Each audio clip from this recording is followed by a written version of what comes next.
Ladies and gentlemen, we are live. It's time. All right, everybody, welcome to the second episode of the Monday Night Punk Driver. I am your host, Common Punk Guy, joined by Vince Hoover, Superbeard, and the Ginger Ninja Jaxpo. I want to start off right away from the tippy top saying thank you to the Brokedowns of Elgin, Illinois, for giving us access to all of their music for intros and outros. It's going to be a different song of theirs every week until we eventually just repeat them over and over again because they're one of the greatest bands in the region. They have a new album out right now from Red Scare Records called Maximum Khaki. It's a banger from front to end, and it's only like 25, 30 minutes long, so it's not going to take you that long to listen. Find them on Spotify, find them on your YouTubes, all that stuff. They're everywhere. All right, guys, so we are in a renaissance, so you speak, of Monday Night Raw. Monday Night Raw has been watchable for all 3 hours consistently since the takeover of Triple H for Creative, and I think we are at the dawn of something new, different. Long-term storytelling is back, and that seems to be a big focus. But before we get to tonight's Raw, we're going to talk about the recap of last week, and we're going to start from the top of that show, where Kevin Owens refuses to help Sami Zayn take down the Bloodline. Now, I thought that they were going to jump them in right away and have them hug it out there in Canada. That did not happen. When do you think that the gelling or the re-gelling of the tag team of Kevin Owens and Sami Zayn will be hitting our screens on WWE television? 2 weeks. I don't know if we get like a solid like regelling. Like I believe they may team up before WrestleMania, but it may not be a solid regelling until WrestleMania, to be honest. Like when they win the titles. I think that Will just followed the breakdowns. Nice. Very well done, Will. I think what's going to happen is that we're going to see, because what was very interesting out of SmackDown this past week was the interaction between Sammy and Jay and the crowd. And the fact that Kevin Owens, like, if you need somebody, why don't you go talk to your best friend, Jay? So I think that there's still going to be this almost kind of love triangle-esque aspect to this that is going to help extend, because they could have just very easily, like you said, come out and hugged it out, and then boom, we know what's going on at WrestleMania. But the fact that we're going to extend it out with this kind of almost love trial-esque, like Telemundo, Days of Our Lives almost storyline, it's going to help extend the story and not make it as predictable, because you're still going to be like, well, wait a minute, does Kevin Owens actually join him? Is Jay on the side of the Bloodline, or is he with Sammy and Kevin? What's going on? Where does he stand? So, yeah. Will says the tease and uncertainty is good. It's very good. I think they fully embrace in this bromance hug the Monday after WrestleMania. Like a full, maybe a little butt squeezing. Just a little butt squeezing. It's cool if you say no homo. I mean, I think at WrestleMania, they're still not quite on the same level. Kevin Owens is doing it just to get back at the Bloodline. It's in the night after WrestleMania when we finally see the full embrace of Kevin Owens and Sami Zayn. Yeah, I think that's going to happen for sure. I think that it drives home the fact that we're back to long-term storytelling, slow burns for high payoffs. I think that's kind of where we're heading. We're seeing that with some other feuds that are going on, and yeah, I think that Sammy and KO getting back together will happen probably in the next 2 weeks, and then after WrestleMania, we'll see them fully come together, as we know that they can be, especially from their time together in the Ring of Honor. Leading right out of that segment, we had Sami Zayn defeating Baron Corbin. To get Corbin, I guess he's fully done with the JBL managerial aspect. God, I hope so. Striking out on his own. I like to think that the best way to explain JBL leaving were that his pants got sucked into a jet engine, and he is no longer with us in storyline only. And that, yeah, Baron Corbin is still going to maybe do the modern day wrestling god, but what do you think it's going to take, or do you think we'll ever get the lone wolf back for Baron Corbin? That's all it takes, is give me the fucking lone wolf. Have him. Baron Corbin will be fixed. I say have him lose like this week and maybe next week, and then just kind of disappear until after WrestleMania. And then he comes back out as the lone wolf and attacks somebody big and takes them out as old music, the whole nine. But how Comes many back out as a character? How many character changes are we going to have a Baron Corbin? Well, that Happy could be Corbin, Sad Corbin, Million Corbin, Bub Corbin, this Corbin, that Corbin. Well, we didn't have a ton. We had the Lone Wolf turn into the GM. The GM turned into Sad Corbin. Sad Corbin turned into Happy Corbin, and then we had the Wrestling God. I can think, there's several wrestlers I can think of that have had more gimmick changes than he has. His have just been rushed. I can think of one. The Yeti. But I think you hold him off. You have him lose maybe one, maybe two more times on Raw, and then he just disappears for a bit. He comes back the Monday night after Raw and attacks somebody big with the Lone Wolf music, the Lone Wolf gimmick, the whole nine. And that's just who he is from here on out for a while. Give him a year, maybe 2 years, maybe even 3 years as a Lone Wolf. And just make him kind of a dominant presence again. It's very much there for you. Night after WrestleMania and attack Cody. Throw him in the main event picture as the Lone Wolf. Yeah, why not? They got to bring back the almost like totality of getting the end of days and not kicking out, because after Drew McIntyre kicked out of it, it seemed like it had lost almost everything overnight, which that was one of the most protected finishes in WWE at the time before it was kicked out of by McIntyre at WrestleMania. So yeah, I definitely agree with you guys on that. I think that the easy fix for Corbin is Lone Wolf. Whether you do it, I would say hold off till after WrestleMania for that. Maybe even if they decide to do the Andre the Giant Memorial Battle Royal again, which he's won in the past, I believe, with that gimmick, you have him come back and you do it again, and it's to the rebirth of where that push should have started where it didn't. So that's the way that I would definitely kick that off. And after that, we got Mustafa Ali and Dolph Ziggler in a pretty quick match. They were wrestling for respect and their gripes over not having opportunities and being overlooked. Ali gets the win here, which I think was the right thing to do. But he celebrated in almost a B, what were they called? The B plus players the or B something? team. The B team. Almost in a B team-like fashion. Being a holy crap, I just won, but still very much in a heel character. Dolph's, a tweener whenever he needs to be there, he's going to be.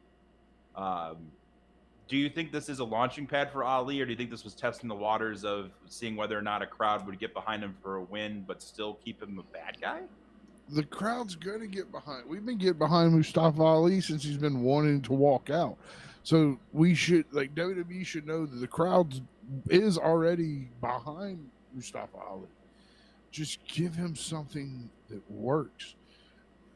Give him more than just filler matches. Let him go after the U.S. title. Yeah, Super Bro brings up the fun little fact that the B team were a third generation tag team. That is very true. Also, I think when it comes to Mustafa Ali, that I think they want him to be heel because there's so much more they can do with him. And the fact that the crowd is behind him, they're having a hard time with it. So they're trying this kind of that type of heel that thinks they're a babyface, but they're really dickish and they're really asinine. And I think that it could turn the crowd to where he's accepted as a heel because of that behavior, because it's just so cringy and so just like nails on a chalkboard-esque, and he does it well. The second he rolled out of that ring with that big ass grin on his face and that it was just like ugh.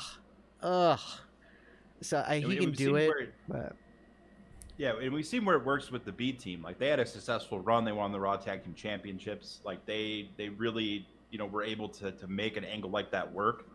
Mustafa Ali, who's a phenomenal worker in the ring and everything, this definitely seems like some place it could go for him. I think that scenario works out like terrific if they're able to get the launch pad and have it take off. I think the only place where Mustafa Ali is a face no matter what is here in Chicago. But we'll see how this develops. After that, we got the sexiest promo of Paul Heyman's career against Cody Rhodes. But yeah,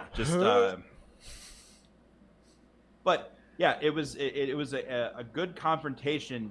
It's proving furthermore that you really definitely need Paul Heyman to back up Roman for promos. Roman's quite not there yet unless he's giving the definitive you cannot beat me, I am unstoppable promo. And if he's disciplining his family members or honorary family members, Heyman's the guy to do the talking. Heyman's the guy to do the insulting. It doesn't come off still quite as threatening or,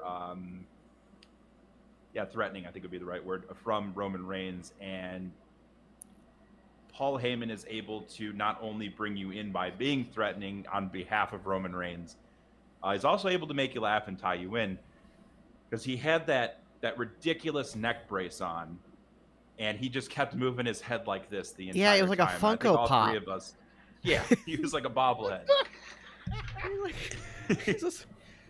And it reminded me, like I said it the last time, it reminded me of when Paul Bearer was being held in a refrigerator in a stadium basement by Kane, and all that was restraining him in the wheelchair was one single strand of rope across his midsection that was keeping him tied into the wheelchair. And it's Heyman's the master of the promo, of course, and able to really just make, I think he knew exactly what he was doing. I don't think that it was a just him not paying attention. I just think he's like, this would be really funny, and it would have people laughing and talking about that. And then he segues into almost the level of Kurt Angle and Booker T and Sharmell, I guess, would be the thing I compare it to. You know what it really felt like, though? It felt like a classic ECW storyline. Yeah. It felt very woman and all, like, it was gross, but in the best possible way. Because Roman Reigns is a happily married man, but Paul Heyman. But I'm not. Talking about Imagine Brandy me, Rhodes. Hold on, let me put this into picture. Imagine me sitting on your front porch. It's cold outside. I just got out of a hot steaming shower, and I'm butt-ass naked. And I tell you that I'm about to have sex with your wife. One, you're going to laugh at me. Two, you're going to go, yeah. And that's exactly what I think we all thought of when Paul Heyman said that. Oh, for the love of God. Yeah, exactly. Just Paul Heyman just sauntering into a room where, unfortunately, Brandy Rhodes is also at. And everyone, I can see collectively in the crowd shots around Cody that everyone like collectively had the image flash in their head, and then it happened to Cody. And he there was like, this like lost for words. There was this unanimous. Like, there was like gross. There was this unanimous, just shiver across. It was almost like a wave, like they were doing the wave, but it was all involuntary. Just like rolled through the crowd. Yeah, that was pretty gross. And I think what was great about that is because it threw Cody off his game, and he got pissed, and you saw it in his face, and he had to collect himself, and then he gave a very impassioned promo, but it wasn't the typical impassioned promo that we get, and I thought that was really smart to take it that route, to make it even more personal, to really go into it like that, and I thought that was great. But speaking of Cody, AJ just brought this up in chat. What about AJ teaming up with the OC this weekend at a house show? And full Bullet Club, Too Sweet, and the whole nine.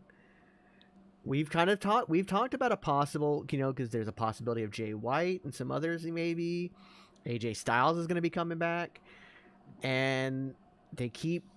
Now, I understand at house shows they will do stuff just to make the crowd pop that's there. But at the same time, they keep teasing the Bullet Club. Do we get something after he wins the title? Where maybe it's a reason for Finn to go after, after the doors close on the Edge story, which should be at Mania as well. Do they... The door should have been closed at Elimination Chamber. Yeah. But it wasn't. Yeah, and we'll get to that. I do feel like that feud definitely did not have to go extend past this time unless there's something bigger on the books. Well, it's Hell in a... The rumor is Hell in a Cell for those two. Right. So it's a definitive write-off. But it's also proof that you don't need Hell in a Cell at a pay-per-view, or a whole pay-per-view to itself. It's meant to end a feud. So if they do it right, granted, there's a lot to live up to, because the last Hell in a Cell was Cody versus Seth. Right, absolutely. There's a lot to live up to. Yeah, I think between the talent involved between Edge and Finn Balor is going to be a phenomenal match. They'll figure out a way to make it work as long as Edge stays healthy, which it looks like he's recovered from all of his injuries pretty well. I when it comes to the Good Brothers or the club or the OC on WWE television, we haven't seen a whole lot of them outside of coming to back up AJ, them being full faces. They've been heels primarily. I think it'd be really interesting to see what they could do as faces behind AJ or behind Jay White when he debuts inevitably. However, they are your back pocket guys to back up someone who goes heel. If Cody were to ever do that, those would be the two guys I'd stick behind him. And, at that point, either Jay's off doing his own thing or it gives Jay the reason to go after Cody or AJ the reason to go after Cody. As if he somehow usurps their power and gets his way into the Bullet Club again. Kind of like how he did it in Japan. Right, and it sets up the idea that you could eventually have a fatal four-way for a title between Cody Rhodes, AJ Styles, Finn Balor, and Jay White, which of course would burn the house down.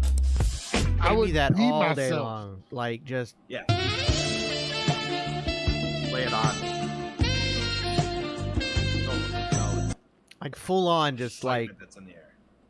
But yeah, I think that's humping my TV the whole time. You could build to that, and I think you have so many possibilities. We could have the Bloodline versus the Bullet Club in War Games and Survivor Series this year. You could lock them all in a Hell in the Cell. You can really do anything having those people at your disposal, and they're gonna have them. That's the thing. Yes, War Games this year could very well be the Bloodline versus the Bullet Club if they can get Finn Balor, or they want to use AJ Styles, or if they want to use Cody Rhodes.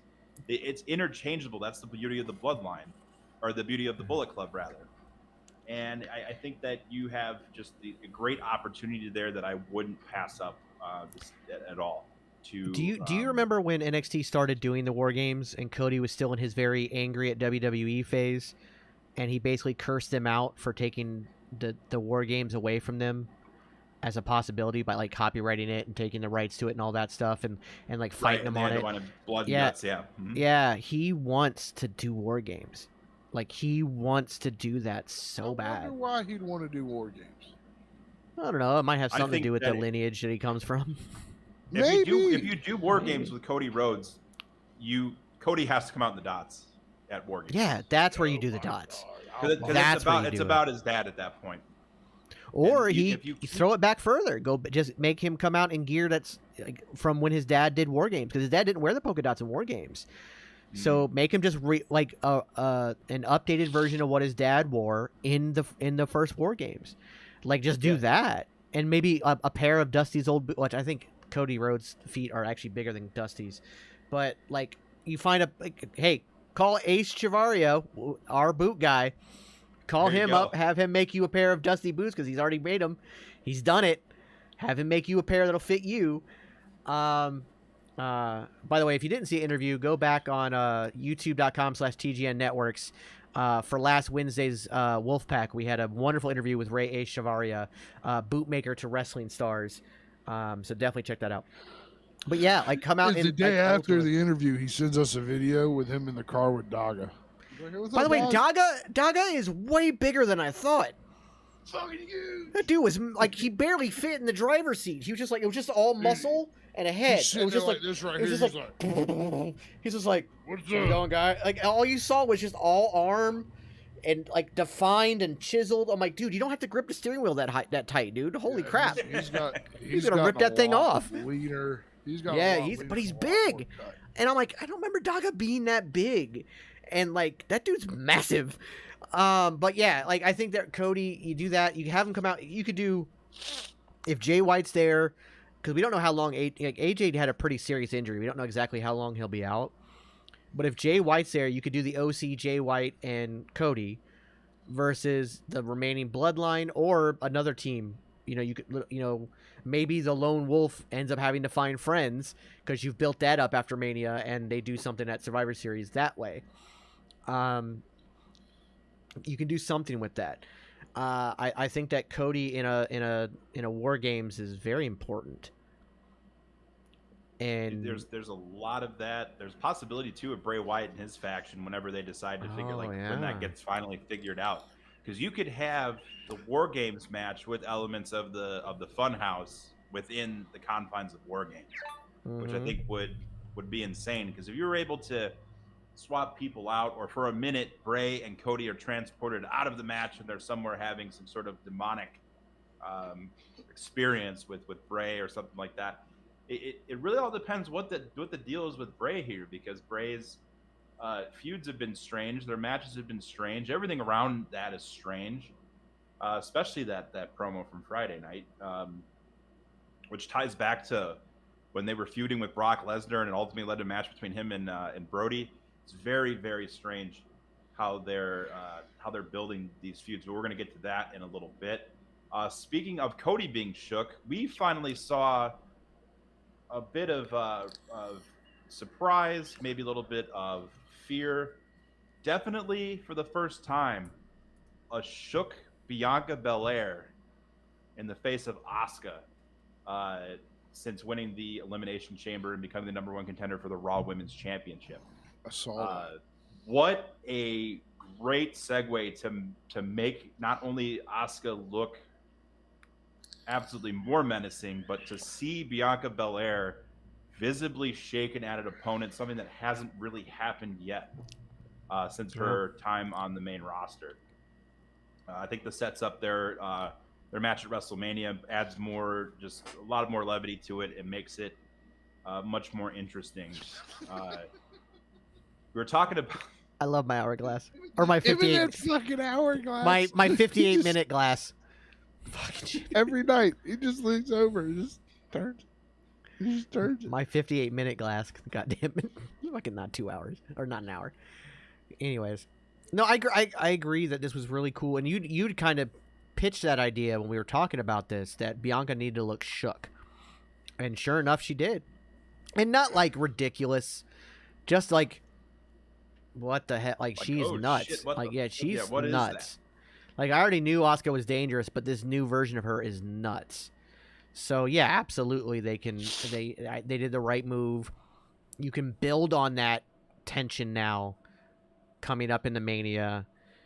There's a lot you can do with that. That'll be really, really cool. And I think that this Kana version of Asuka has just been exactly what she needed. I agree. I definitely think that this change is something that she's been lost in the shuffle for so long, in between tag teams, being stuck in the just run-of-the-mill WWE gimmicks for her, and it just hasn't really shook out to anything. You can see where she's tried when she was jumping on commentary other week and dancing around and stuff. She was really trying, but they just really weren't. They didn't really have anything for her. However, it worked behind the scenes. I don't know, but. This seems to be definitely the way to go. Also, before that, Asuka defeated Nikki Cross, and Nikki Cross very promptly ran out of the ring and wasn't seen until later in the show backstage, where she said that all of her friends are gone, and she ran off.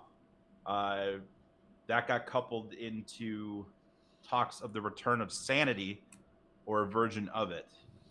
And then after the Bray Wyatt promo this Friday on SmackDown, the voiceover for the newscast was current free agent Eric Young, who is a former member of Sanity. Nikki Cross is also married to Big Damo, who was Darian Cross, or not Darian Cross. Yes, that was his name, wasn't it? Killian Dane. Killian Dane. God damn. Okay. Wow. They are married in real life. He is currently running on the Independents. I believe he's the Progress champion at the moment. However, if that takes a turn, that may be signaling that he is headed back to WWE to work with his wife on either a new version of Sanity or possibly the reunion of them and Eric Young under the Bray Wyatt banner, which I think would be very interesting. It kind of gives everyone a spot to exist, having the Sanity characters inherit the titles of the characters that were in the Firefly Funhouse, and brings another link to Alexa Bliss, who is currently on Raw. And like I said before, I think if the feud with Bobby Lashley is what they're going with, it brings Bray Wyatt to Raw ultimately. So I think there's too many things with this converging, and this is more long-term storytelling, although it's almost like you're flipping in between channels and you're getting the channel in between channels. Little Max Headroom reference for some of us that remember that. Correction. He is not a champion in progress. He just returned to it. Oh, okay. But yeah, well, that's even better. Do you guys think that Sanity is coming under the Bray Wyatt or branding and going to fill out the Wyatt 6? Or do you think that Sanity is much more the case with maybe Alexander Wolf coming back to fill out their ranks and creating yet another faction within WWE, something they've shied away from in the past outside of NXT?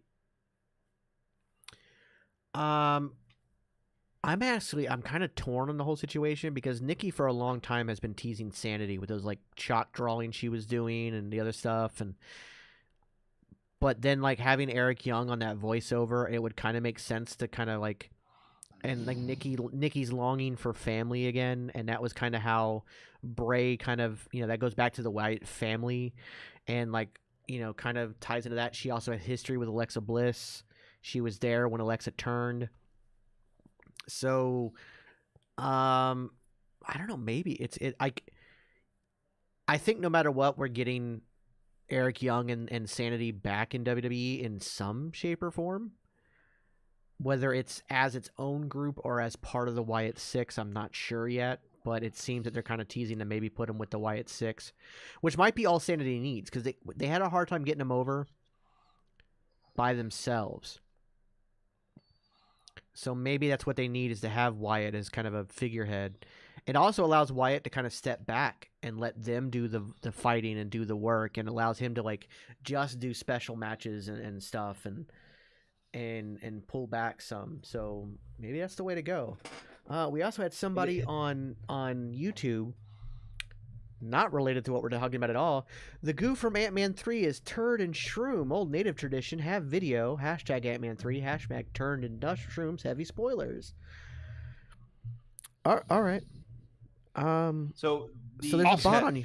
So if Bray Wyatt does take that role and steps back, it kind of goes back to when he was in the cult leader character, and both Eric Rowan and Luke Harper at the time did a lot of the dirty work for him. He'd show up, he'd Sister Abigail. That's about all that he would do. So you kind of seen a return to form there with some of the other Bray Wyatt stuff. Also in that promo, you see the Firefly Funhouse at just about as we left it the last time that we were there.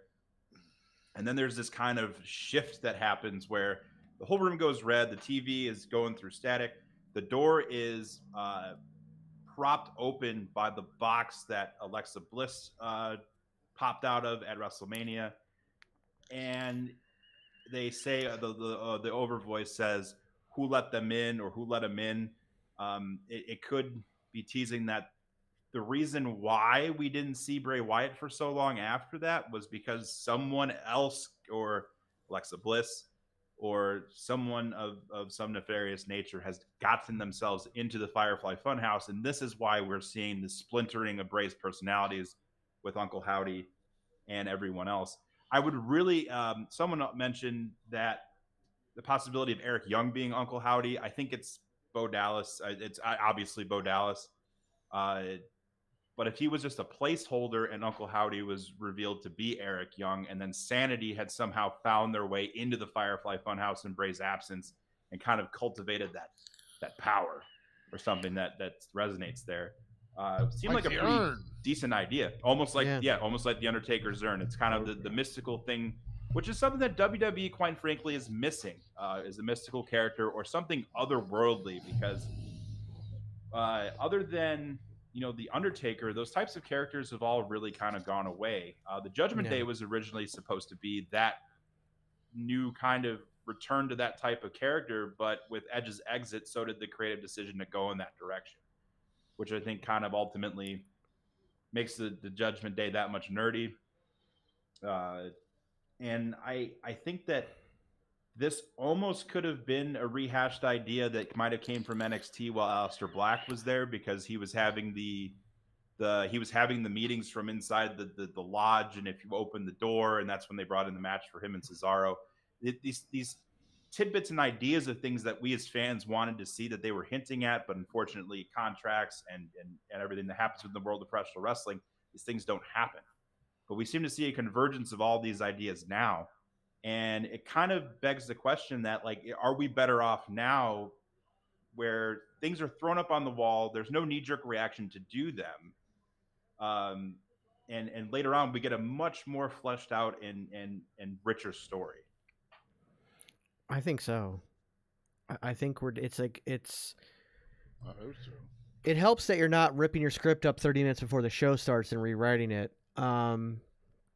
Having the ability to long-term storytell, and that way, if something's not working, they can find a way to deviate away from it versus just dropping it altogether and it being this like abrupt thing that everybody notices. You can move away from things that if they don't work.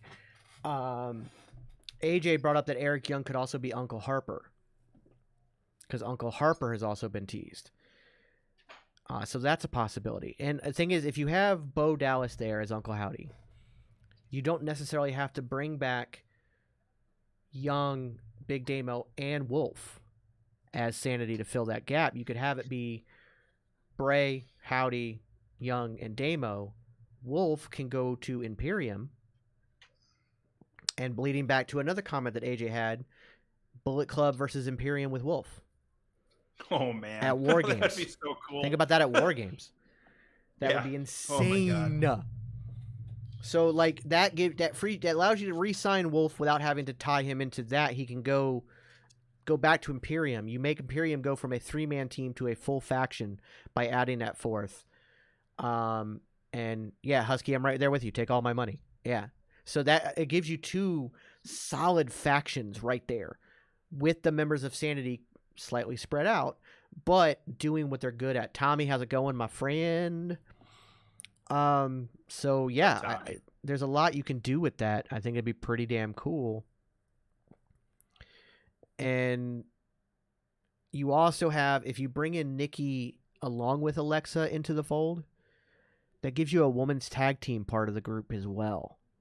Oh yes, you have a full faction that can go after every available title, at least for one show.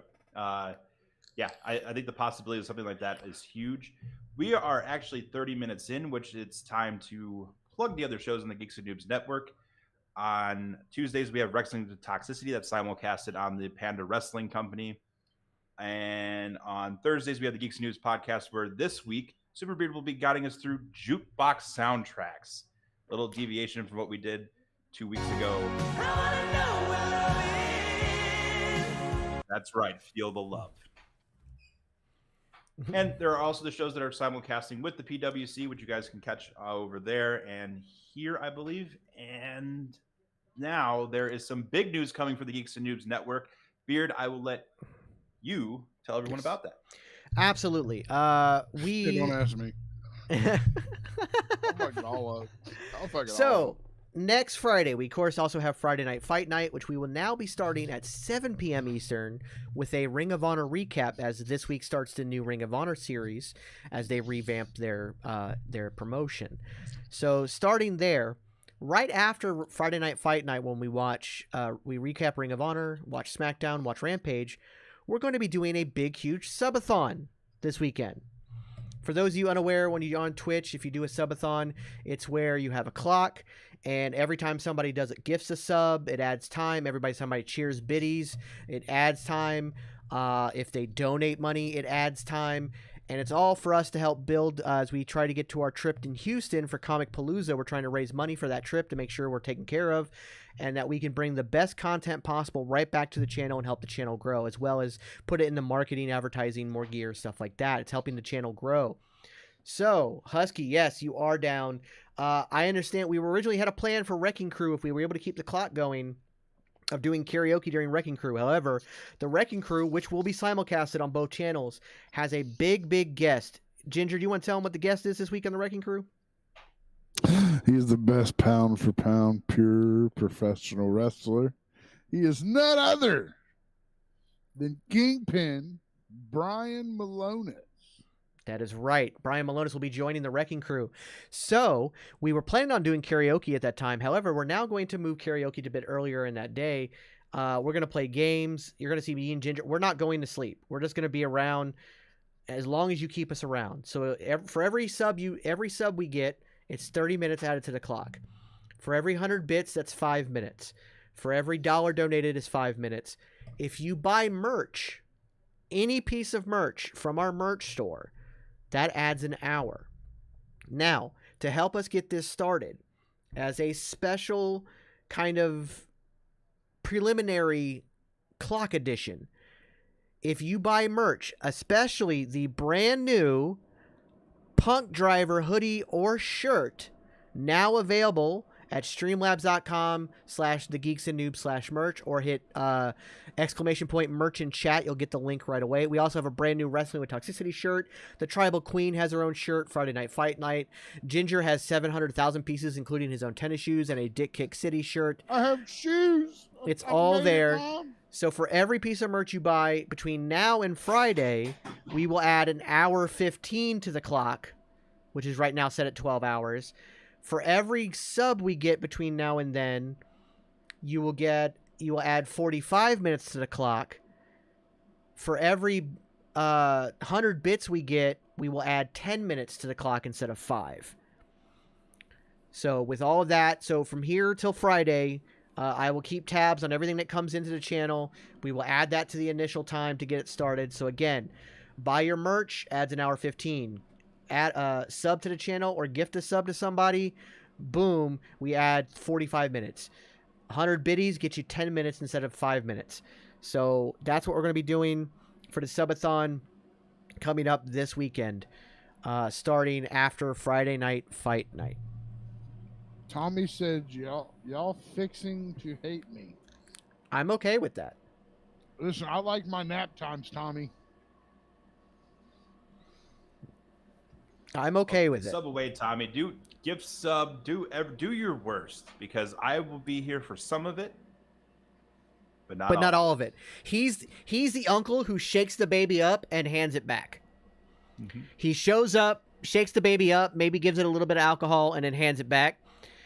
We're the ones stuck raising the baby for the entire time, so we're going to be going nonstop. I'm actually putting a couch in my studio, so I have a place to nap for an hour if I have to, but I'll have the camera on me, so it's like I'm not going to go anywhere. Again, we're going to do karaoke. We're going to do Jackbox games. We're going to do the Oser Insult Simulator. We have Uno on deck, maybe even some Among Us.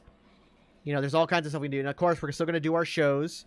We'll still do – if we roll into Sunday, we'll have Sunday Fun Day and then just talk about wrestling and talk about geek stuff and have all kinds of fun with it. So it'll be good. I was told I was going to be around for a little bit of it. Yes, Tommy, you're part of the show too. You're coming on. We're going to have you on the air as well. We're going to be doing all kinds of fun stuff. So yeah, make sure you check all that out. All right, don't miss any of that. It's going to be a lot of fun. Come back into our Raw recap. Seth Rollins defeats The Miz to further on the connections he's having with Logan Paul. Not a whole lot out of this segment, just a little more to get everyone hyped for the bout between the two of them that's undoubtedly going to happen at WrestleMania.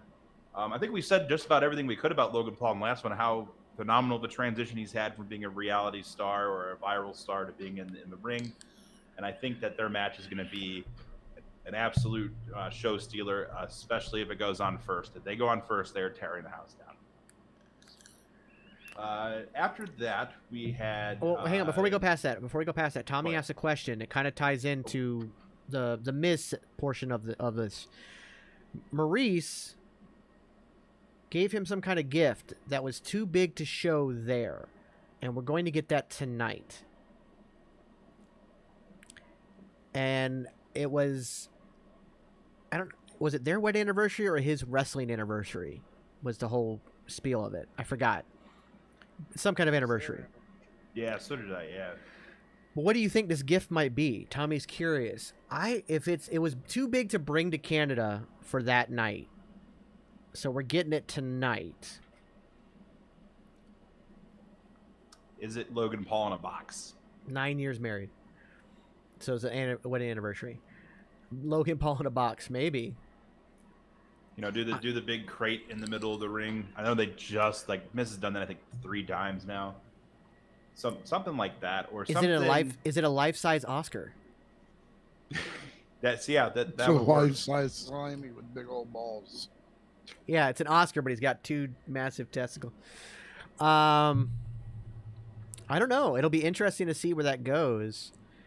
Like I said, I'm. Is it Ms. Dow? That would be awesome. Tommy goes, if she was still alive, Mae Young. Yeah, she's always part of those things. I'm kind of hoping that this might be like kind of the end of the goofy Miz. You know what I mean? Like I'm kind of hoping that after WrestleMania we get to get a more serious Miz run. Something like Talking Smack Miz, like get him out of that goofy gatekeeper and get him back to doing something worthwhile. Even if it's a almost babyface turn in a feud with somebody, just give me a more serious take on the Miz for a while. See, when you've got a character like the Miz that is the goofy gatekeeping character, it seems to be everyone's first feud. If you are coming in as a face, if you allow him to move away from that, you have someone primed and ready for that, who's Chad Gable. Chad Gable would be one of the best people until you do the Gable Stevenson, or this is how you segue into him debuting, is you Gable Stevenson end Gable Stevenson, end the partnership of the Alpha Academy for the time being between Otis, and have Otis go off with Maximum Male Models, which we'll get to in a minute, Beard, because I know you're very excited and you love the idea of that. When you have the transition of the Miz from being that character to being a more serious, I'm here to compete, I'm going to rip heads off, a whole new attitude.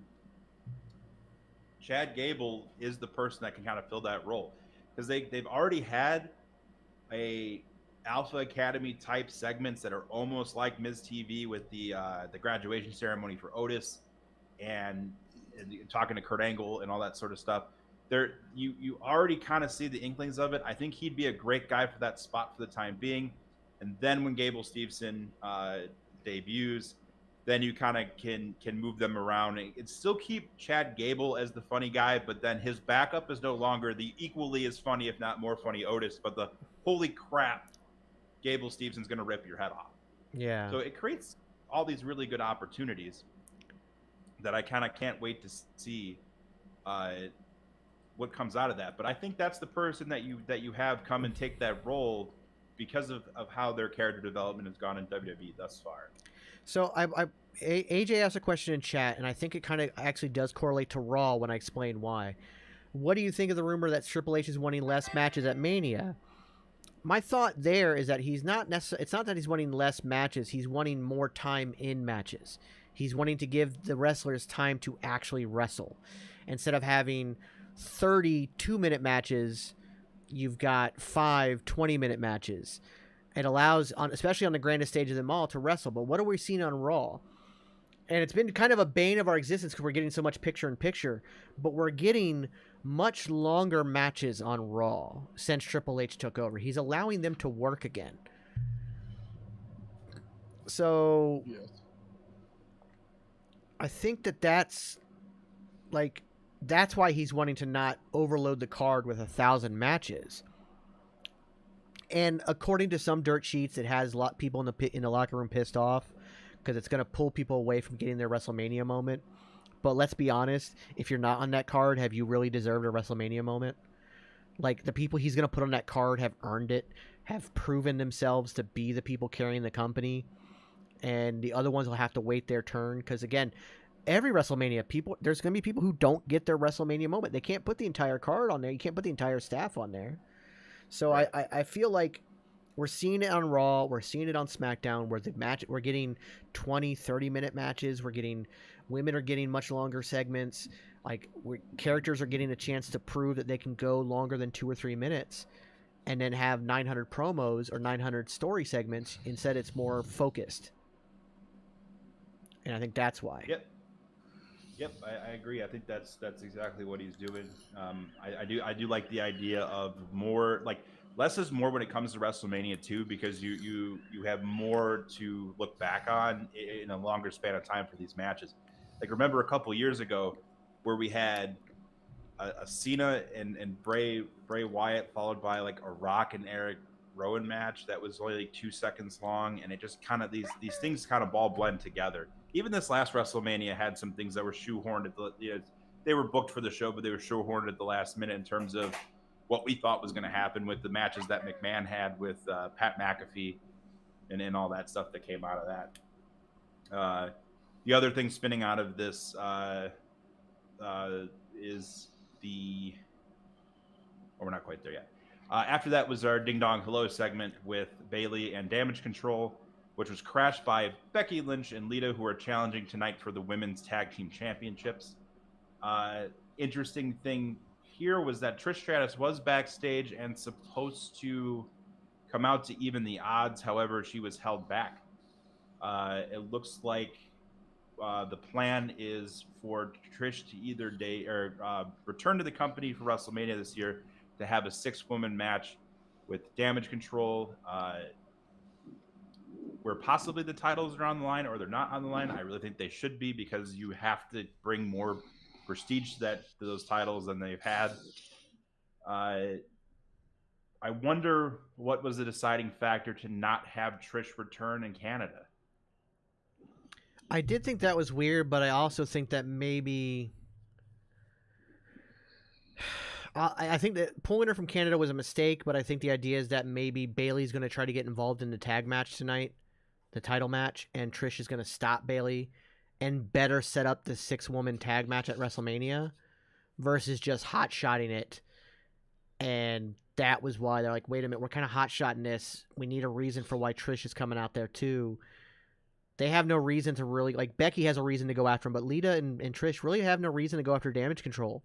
But if Lita is helping Becky win the titles, and then Lita's getting screwed over by Bayley in that match, Trish now has a reason as well.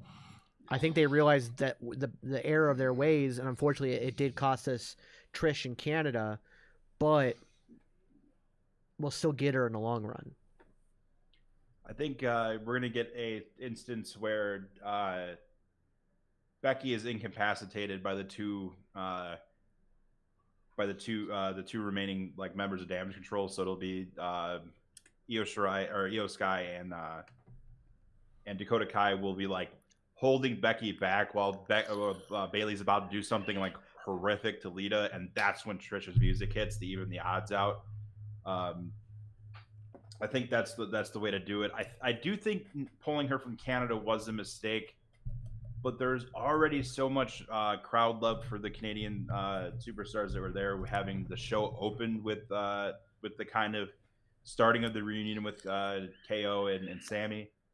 Maybe that was the reason for it. But to hear a Canadian crowd go nuts for Trish Stratus, that is definitely a missed moment that I think we'll either get back in the future, hopefully, or this seems just kind of like a big miss that they could have had. But in the long term, probably better for the story overall, having her even the odds in a crisis situation like that. What do you think, Ginger? Ginger, what do you think about that? I would have loved to see Trish come back out in Canada. Maybe I would have loved to see the roles reversed. Yeah. And them held Lita back and let Trish come out. Yes, it was in Canada. I don't understand the Becky Lynch Lita thing. Maybe I'm just not paying enough attention.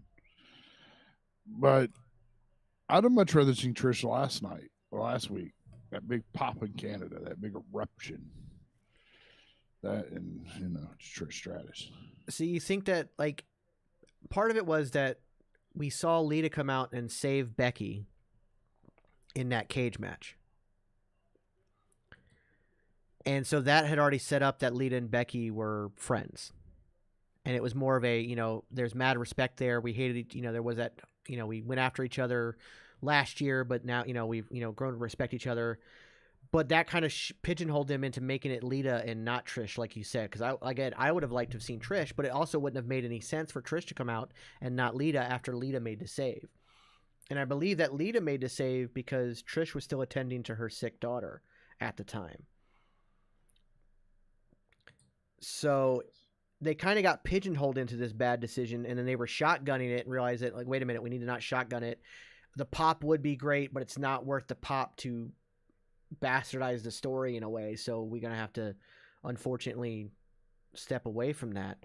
Hopefully we get her tonight to help stop Bailey from interfering, or maybe like you said, like they cheat to keep their titles, but then Bailey's trying to like injure Lita, and Trish comes out and makes a save.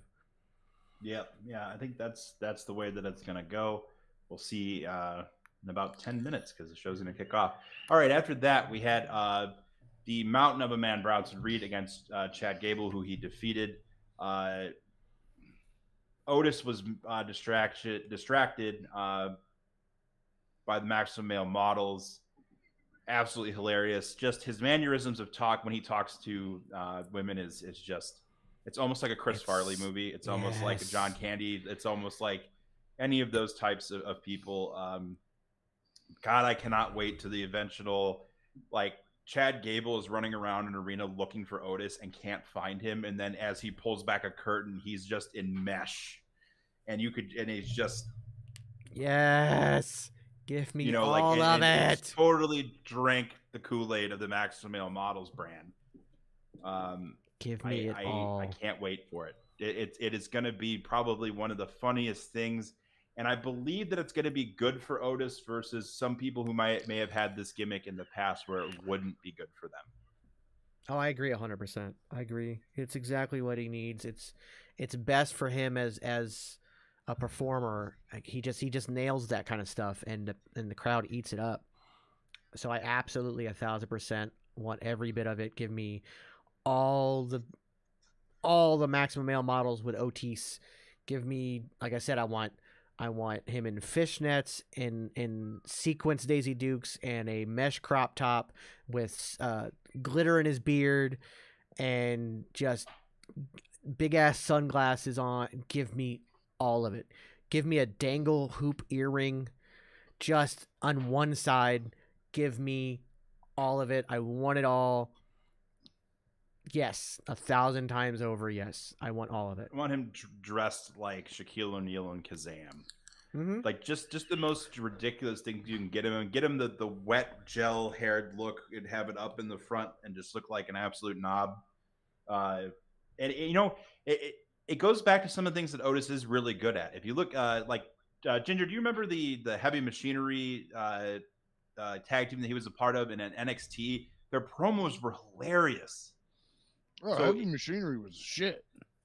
Yeah, but you could see the comedic promo out of the two of them, especially when they were working together, was really good.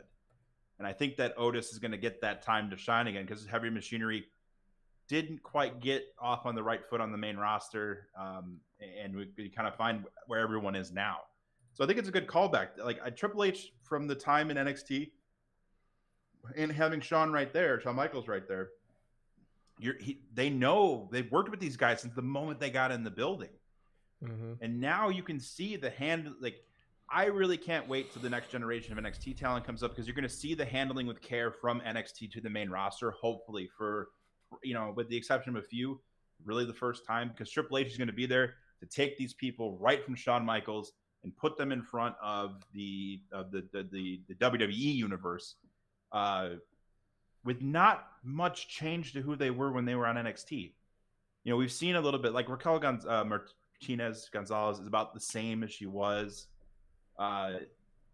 which is a good thing and a bad thing. So as these characters continue to develop and they get brought up, it seems to be a winning combination. In that same match, Bronson Reed is a monster, an absolute monster. Give me him and Braun Strowman together. Let them just beat the snot out of each other. And then can we talk about Chad Gable with a deadlift German suplex to Bronson Reed? Oh man, just to do a full ass backflip. Oh, a guy that size. Yeah, it was insane. The display, like, Chad Gable is strong as hell. Like, there's just no denying it after stuff like that. I mean, that spot was phenomenal. I can't really like the Chad Gable, when he blows up and is able to have the run that he really deserves to, is going to be something to watch. I think it's going to be a lot of fun.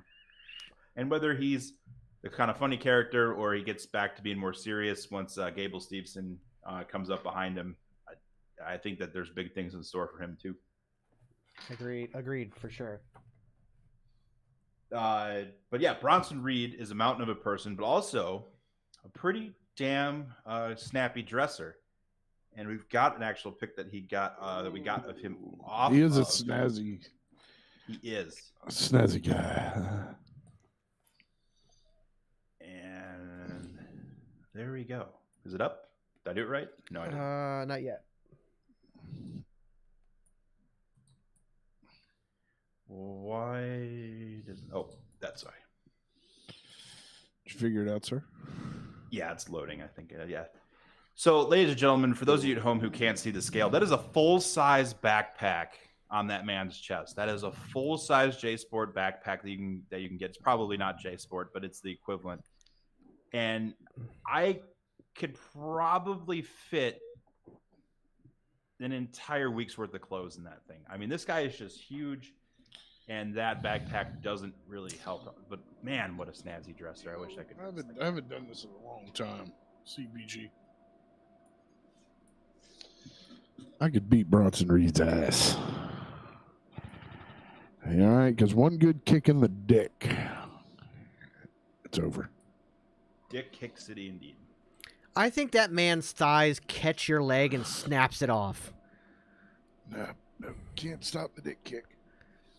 I think he just closes legs on your leg, snaps you right at the shin, and you then become instead of a ginger ninja, you're a ginger pirate because you got a peg leg for the rest of your life. That could be a possibility. I think its muscles contort around your leg and lift you up and just knock you back and forth. Treat you like the Hulk treated Loki in the Avengers. Oh yeah, with his thigh muscles. Bronson Reed, like every day of the week, if you want to have him squash people, I'm here for it. Just give him a big push after WrestleMania, and whether he ends up on SmackDown or stays on Raw, just something to have him do to stay relevant. And then I think it's right into the United States title or Intercontinental Championship picture for him.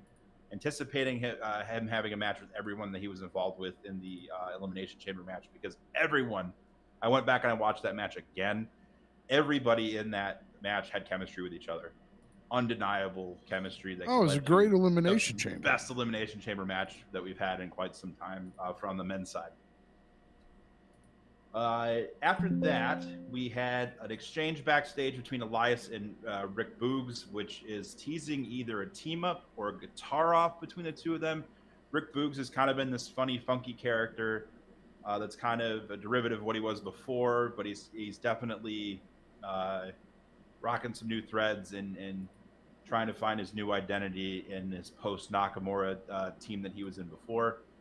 Do you think that him and Elias are heading towards a team up or a rivalry or a WrestleMania moment where they have a guitar off? Oh, can we have a guitar off, sir? I kind of think I'd like the guitar off. I'll take a guitar off for. See, I want a Elias to get angry with him for using an electric guitar, and then have Rick Boogs concede, grab an acoustic guitar and play it better than Elias, or play the exact same thing, and that's the catalyst to either someone's getting hit with a guitar over the head, and then hopefully Rick Boogs at WrestleMania gets what he does, like the moment he deserved in the sun, because man, that guy gave it all in that tag team match with the Usos, and unfortunately was hurt. But man, that guy retained all of his mass. I think he's even bigger. His little chicken leg came back to life, and man, he is just insane. PBR Fiend, what's up, bud? Just insane. That dude's got muscles on muscles. Like if Vince was in charge, that guy would be in the with a character tweak would probably be in the main event. Just he's the aesthetic, but the personality that he has connects with the fans so much more for what people are looking for today. Spag 1975, thanks for the follow. You got yourself a dancing penguin. He's able to have that aesthetic to where you're not like, this is just a generic WWE guy. His personality is so infectious and works really well with the crowd that I can't wait to see really what more comes out of that. And then that led to Elias angrily cutting a promo in the ring and then getting absolutely bodied by Bobby Lashley, who then went on a promo of his own, talking about if you disrespect him, he will put you down. Very heelish promo, reference Bray Wyatt, reference Brock Lesnar. We also got the announcement shortly thereafter that a WrestleMania challenge has been issued to Brock Lesnar from Omos, which I have read, grains of salt, that this is a diversion. This match will not be taking place, just because I don't know if anyone wants to see it. However, if it is happening, Brock is probably the person who wants this, because Brock doesn't work with just anybody. I don't know what Brock would have in store for that, other than to make him look insanely strong by toppling a guy who is bigger than him, at least in height. Or it's a big old diversion. Who knows? The reference of Bray Wyatt is there because there have been, things coming out on the internet. Again, big grains of salt. We don't take any of that super seriously. That we are going to get an interaction between Wyatt and Brock Lesnar at WrestleMania. And there was references to old Brock Lesnar Wyatt promos in the news segment. That what's going on, Spag? Yeah, I did not quite. Spag, hello. Did not quite remember until my memory was jogged that he almost says an old promo about Brock Lesnar word for word, but it's just so different when he's the Funhouse character. Mm-hmm. So we got all that going on, and then the main event, Theory defeats Edge by Balor's interference. And that sets up the picture for tonight's Monday Night Raw. Edge and Finn Balor rumored to be in a Hell in a Cell match at WrestleMania. And that about caps our recap. Do you guys have any final thoughts on last week's Raw before we jump into the watch along? Very enjoyable episode. Yeah, Raw. It's been on. It's not it's not batting 1,000, but it's definitely doing way better than it used to, and I'm thoroughly enjoying every bit of it. And a lot of these shows don't seem like 3 hours anymore. They tend to run by, so that's great. Speaking of running by and running late, John, hi, welcome to the show. Hey, my formal apologies. My formal apologies. Shut up. Over there stuffing his face with warm tortillas. Sure you know how time zones work. Yeah. I mean, in my defense, we were down in tortillas at Alamo Cafe, Jax. In my defense, we were down in tortillas and it's like a dick. I brought you some tortillas. Oh yeah. Oh, please You smell better it. you better freeze them fucking tortillas, and I better have them tortillas in my hand come May. Well, I get you Hey, fresh ones Dad, by I'm then. bringing me a dog home with me. You come get him.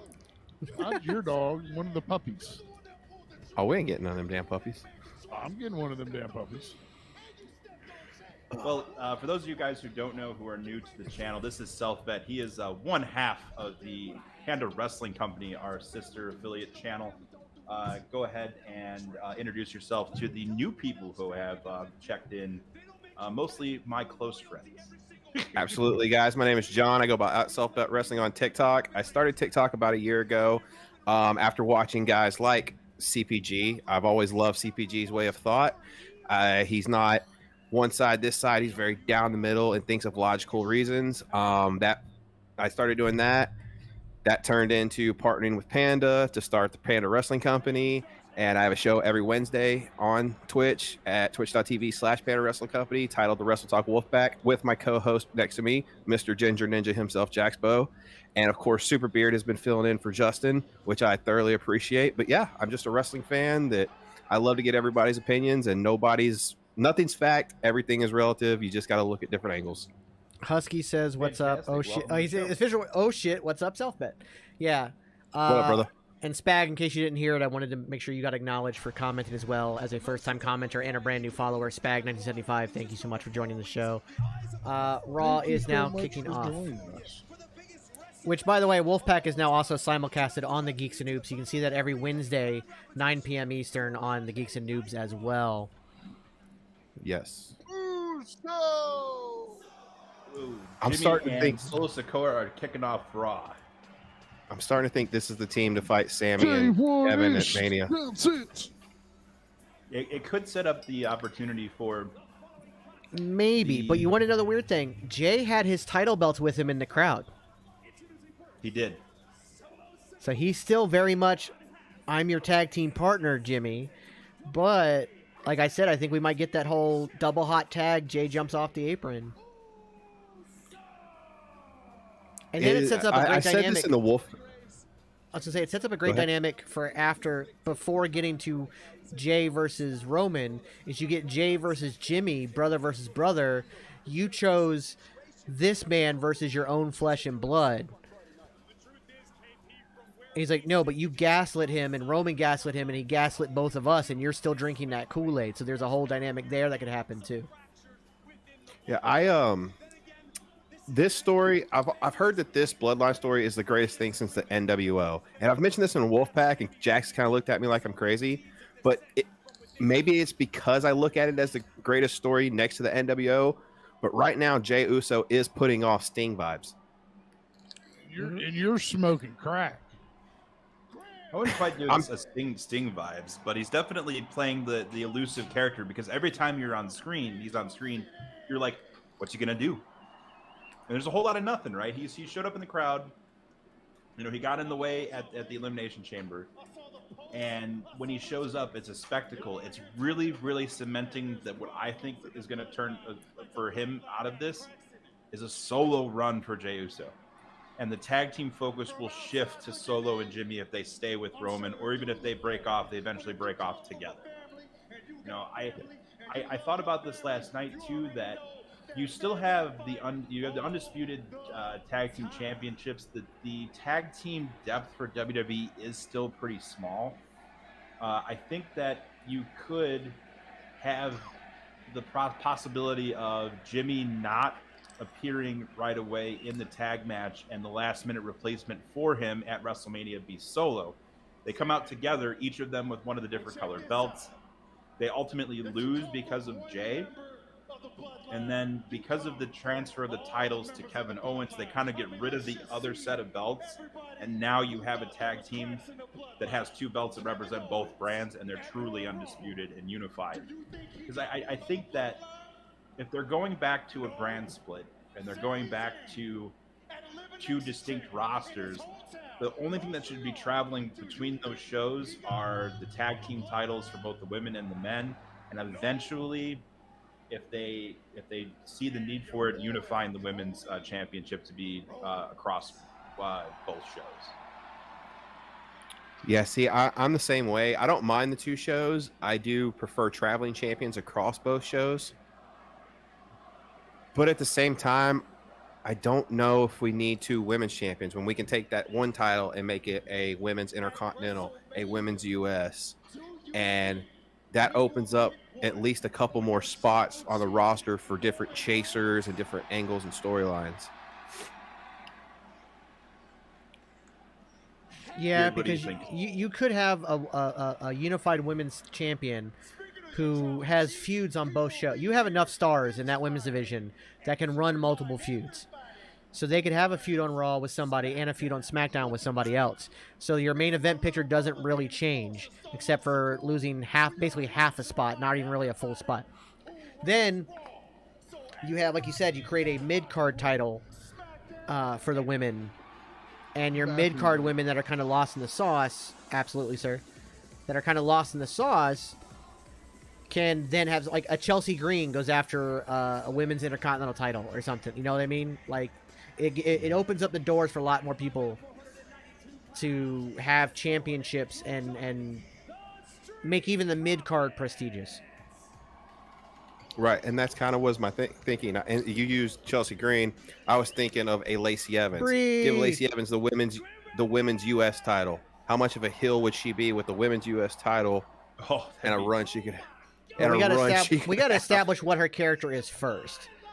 Right. Yeah, if you're even going that route too, for women's U.S. title, and if you establish Lacey Evans as like the former Marine character that she's kind of been lately. If you what? What was that? I have donuts.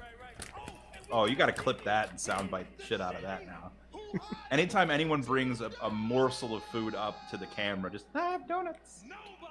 But all right, yeah, for the subathon. I'm about to choke on a donut.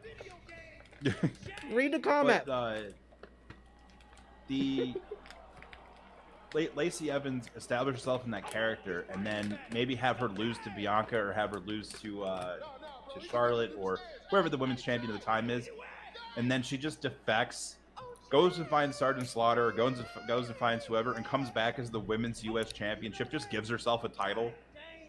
And then you just have everyone, oh, you think you're big and bad, come take it from me. Goes on a pretty good undefeated streak with that, and kind of adds prestige to it, and then finally loses to someone. And you really establish a mid-card title that way. I like that idea a lot. Magnificent Sand says, I'm just going to say what everybody else is thinking. The unified tag straps belong on the Killer Bees. That's why I almost choked on a donut. And then AJ said Candice LeRae as a women's U.S. champion, or I would say Intercontinental. She has a lot of that. Coach Ron, how's it going? I want to remind everybody, while the Street Profits are having a nice little promo off with Jimmy, I want to remind everybody that this coming weekend, starting Friday after Friday Night Fight Night, the Geeks and Noobs is doing a subathon. We're currently set for 12 hours, but for every sub we get, that adds 30 minutes to the clock. Every 100 biddies that we get, that adds 5 minutes to the clock.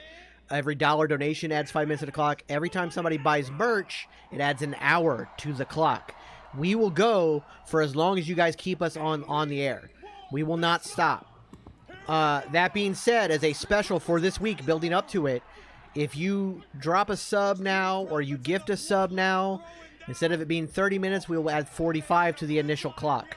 If you buy merch instead of an hour, it'll be an hour 15 added to the clock. If you drop 100 bits instead of 5 minutes, it'll be 10 minutes added to the clock. So during the week building up to Friday, you can add extra time to our start time. During that subathon, we're going to be talking wrestling. We're going to be doing all kinds of stuff. We're going to be playing games, stuff like Jackbox, Uno, all that stuff. We're going to do karaoke at some point. Ron, hey, what's up, buddy? We're going to doing all kinds of stuff. And we will still be doing our standard shows throughout the week. So, Wrecking Crew is going to have a big episode this week with Brian Malonis on the show. We'll simulcast that on the channel during the subathon. We'll have our Sunday fun day that we normally do. If we make it to Monday Night Punk Driver will still be here. It just may be that Ginger and I haven't slept in 3 fucking days. And that's all on y'all. So if you want to make us look like shit, we're already halfway there. But just keep us up. Keep us going. And all this is to build to our trip to Houston. We're trying to raise money for that trip. We're trying to make sure we give you guys the greatest content out of that trip, as well as put into advertising, equipment, everything we've got. The money goes right back into the channel, help us grow. So that's what's going on this coming weekend. And speaking of your trip to Houston, this weekend, myself, this Saturday, and the Silverback Nate Slater will be at UPW Wrestling in Santa Fe, Texas, cheering on the retirement match of one Jason Sullivan. Good stuff. Special shout out to Magnificent Stan in the comments. I will be live on playback with him and Baloney of the Chicago Sports Bums for a watch along of AEW Dynamite on Playback. Playback is a brand new kind of streaming service, a little bit like Twitch. You sign in through your credentials you use to watch television. You watch the broadcast with us. So, for instance, if you have YouTube TV, you sign in with those credentials. You get the broadcast. You hear our play-by-play and our watch-along. And sometimes we stick around for a slap fight, the UFC league afterwards, which is absolutely ridiculous and dangerous. Do not try that at home. And if you guys stick around and see us tomorrow, give us a shout-out in the comments. And Wednesday. Probably still on Wednesday. Yeah. CPG, you're a Chicago guy, so I got to know, Cubs, White Sox.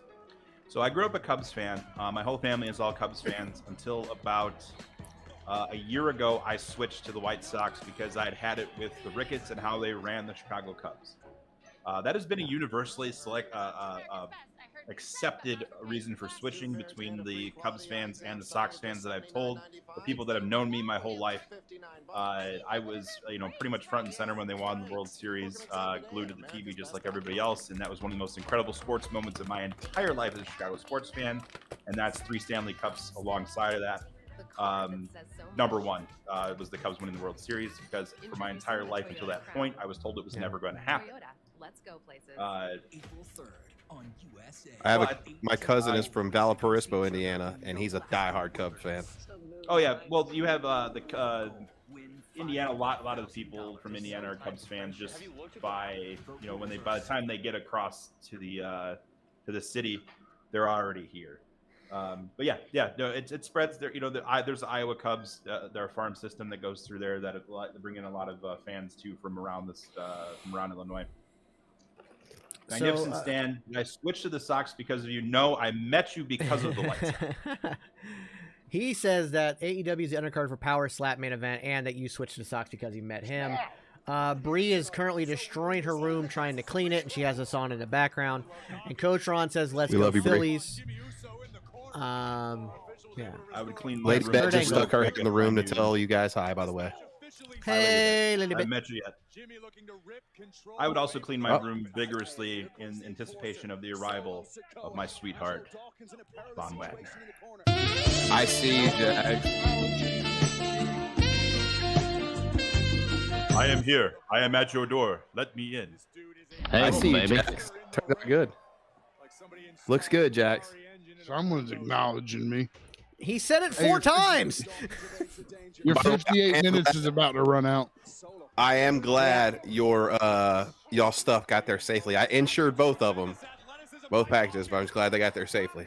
My hourglass is only 58 minutes. I'm not happy. I was gonna say, is it a legit hour? It's 58 minutes. Bree says her house is getting heat treated, so she has to bag up a bunch of stuff. Well, good luck with that. What the fuck is that?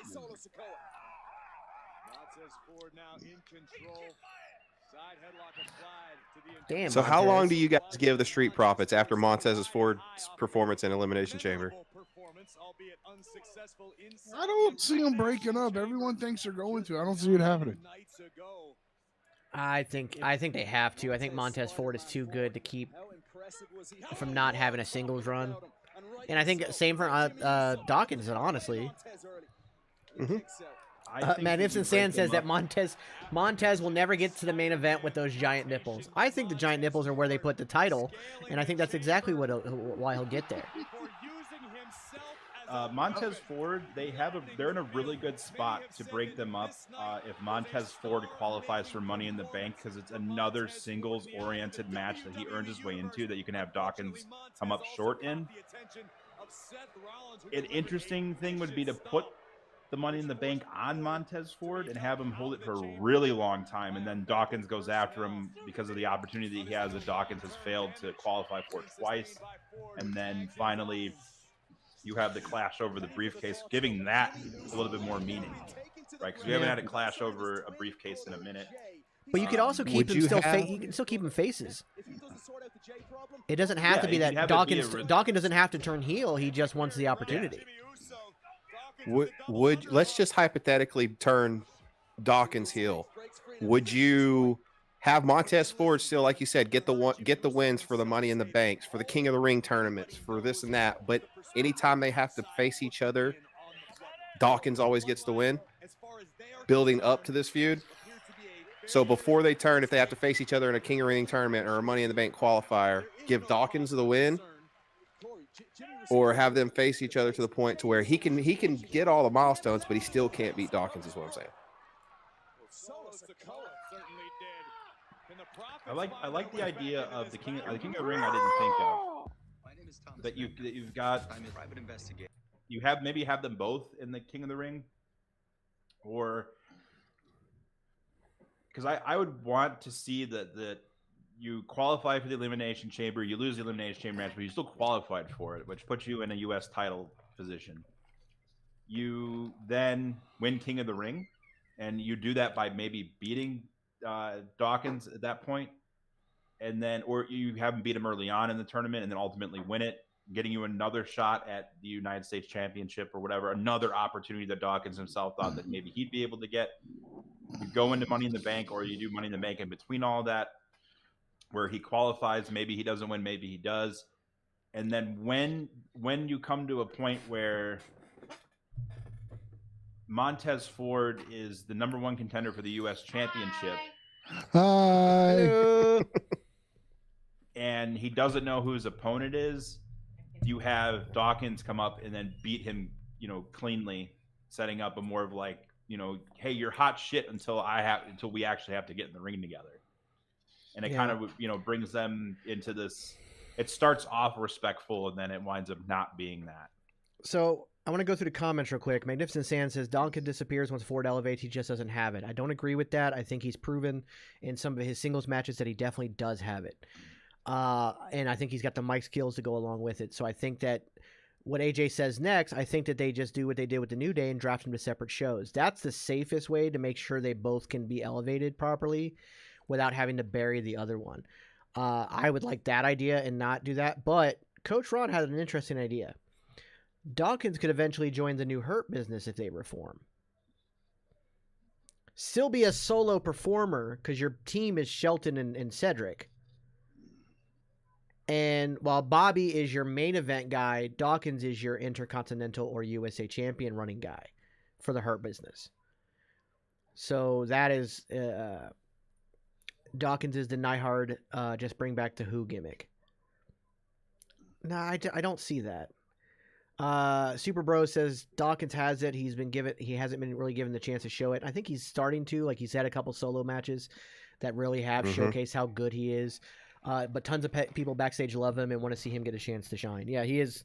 He's on that short list of people that everybody loves. Absolutely.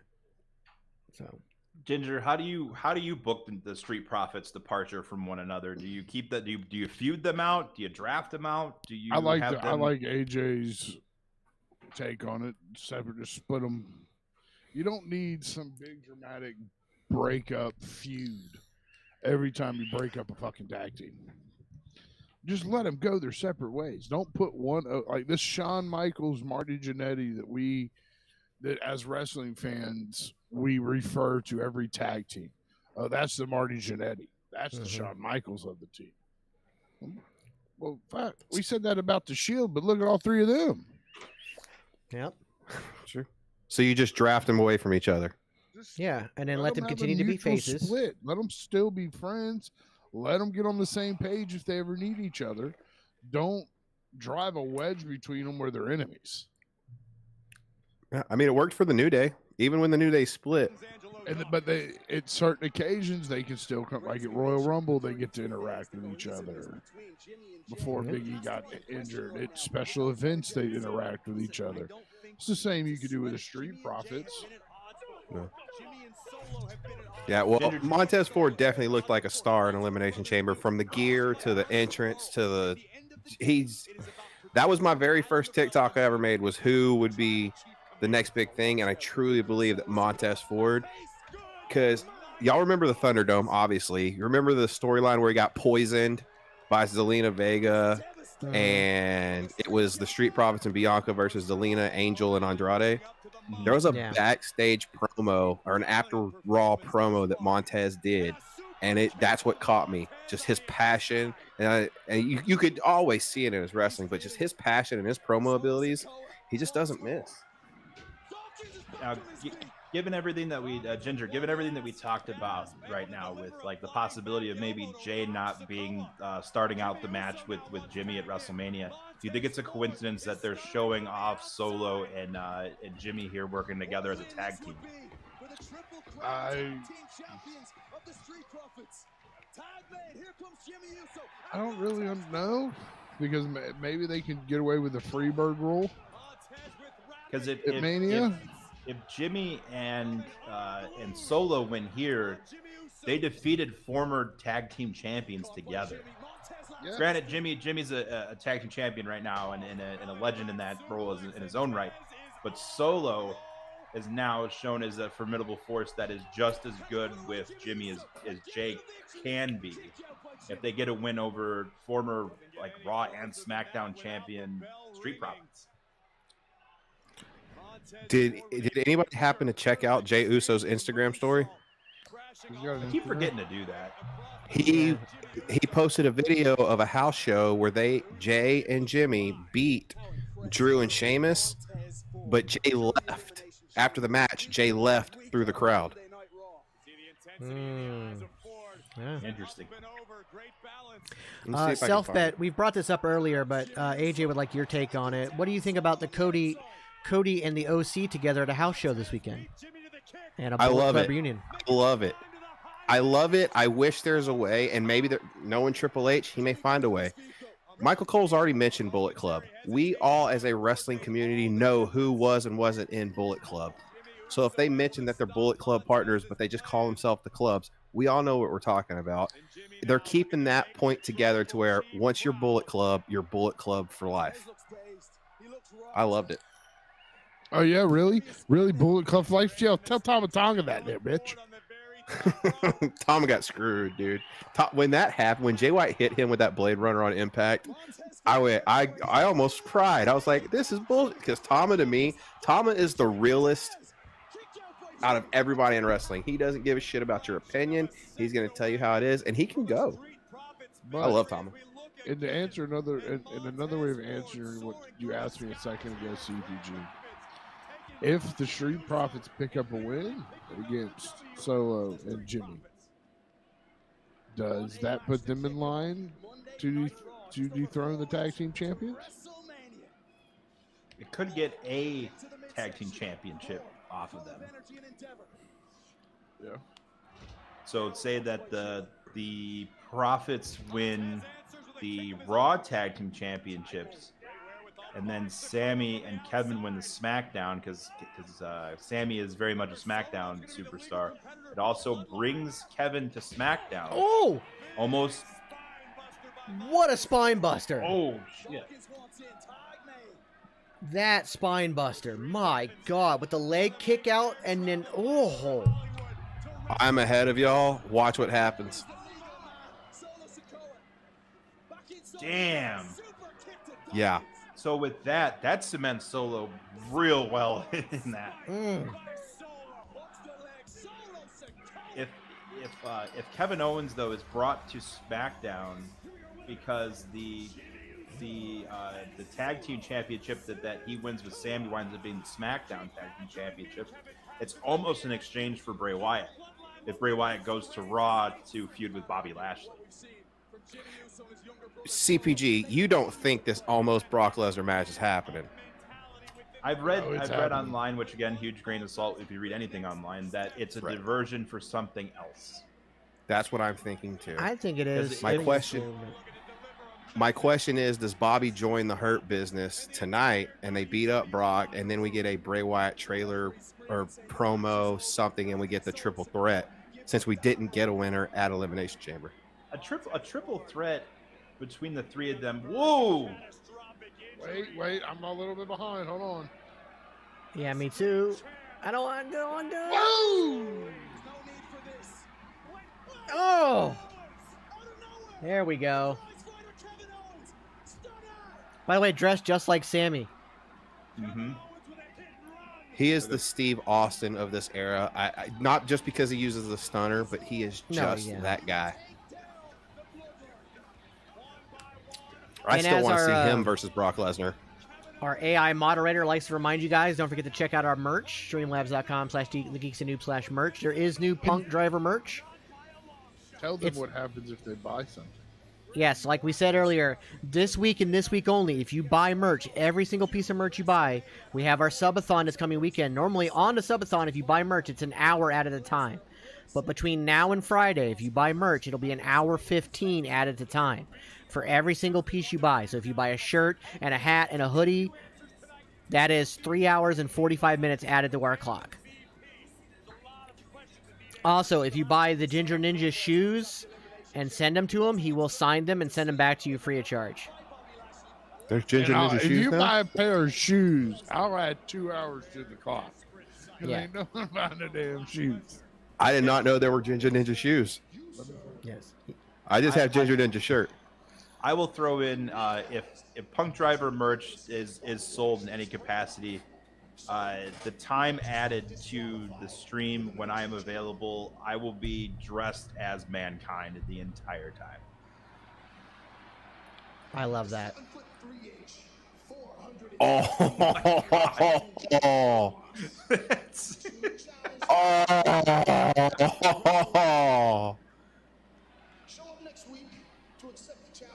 That man's face is on a pair of shoes.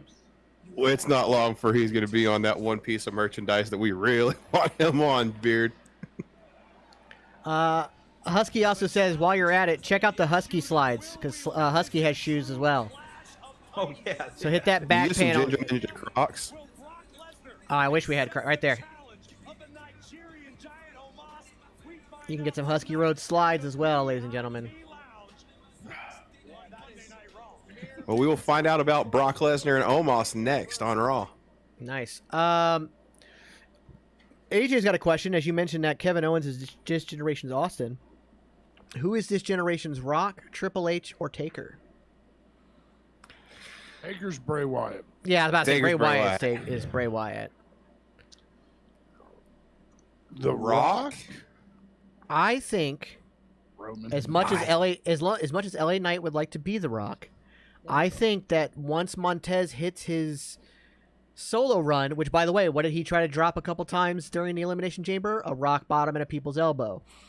It's almost as if they realize who these people are and their version of the generation of. I think Montez becomes this generation's The Rock. And if you want to give him a similar pat, maybe put him with the Hurt Business and then have him take over the Hurt Business. Like The Rock took over the Nation of Domination. I'm a fucking genius. Hire me, WWE! You sons of bitches. Although I have a secret job possible coming up. I don't want to talk about it just yet, but John, off air, I will tell you about it. All right, Roman Reigns is The Rock. I don't know who you can get his take. I actually think Roman Reigns. I think Roman Reigns is Triple because H. Roman Reigns is already established. But I think he's also Triple H. I think he's this generation's Triple H. I agree with that wholeheartedly. I think Here's the thing, that the Rock could captivate an audience and bring him in. Roman can't do that without Paul Heyman.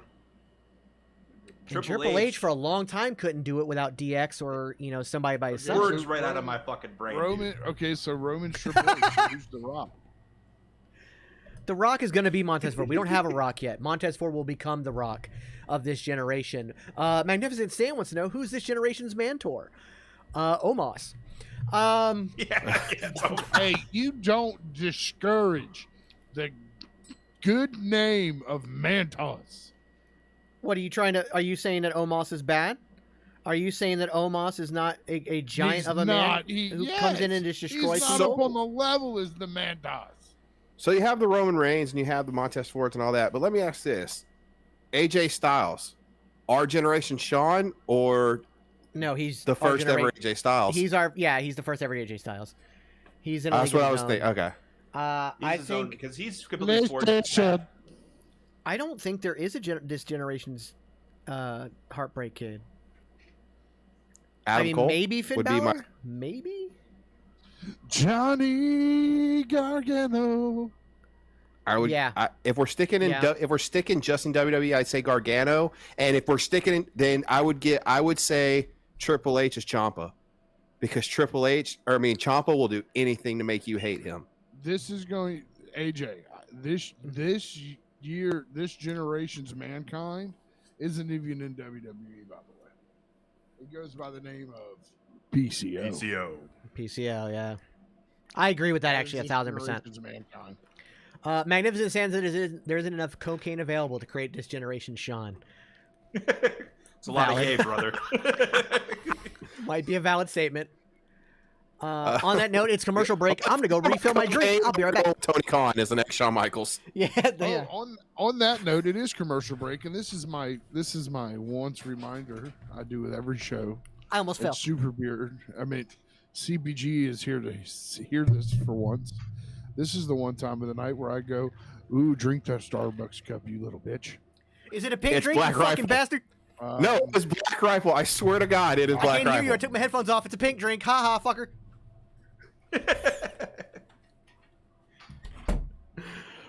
Sweet tea that's poured from your kitchen out of a Starbucks cup. You son of a bitch. I do not intend to leave my own show, but I do have to use the facilities as well. We're in a commercial break. While I'm gone, moment. Let's go. Either we're all going to go together. and everyone's going to see just our collective backgrounds. No, I pissed during the show. What are you talking about? Yeah, you got the big jug underneath the. I don't. No, my bad. I got a bathroom like 10 feet from me, so I'm like, yeah, I got to piss. Get up and walk away. If no one's had not noticed, just get up and walk away. While I'm here, or while I'm out rather, because I'm here now, but I won't be here very soon. Adam Cole is this generation's Shane Helms at the height of what Shane Helms was able to do in his career. And you're all going to hate me for saying that, but it's true. Is that a height joke? Yes. Yeah, Shane. Yes, as he walks away.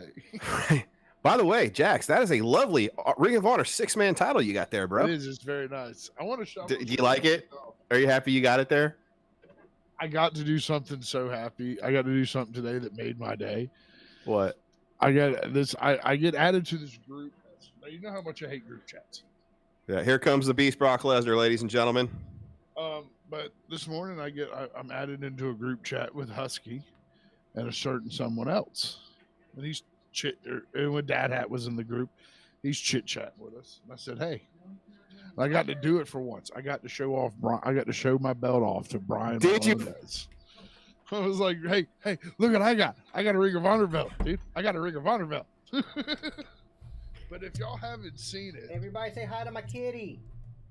Say hi, kitty. Hello, kitty. Hi, kitty. I picked up a 6-man Ring of Honor World Tag Team Championships. I'm a big Ring of Honor fan. And when this thing right here was on the shelf and the guy told me the price, it was said yes. I said yes. It wasn't even a thought. The guy told him the price and he goes, I'll take it. I mean, come on, He was that guy. You were that guy looking at Shawn Michaels the night before. Yeah, mine. Which, by the way, when it comes to May and Comic Palooza and you guys coming, can confirm Lady Bet, Kid Bet 1, and Kid Bet 2 will all be there. Oh, right. What about Self Bet? Self Bet will be there. Self Bet will probably be on his new schedule by then. That's good. That's good. And by the way, guys, I'm going to try to attempt this. Between now and Friday. Friday kicks off our subathon right after Friday Night Fight Night. And we're doing this subathon. You could add time on to our initial time by gifting subs, subscribing, biddies, merchandise sales, tips, all that kind of stuff. What the hell was that? We got CSB Baloney has followed. Thank you for the follow. You get yourself a dancing penguin. Dancing penguin. Thank you for the follow. I love the dancing penguin. Thank you for the follow.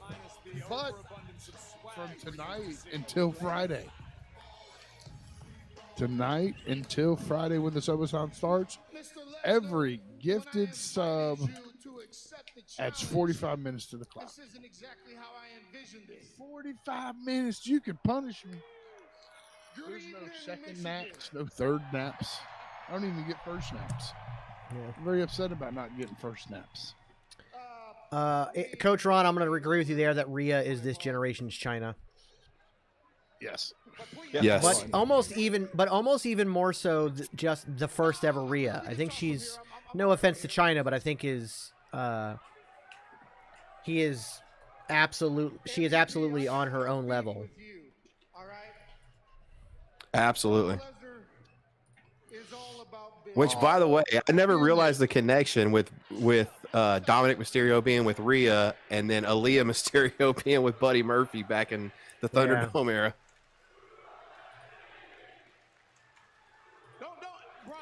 Don't listen to them, please. Where does Santos Escobar come into this Rey Mysterio Dominic Mysterio feud? Do they do Dom and Damian versus Rey and Escobar at Mania? I hope not. I think it'll be one-on-one. I think it'll be one-on-one. I think Escobar faces him either next week or the week after, and then it'll continue to help set up. Because they talked a lot about the respect of masks and stuff, and I think that Dominic gets away with a mask at the end of that, and kind of sets up the possibility of career versus mask, or not career versus mask, but like the retirement match for Ray, where he might lose his mask at the end, or they don't do that. I personally hope that they don't do that, but I think it's starting to trend in that direction. I'll make my way in. Come on in. AJ references this. Ciampa is. AJ believes that Ciampa is more this generation's Edge, and I can see that. The rated R superstar going above and beyond to make the crowd hate him. Also having like that killer match with Mick Foley, and think about the matches with Gargano. Yeah. Yeah, I was gonna say Ciampa could be Edge or Orton. Yeah. CSB Baloney says, I'm here for a Mania Lucha de Apsueta. I can't say that. I don't speak Spanish. Google Translate it or something. Google Speak it instead of trying, because I can't. Oh, speaking of which, it's on the screen. Y'all can see it. Beard, you'll get a kick out of this. I stopped by a certain Taco Palenque last night through the drive-thru, and there was a picture of a horchata. So that picture is why she ordered it in the first place, because we didn't know it was on the menu until we got there to see that picture, that big-ass picture. She's like, ooh, horchata. Can I get horchata, please? You're going to forget it. No, I won't. So I sent it to a certain silverback, which response I got that Allie is going to hit me with a flip-flop. She's going to be chocolate tossing at me. CSB Baloney, what's up, man? I will see you tomorrow. CSB Baloney, I like the name. Can have his way with the 7-foot 3-inch tall, 416-pound. There is no Omos. Now, I want to say this. JD New York or whatever, he's starting to get real big. He had made a video, and I reposted it. I thought he was going one way with the video, which is why I reposted it, and then he went completely left field. But he brought up how Omos has never been used during the Triple H era. Hasn't done anything. So why would he automatically get a shot? Which made me think, yeah, this is going to take this match isn't going to happen. He went on to think it was Vince McMahon trying to book a match for Brock. I don't believe Vince McMahon is back doing anything creative. Hold on a second. Let me make something very clear to all of you. Vince McMahon is not back in creative. He is not. The proof is in the pudding. We would have had shit shows from here on until last year. It's not happening. Shut up. Stop believing everything you hear on the internet. Get over yourself. Vince McMahon is not back in creative. That was damn good. You're a hair versus hair match away from John Silver at that angle. I know, right? I accept your challenge. So we have some business. He's gonna MVP's gonna die. Not only I accept your challenge, but I think we should shake on it, and we should drink on it. A handshake and a toast. This match is not happening. Brock Lesnar versus Omos at WrestleMania.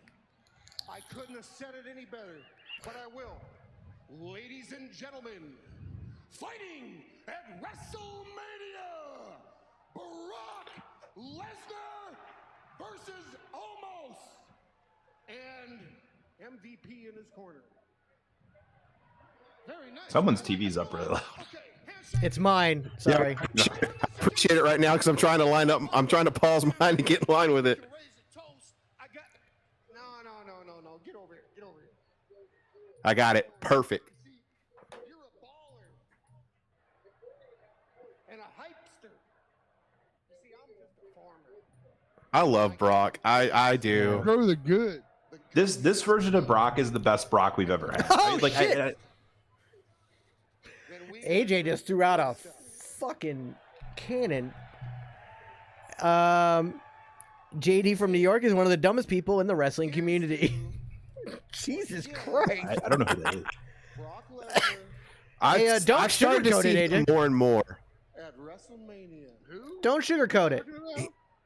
He's this dude from New York that just fucking you know who he is? He's got Vince Russo conspiracy vibes. I'll toast with the champion. Yeah. He's terrible.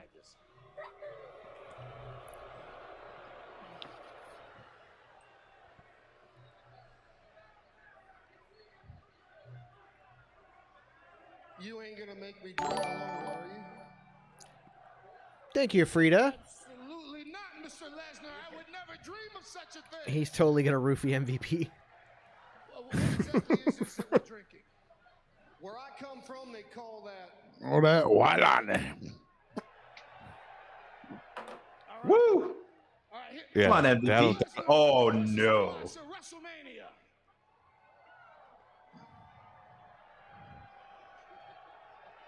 Oh, It's like cow piss or something. Oh, Oh no! Oh Real alcohol. no! Brock's face turning red already. Oh no! Here lies MVP. Oh no!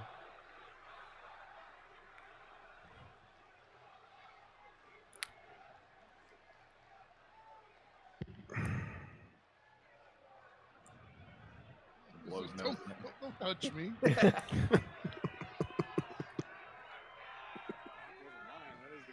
Oh, there we go. Bye, MVP.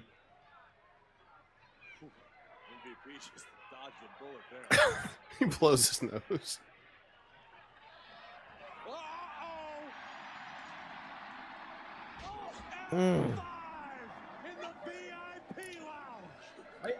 I wonder how they got to the point where like Cowboy Brock happened where did Brock just say, "Hey, look, I'm just gonna do whatever I want in this"? Yeah, like, pretty in much. this- Or did they say like, hey, the whole MMA fighter thing, enough is enough. We've done that to death. Brock, do whatever you want. The way he kind of talked about it on the Pat McAfee interview was that he pretty much, when he came back, is like, I'm just going to do what I want. I'm just going to be me. And so I'm just going to do what makes sense to me. And that's being myself. Yeah, it was a lot better segment than I thought it was going to be too, Super Bro. Yeah, Brock has gotten 10 times better on the mic since splitting from Paul Heyman. And he was good back in the day after Paul joined Big Show back at SummerSlam. He was fine on the mic. He wasn't bad. And then when he came back, you could tell there was moments where it's like, man, his promos aren't that great. But now I think he's great. Well, you also got to remember, he sat for how many years? He sat for how many years under the learning tree of Paul fucking Heyman? Yeah. How for a while there, he was really good with like who he was paired with. Like him and Angle together with their little segments. Oh were my always really god, good. those were Like fantastic. drinking the gallons of milk and all that shit. But yeah, since he's been like before, when he first started the string of comebacks, I was like, this guy, every time I got a microphone, I'm like, oh god. When we got the Paul say something stupid and all that. But now I think that it all goes hand in hand with him being able to do whatever he wants, just be himself, which is ultimately the best thing for him. Yeah, I agree, Baloney, that Brock seems just to be having fun, which he didn't seem like for a long time he was. It just, like he just comes in with a smile on his face, like he be yay, motherfucker, be that's fun. I mean, we got a snippet of it with Beatbox Brock. By the way, we're getting Cody Rhodes versus Chad Gable tonight. I don't know what I did right in a past life to get this, but thank you. While we're on commercial, I'm going to step off and I'm going to go to grab some more tea. I'm gonna go grab some more fruit punch. Fuck you, Jax. Get that pink drink, You sir. drink your fucking fruit punch. Before I left, I told Self Bet that Adam Cole was this generation's Shane Helms at the top of his career. And he's like, "Is that a height joke?" And I was like, "Yes." Then I just left. Yes. I think if Adam Cole was in the Triple H era of WWE, he would be this generation's Shawn Michaels. Minus all the coke and everything else. But I mean, like, he would be the guy. Just the guy who doesn't seem big enough for it, but is out there just killing it. Freaking all twisted up. I see when the Undisputed Era thing, like, all due respect to Adam Cole, who I'm very entertained by, But during the Undisputed Era and the subsequent breakup of the Undisputed Era, I really liked Kyle O'Reilly more than Adam Cole by the end of that. AJ has a good question. What piece of farm equipment does Brock use next? I'd like to think a plow.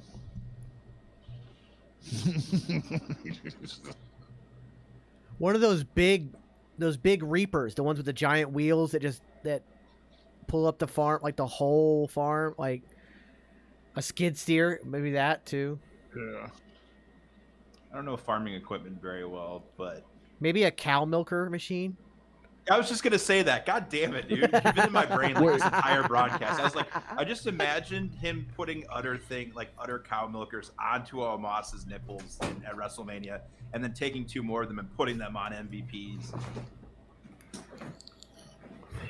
I'm still surprised we're getting this. What was in that flask was just straight tit milk. I'm still surprised. I'm still surprised we're getting this match, and like somebody said earlier, it's got to be because that's what Brock wants. It had to be, hey Brock, what do you want to do at Mania? And that's it. I think that Brock had to have been the guy that goes, I want to work with Omos. Had to be. Because Brock's not going to just work with anybody. I mean, they might have pitched it to him and he liked the idea, but at the end of the day, it's still his choice. Like, there's no way that they pitched that to him, or there's no way they told him, this is who you're working at Mania. They're like, hey, what about working with Omos? And he was like, yeah, right. Because like he said it even in his promo, and he said it in the interview, he's a money guy. He's a business guy. He wants what's going to draw the most money. And I guess the idea of him facing a 7'3" giant, I guess maybe harkens back to when he and Big Show broke the ring. Maybe.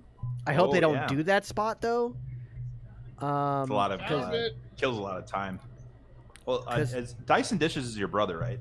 Yeah, it's Super Bro. All right, Super Bro. Since you brought up Route 34, I just want you to take this quote and have it play in your head during Rule 34 being where your headspace is. Roman Reigns is a happily married man. But Paul Heyman isn't. He's not. All right, what are we looking at here? Right Right there. Oh, shit. That's what Lesnar's going to come out in.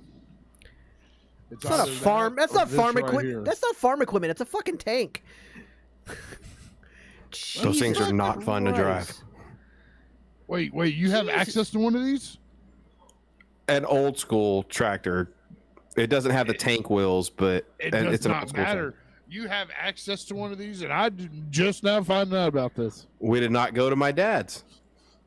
Your dad's got puppies. Your dad's got farm equipment. Ooh, next Monday, John Cena returns to Boston and WWE Raw. Will he set up his WrestleMania match with Austin Theory for the United States Championship? We'll find out probably next week. Yeah, that should be a really good episode of Punk Driver. Should be a really good episode. CPG. Put those reminders on when our broadcast goes on the Geeks and Noobs Network while you're at it. Yeah. Like, follow, subscribe. Tell everyone you can about this, especially with the subathon. Remember, if you buy Comic Punk Guide, like Punk Driver merch, this guy's going to be dressed up as Mick Foley the entire broadcast time that he's on. You're going to see me in a mask that is so uncomfortable to breathe in, but I'm going to do it all for you. And a little bit for Jaxpo. A little bit for me. And if you do it tonight, and if you do it before the subathon starts, it adds extra time. Mm-hmm. And I want one of those Cody. I want one of those Cody Rhodes jackets. Like, fucking Jax has me wanting like ring gear so bad now because of the groups he's put me in. Dude, there's a woman. Her God, she's from Chicago. This is my favorite jacket of his. Yeah, the one with the emblem that covers the front, like the straps and the chainmail. This is my favorite jacket, right here. It's Homelander.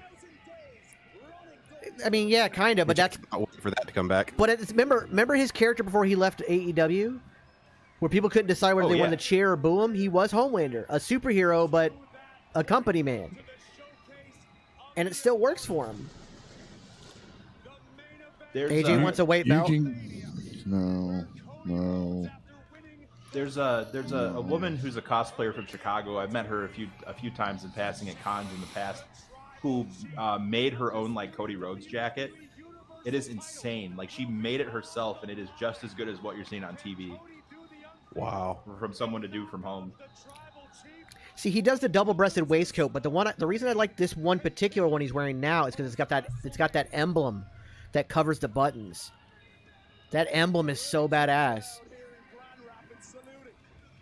Greatest decision this dude ever made was to leave WWE, and the other greatest decision he made was to come back to WWE. Mm-hmm. I think that was always a plan, though. Are we talking about this person, CPG? Duh. Yes, yeah, that's her. Yeah. Yeah, she makes sure awesome. She cosplays as Cody a lot. That's a damn good jacket. That's awesome. Yeah. In the video, she gives you the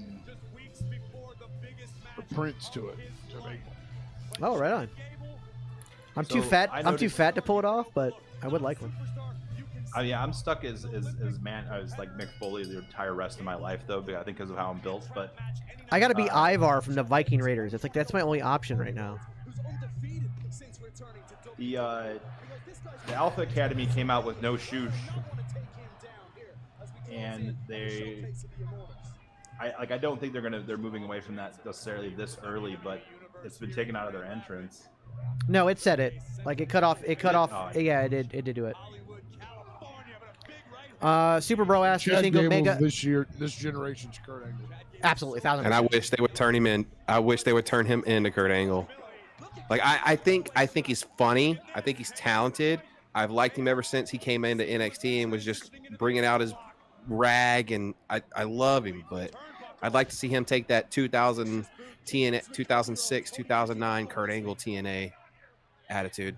So we Yeah. were talking about that earlier tonight about we were talking about the Miz and the possibility of Miz moving in a more serious direction, and how Chad Gable is positioned to become that kind of new funny guy that has his own like with the Alpha Academy having his own like funny segments here and there, and that through losing Otis opens the door for Gable Stevenson, and that's the guy you turn into Kurt Angle. I agree with that. Also, that inverted superplex that Chad Gable just took, he just took it. That man just flat bellied that thing. Holy crap! That's impressive. Super Bro asked, "Do you think Omega or the Young Bucks will ever come to WWE?" I think Omega maybe, Young Bucks maybe not. AJ says, "Have you seen a person who cosplays as China?" Yeah, as a matter of fact, she's a friend of mine on TikTok, and she wants to come on the channel one day. I've just been trying to work it out because she actually lives in England. So I've been trying to work out times and whatnot to figure it out. But yeah, she's down. And she looks just like a young China. She's a bodybuilder, and that's why she started doing it. And yeah, she's badass. Super sweetheart too. What was the question before that one? Omega or Young Bucks? Do you think they come to WWE? Oh, absolutely.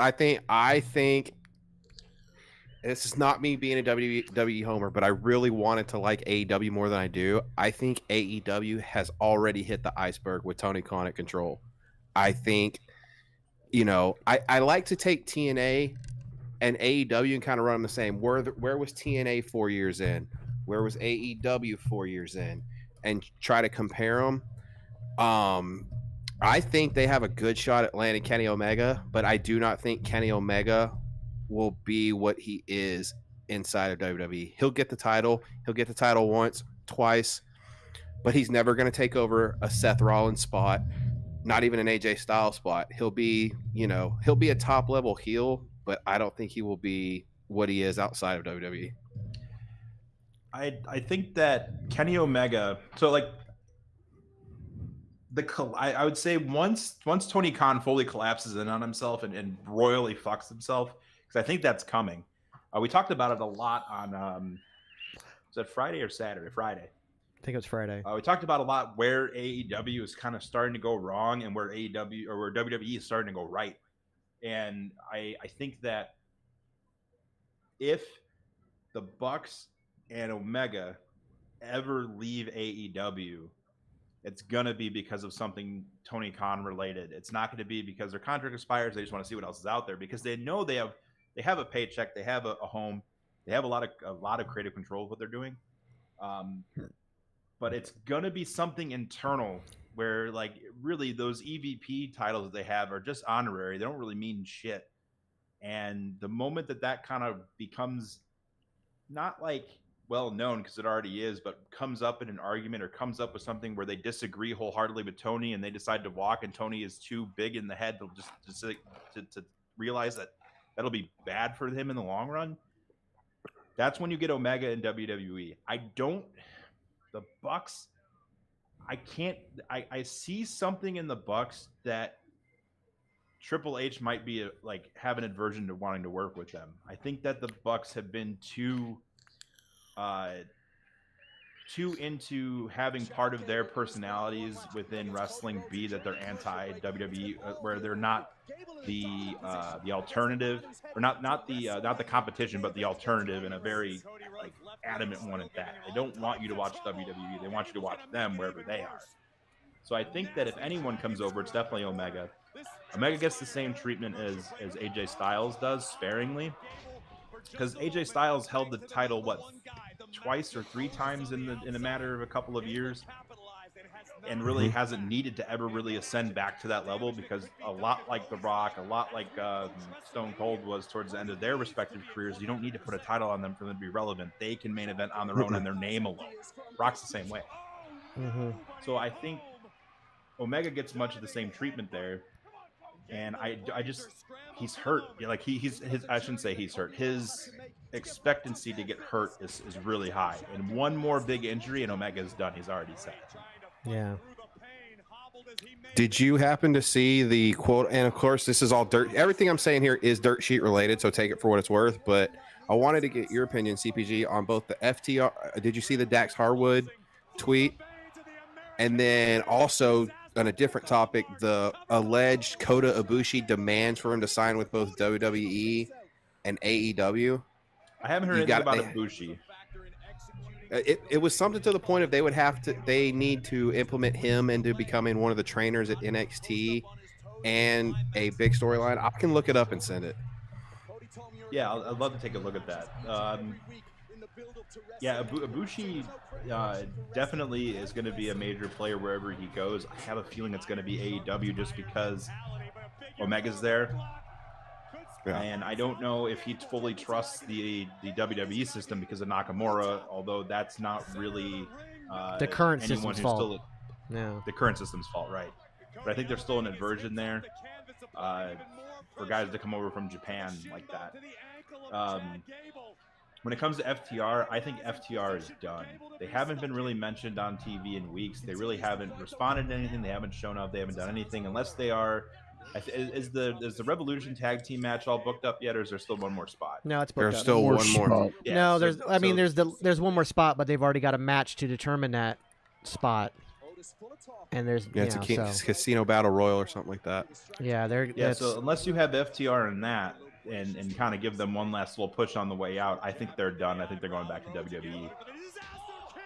Now, CM Punk, to bring him up, posted on his Instagram story tagging FTR a picture of the Thing, the Hulk, and Jim Cornette, saying it's clobbering time, motherfucker. It's like a cartoon comic book drawing of the Thing, the Hulk, and then Jim Cornette. He had talked FTR. I guess he had tagged FTR or something. I'm trying to find it on Facebook so I can send it over.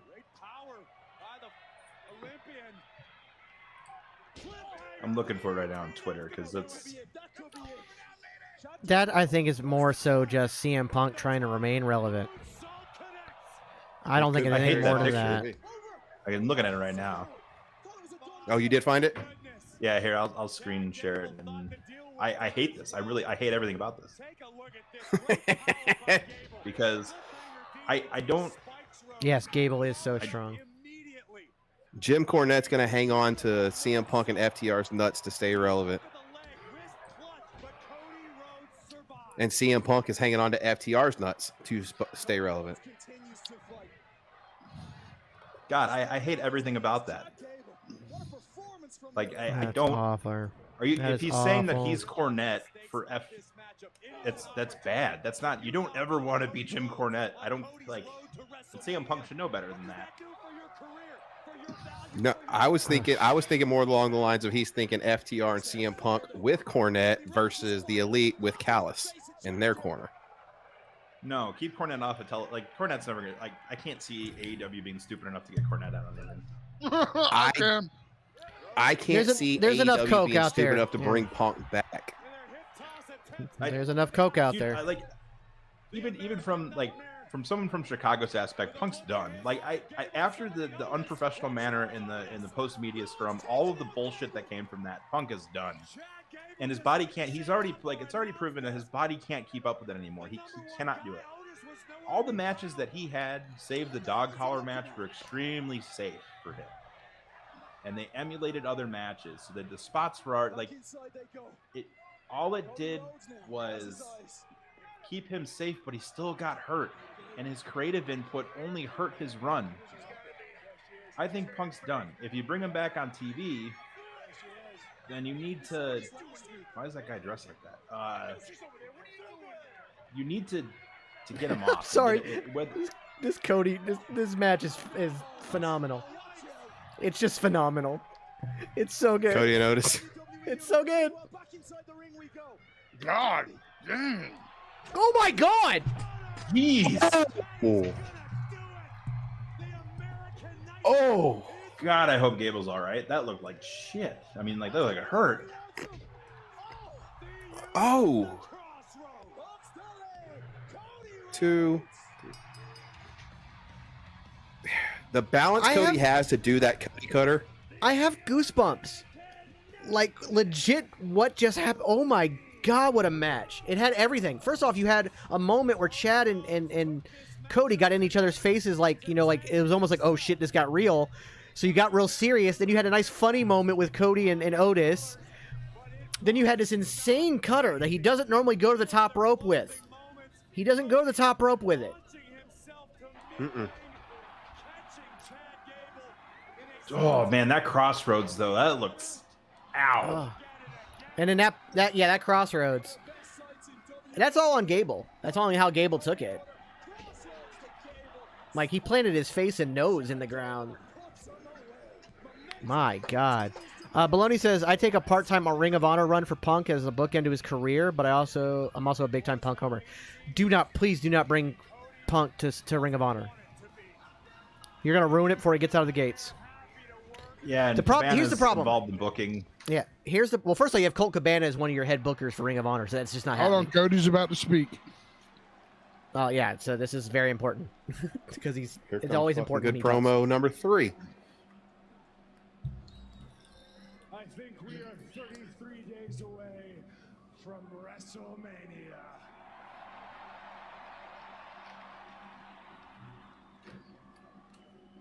I have yet to stand in the same ring as my opponent, our undisputed champion, Roman Reigns.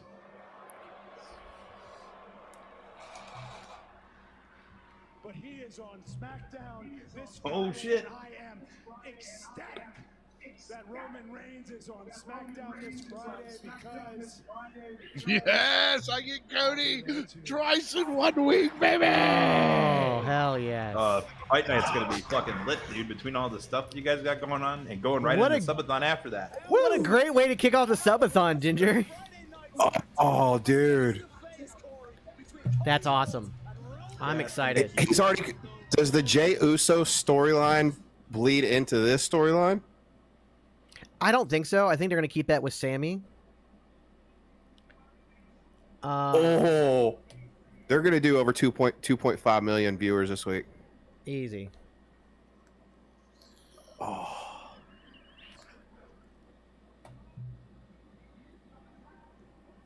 That's awesome. Cody has me believing he's going to do it. Solo. SmackDown. While switching gears, joining me at this time, Baron Corbin. What the? What the? Time to deliver a message to the WWE universe. Wait, is it Hurt Business in the background? No. If you took an F5 from all those things, Leslie, all there those ain't gonna be things that JBL said to me are Corbin, I'm sorry, I've been told to cut this interview short. You're cutting it short again? This is ridiculous. Are you kidding? Kevin, can I ask you about what you did to Jimmy Uso and Solo Sikoa earlier on? Like, are you concerned about any possible consequences? Consequences? You know who should be worried about consequences? It's Jimmy Uso, it's Solo, it's the bloodline. See, because this is what's happening. They're suffering from the consequences of their actions. And they're not the only ones, other people from the consequences of their actions. As far as I'm concerned, I've said it for months. Oh, that's I think that's John's TV. I'm not going to stall. Yep, my bad. Tommy, it's gonna be real good Friday. Friday's SmackDown's getting set up real nice. I'd like to. We're getting one of the Tommy, greatest we're builds to Friday night, WrestleMania right? in years.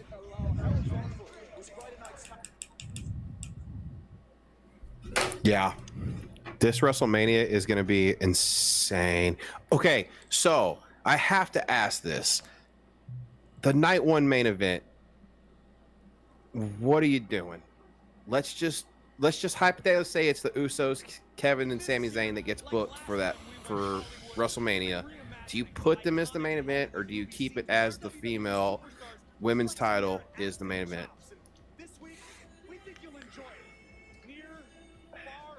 I think you stick with the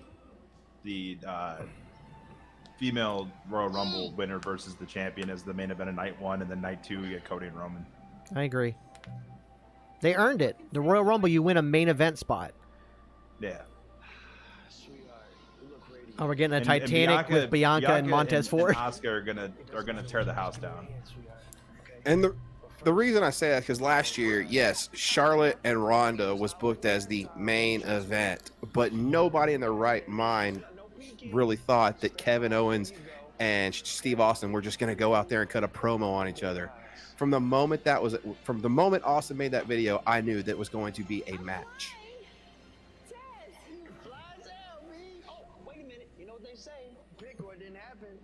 Yeah, the confrontation between the two of them was definitely like having that as late in the card as it was I think was right on the money, just because of it being Austin and there being the impromptu match with the Falls Count Anywhere and everything they could have done.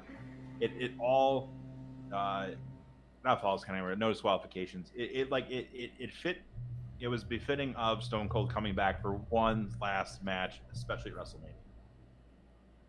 Having that, pretty much. I think that was just fine.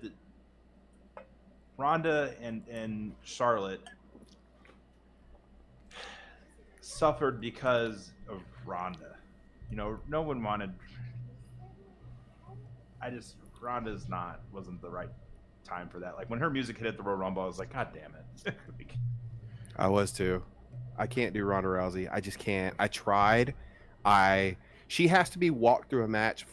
To me, I get the feeling she has to be walked through a match 4 months early and do the match with other people for that 4 months, and then she's good. Anything since has just been not. It just hasn't been good for me. Let me talk about that and how everybody's actually 1,000% wrong about that. Yeah, break it down for him, CPG. What? She went for a whole year on her rookie year. A whole year. You really didn't say hi. She wrestled week in and week out. Weekend. Hello. Hello. You damn fool. You damn fool. What are you doing? Jack said hello, you damn fool.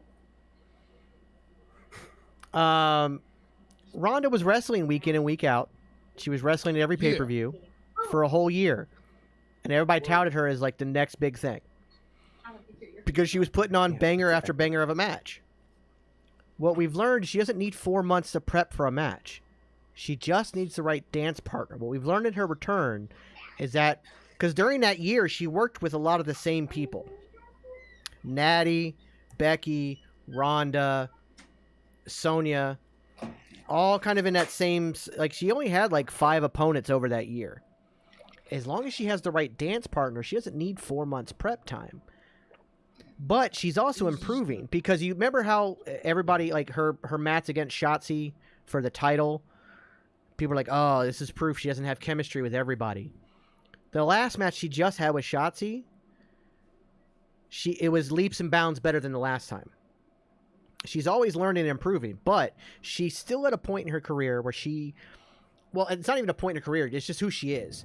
There are certain people who can wrestle literally anybody and have a great match. And then there are those who need the right dance partner. Ronda has proven she needs the right dance partner. That being said, Charlotte is kind of one of the right dance partners. She's always had good matches with Charlotte. But Charlotte was also in a bit of an ego trip phase at that time where everybody in the locker room hated her. That's why she had to go away for so long. Because she was literally hated in the locker room. Nobody wanted her around, to the point where her legitimate best friend Becky Lynch now can't stand her. Like, that's real. That's not kayfabe. That's real 100% heat between the two of them. Because Becky was getting over and Charlotte wasn't, and it pissed Charlotte off because her ego. So Charlotte was kind of in business for herself in that match, the whole thing. But so it was the right move to make Stone Cold and Kevin Owens an impromptu main event, quote unquote. But yeah, this time you have Rhea and Charlotte. It should be the main event of night one.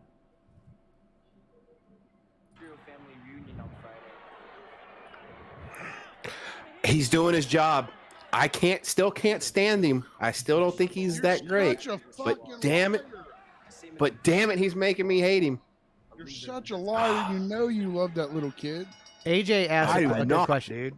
AJ asked a good question. If we get Barrett versus McAfee, when does the build-up start? I don't think we're getting Barrett and McAfee. I don't think we are either. If anything, we're getting. I think we're getting Graves. Graves doesn't want to wrestle anymore. McAfee. I don't think we're getting a McAfee McAfee match at all. I think we're just getting maybe him in the commentary, but I don't think. I don't think we're getting a match at all. But Graves doesn't want to wrestle anymore. He's talked about it, but he's like, yeah, I'm cleared, but I don't want to get to a point where I'm injured beyond being able to pick up my children. He's like, I have a comfy job at that desk. Why would I ruin that? And see, I never have a problem when wrestlers decide to just step away, because at the end of the day, that's what they want, is to pick up their kids and stuff. So when a wrestler retires, yes, it's sad, but I'm not like, oh no, please come back. Case in point, there's a certain, and he's not injured, but there's a certain Hardy out there that I hope never comes back. Not because I don't like him, but because I think he hurts himself even more by getting in that ring and then using alcohol to relieve that pain. So I don't ever want to see Jeff Hardy come back just for the sake of his health. Well, I've never personally been a Jeff Hardy fan. I've never liked his style or his reckless nature.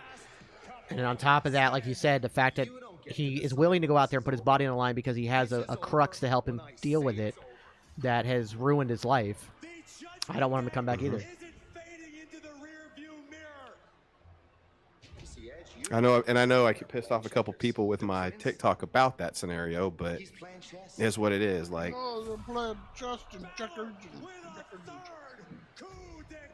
he would have.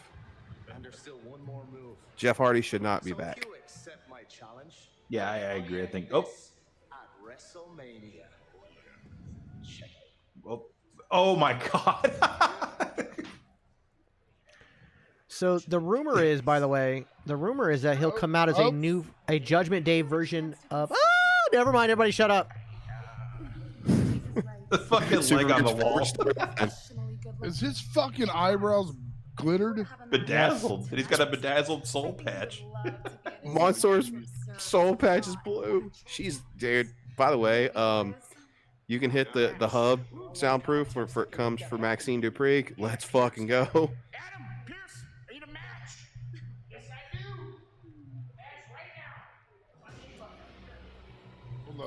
Yes, please. Yes, please. Yes, please. And here comes the destroyer of the women's division, the only true champion in my book. No offense to Bianca, but this Asuka, I want to see a streak. I want to see an NXT streak with this Asuka. Yeah, I think you're gonna get that. I think this Asuka is gonna, like we were talking about it earlier in the lead up to the watch along. That yeah, had you been here, fucker. They finally showed Bianca shook by an opponent last week. Yeah, fucker. If you'd have been here. Yeah, how dare you enjoy the dinner at how dare yeah, exactly. How dare me be a dad? Yeah. Call your kids in there. Call your kids in the room. Let me explain to them how this stuff's supposed to work. You're not going to be their favorite anymore. I'm always their favorite. I think we should talk about wrestling. Just let them watch old wrestling matches. It's crossed my mind, but I don't want my kids showcased on the internet. So we'll put luchador masks on their face. I do have the fucking Penta mask.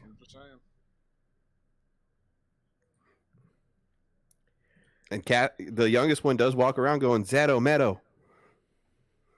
I have no idea what we were talking about before Otis came on the screen with the maximum male models. No clue. Don't remember at all. Nah.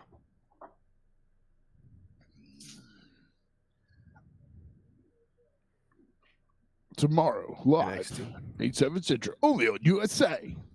We'll be watching that after Wrestling with Toxicity. Which, by the way, we also have a brand new Wrestling with Toxicity shirt done in the old Raw is War style on the merch store as well.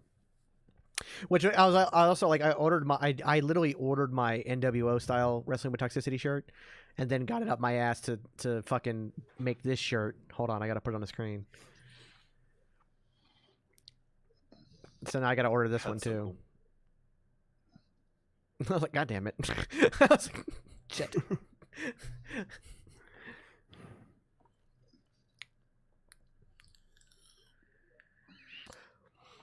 Yeah, I definitely like the build-up we're getting. I also I'm actually really looking forward to this Carmella Asuka match. Because like I said, me too. Carmella didn't go in. Carmella didn't go to Adam Pearce like a bitchy, whiny heel. Like, he approached her and said, hey, look, I want Asuka. She just stepped up, which I appreciate. Because you've got Chelsea Green and Sonya already kind of pulling that character off on SmackDown. You don't need it again. So to have her be more like the Carmella we got when she was with R-Truth, but slightly more heelish, I think is the best character for her right now. She's been looking pretty good, like booked pretty well since she's been back. So I think that it's going to be a lot. Like, in all honesty, there'll be a loss to Asuka, but I think it'll be in a fashion that still makes her look pretty damn good. Yeah, because she looked good. She looked good in the chamber. You know, I think she'll have a strong match here. So I think it'll work. I'm getting a GIF from a certain wife of a silverback of a man throwing flip-flops at a target. I'm in deep shit when it comes to Tell her to make sure she doesn't leave her flip-flops in the fridge either.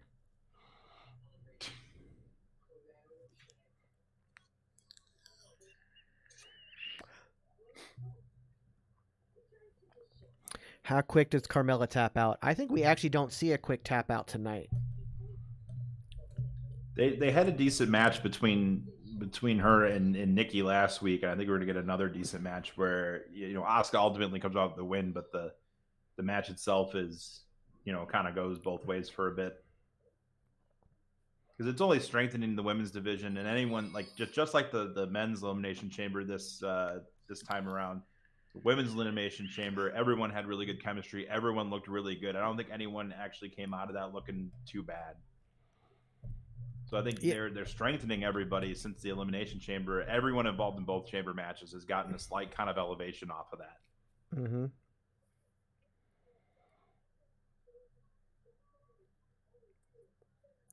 One person we have not seen tonight yet, now granted we still have an hour and a half to go, is Austin Theory. Oh, yeah. We've yet to see him tonight. I mean, he literally just beat the Hall of Famer Edge in a open challenge, and John Cena was announced for next week. Maybe they'll save him for next week. I think he needs to come out and say something. You got to start building it's being built, but really kind of start getting ready for the confrontation between him and Cena next week. Yeah. Oh, Bianca's got a new entrance video. Or Carmella does, I mean.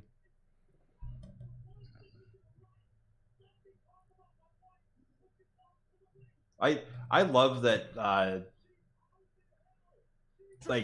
Corey Graves, everything, and I'm going to go as far away from the microphone for this. is everything that Corey Graves does is just like, oh, you want to talk about that? That's my wife.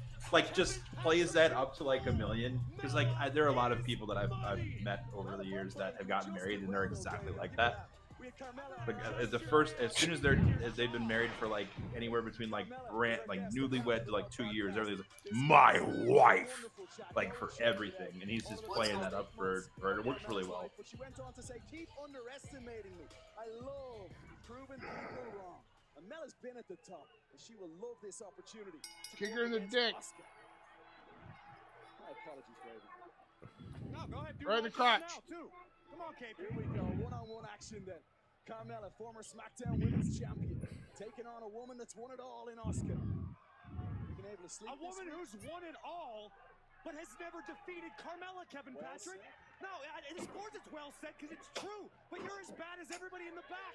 You're as bad as all these mouth breathers and incels in the crowd that don't give Carmella credit. She's a former SmackDown Women's Champion. She's a history maker. She's won the money. She's fine as hell. Twice. She's beaten Asuka twice. Has Asuka beaten Carmella? No. But is Carmella booked? Shut up, Corey. He literally just lost all credibility with that no. No. No. That's exactly it. Carmella back up on her feet. Not against my wife. Saw that blue mist from Asuka last week in the face of Bianca My Belair. wife. Who left it They had a with it? meeting inside the ring after Asuka beat Nikki Cross. Asuka goes to ground now as Carmella continues to fight. On tonight. Get prepared for Friday night.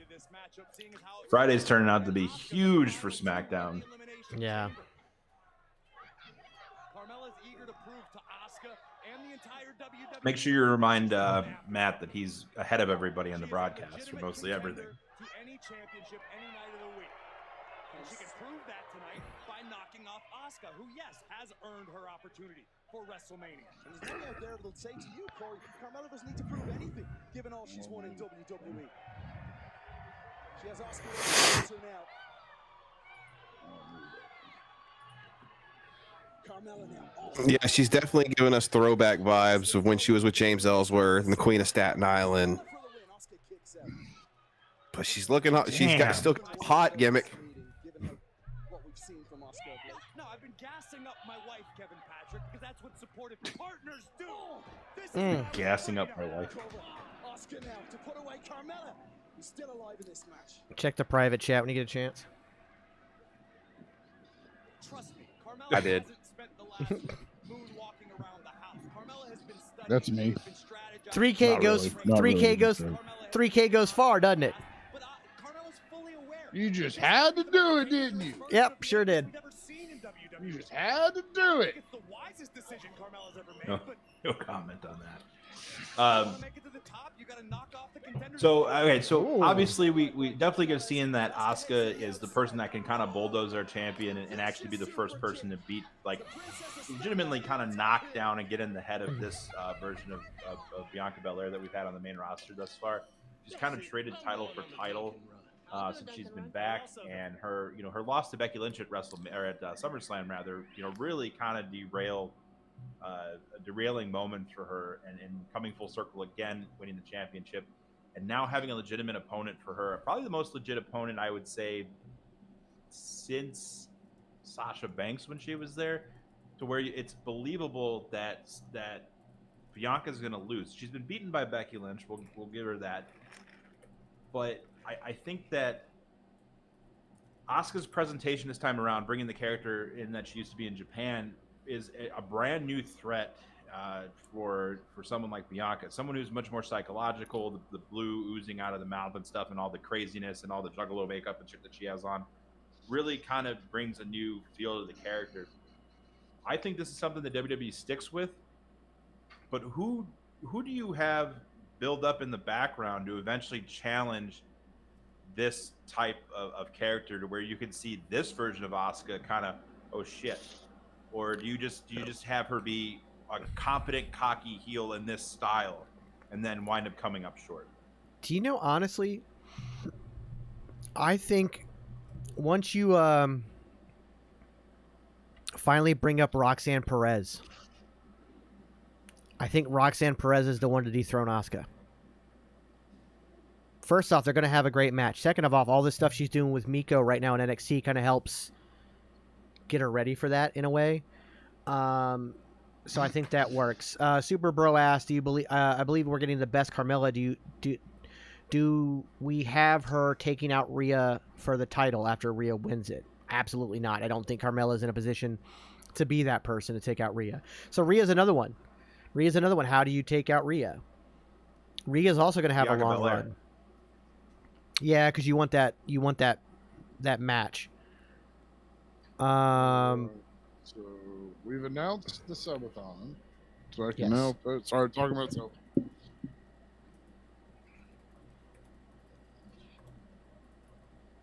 Yeah, so Bianca being the person that could to come back up again to then feud with Rhea to get that match, get it for a title. Roxanne Perez coming up from NXT. The only thing that I kind of see in the way of that is I think Toxic Attraction is going to come up, and both of those, they're about ready for their debuts on the main roster also.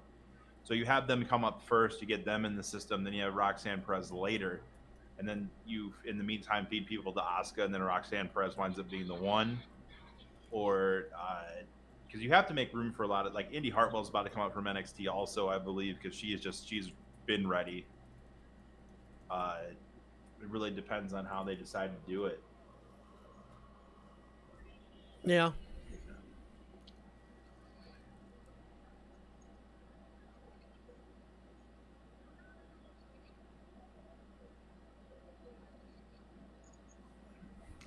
Back from commercial.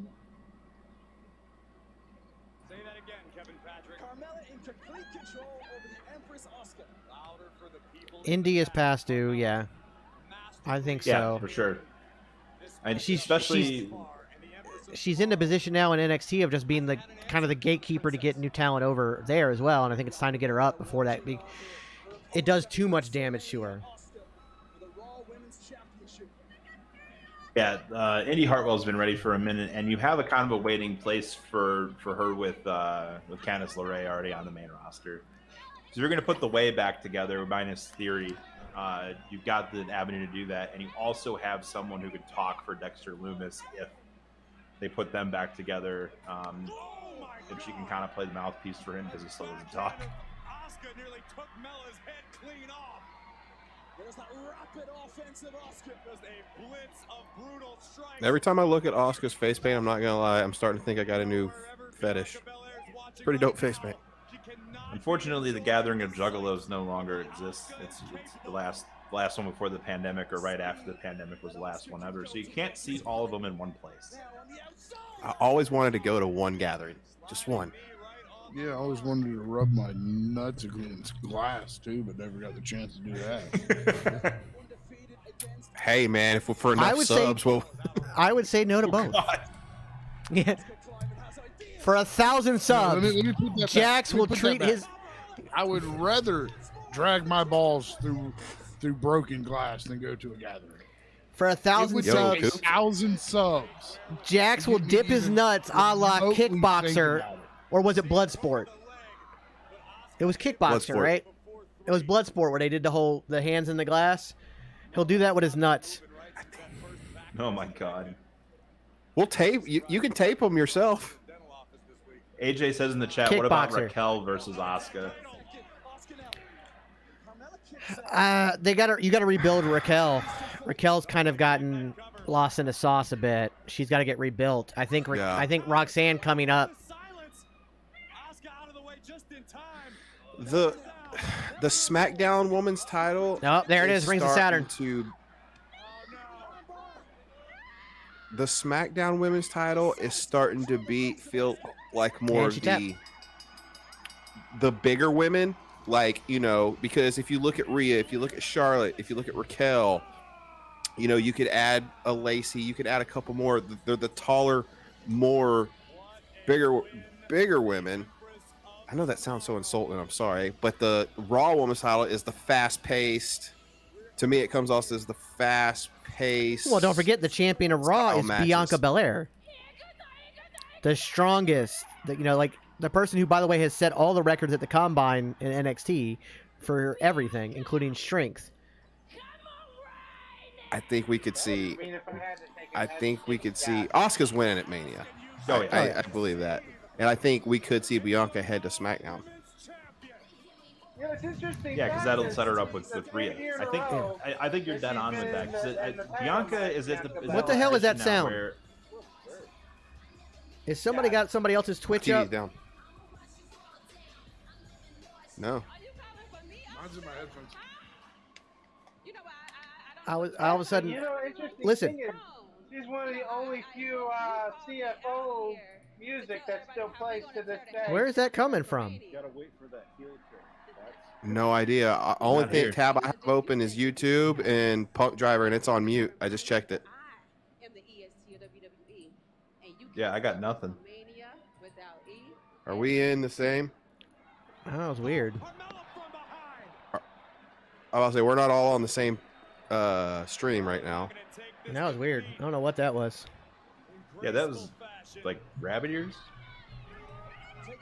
I don't know what that was.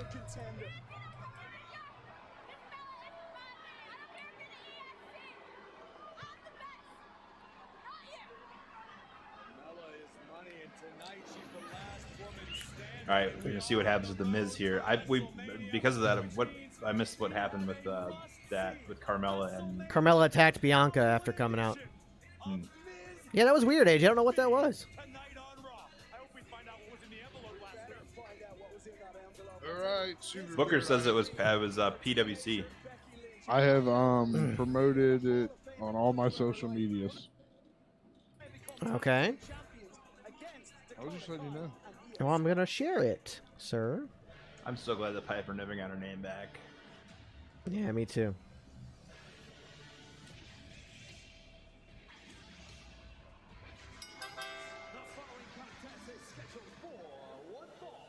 That was weird. How did the streams cross like that? No idea. I can tell you right now. I think it's because Captain Verizon looking panda. It looks like he's setting up a stream too for what's happening after. That might have been it.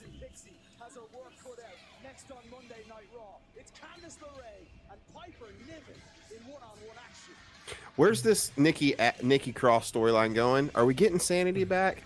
We could have talked to you about that if you didn't decide to be a dad. Yeah, I know. We already talked about that. Tortillas and kids. Like, we talked about that. You traded this wonderful conversation about Nikki Cross, Sanity, and where they might fit into the whole picture for tortillas, man.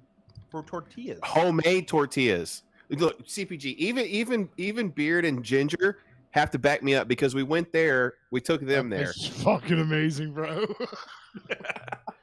Yeah, They give you like a dozen tortillas at your table instead of chips. They give you chips, but they'll also give you a dozen tortillas right there, and they're so good. You guys eating like just regular, just dry ass tortillas?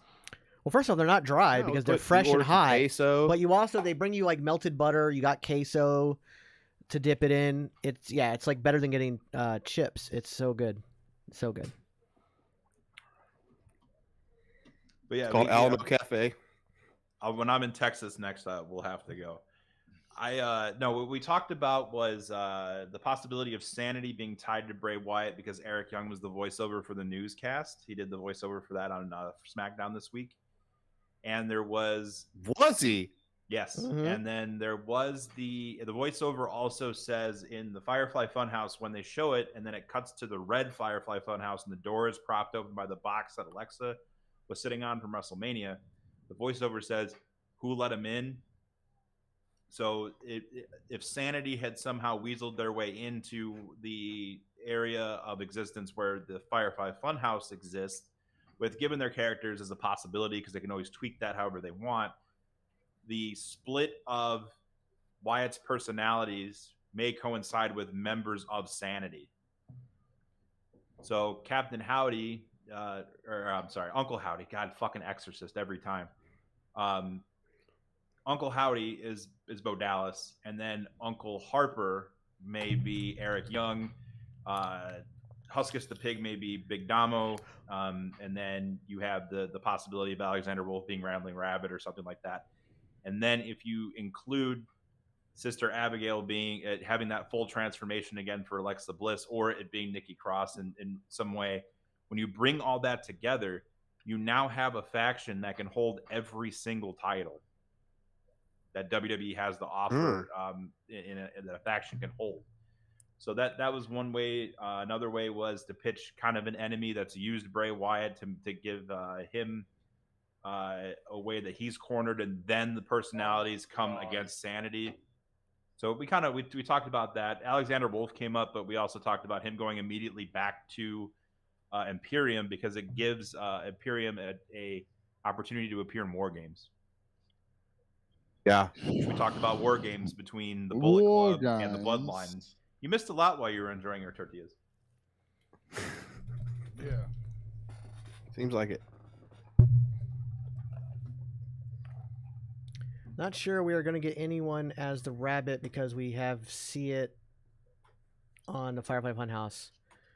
Rambling Rabbit was on the Firefly Funhouse. Yeah, he was a part of the Funhouse News Network. Yeah, he was literally the guy. He was the I was at NXT. He was the puppet. I love this story that they're telling in Creed 3. And if they were to ever land Jacob Fatu, that is how, and Roman was still champion, that is exactly how I would bring in Jacob Fatu. I'd bring Jacob Fatu and let him try to get through Braun. If you can get through Bronson Reed in a 5-minute match, you should get a contract. He's going to be so good now. He beat Okada. I know. Triple H is not going to fuck him up. He is going to treat him like the monster he should be. Well, back to the Okada thing. We talked, you said there was rumors about him. Beat Okada. Yeah, I know, but like he might require if I'm going to sign with WWE, you got to make me a trainer at NXT. Yeah, okay, here's the contract, sir. Yeah. Would you not want Okada as one of your trainers in it? Like, that sounds... I thought that was Ibushi, though. That was Ibushi. No. Oh, that was Ibushi. That's right. Ibushi. Again. Okay. Ibushi just as good. Like, fine. Like... Oh, here's Nikki Cross. What is Nikki Cross doing here? That was definitely Nikki, was it? But don't take Nikki away from the crazy gimmick. Like, they're not. She's still crazy. No, crazy Nikki. She'd go right back into that with Sanity. Yeah, I didn't like the Alexa Nikki Cross. I liked it at the beginning, and then when she went normal, and then a superhero, and now she's back to crazy. Just leave her as crazy. She's crazy right now. The superhero thing had its time. Like, the superhero thing got itself over for a bit, and then it got old really quick. Yeah. Like, it's something that either works. They got they just, they turned her into a supervillain to make her a bad guy. The crazy gimmick is the way to go. I don't think they're going to go back to the superhero thing anytime soon. And if they do, it'll be something weird to get someone's attention or make someone, trip up. But bringing Nikki back into the Sanity gimmick and bringing back Sanity, I don't see anybody really being able to deviate, or her being able to deviate from that again. Ooh, give me Sanity with Nikki Cross and Alexander Wolf and Damo and Eric Young versus Gallus with Piper Niven. I'd take that. Well, one of the things we kind of talked about was if there was kind of a reformation of the Bullet Club, you don't have to bring Alexander Wolf into Sanity. You can put him back with Imperium and then do the Bullet Club versus Imperium while Eric Young and Big Damo and Bo Dallas fill out your Bray Wyatt. Your Wyatt, that's 4 of your 6. And then both Nikki Cross and Alexa Bliss are your other 2 to make it 6. Yep. And then you have an actual legitimate... As far as Bullet Club. Well, it's your OC, Cody. You have AJ whenever he comes back from injury, but you also have the possibility of Jay White coming. Finn Balor's unfortunately on the outside looking in because he's still with Judgment Day. But that also gives you a second feud for the new Bullet Club in Judgment Day. But we were talking about at War Games, you have Bullet Club, you have the OC and either AJ or Jay White and Cody Rhodes versus either the Bloodline or Imperium or the Wyatt 6. Because there's going to be 4 guys and 2 girls in the Wyatt 6 if what we think is going to happen happens. Yeah, we would. While you were enjoying tasty Mexican food, we were talking about like how all this stuff can inevitably lead down the line to a match between, depending on how serious the injury is with AJ Styles, a match between AJ Styles, Cody Rhodes, Finn Balor, and Jay White. And with all the factions that have built up around them, looking in on it, so you could have Judgment Day be involved if you want, or Finn's past Judgment Day by that point. And then, of course, the Bullet Club is in turmoil over this. And then the clear decisive winner is the person who kind of gets the Bullet Club for a while. But it also... Oh, my God. Cody came out and said Bullet Club is fine. Yeah. And then the whole... And it's easy to pivot the OC... heel or face, depending on which member of the Bullet Club is their leader at the time, because they can work both. As long as they're standing behind the person, it usually rubs off on them pretty well. Right. AJ Imperium versus Bloodline. I think the Bloodline's pretty much dead after WrestleMania. I think it's going to just implode, and you're not going to have that. There is a guy on you. Bye, John. John went back to enjoy more tortillas. Tasty tortillas. Huge win for Candice LeRae here tonight. Speaking of which, I will be right back. Wrong button. I meant to switch tab. Wrong button. There's a guy on YouTube, and he takes WWE 2K games, and he commentates over them, but he tells a story, like how the Bloodline should go down, how the Street Profits should break up. And he did a great one on Jey Uso versus Roman, leading all the way into SummerSlam with Jey Uso winning Money in the Bank. It was really great. Well, I think that if we get the whole like Jay kind of turns on Jimmy at WrestleMania deal, I think at Money in the Bank we get Jimmy versus Jay setting up SummerSlam of Jay versus Roman. And then from there we can move on, however it goes. Yeah. I think Byron's just tired of interviewing a bunch of adults who are going through a goth phase, who can't fight their own battles one-on-one. Wow, he said God. Wow, yeah, you're corny, man. But you got a pair of stones. The last time I saw you, I laid you out inside the chamber. I'm getting this urge, guys. That I want to lay you out. I'm ready for Ciampa to come back. Yeah, but he's really hurt. Yeah. Major surgery. All right. Let me check something. Are we going to get Johnny versus Finn? Well, they've already pitched we've already got the challenge for WrestleMania between Edge. The rumor is Hell in a Cell. The other rumor is we get a Judgment Day version of the Demon out of Finn. Which, again, how does Finn end all his feuds? With the Demon. So it'll work. I don't mind your idea. Edge could call for it. Edge could, look, I want this to end. Give me the end of the line, Finn. Give me the Demon. I'm going to bring the Brood, Edge. You bring the Demon. Whatever. It'll work. I like your idea of keeping Finn out of the whole Bullet Club scenario, because no offense to Finn, and I know it was his club. He originated it, but the Bullet Club got insanely popular once AJ arrived in Japan, and they started going to Ring of Honor, and they started to go here and here and here. And, of course, the fucking debut of that shirt. Bullet Club got way more popular without Finn than it was with Finn. Well, Finn and the Bullet Club walked so that the rest of the Bullet Club could run. And that leaves you to a perfect feud between Judgment Day and the Bullet Club, because Finn has already mentioned it. You guys took everything I did. You couldn't do anything on your own. You had to take what I created. So there's already a built-in feud there as well. And if you ever want to break up the Judgment Day, you can literally just have Finn go back to the Bullet Club. Was that supposed to be there? They just did a WWE shop commercial, and after they showed the Alexa merch, it was just a poster board. Nothing you can buy off WWE shop. It was just a poster board laying there saying he's coming for you with Lily on the poster board. You can buy that. You can buy that poster board, that crowd sign? It's a poster. I did not know that. Yeah, you can buy it. I thought it was just a crowd sign on a white poster board.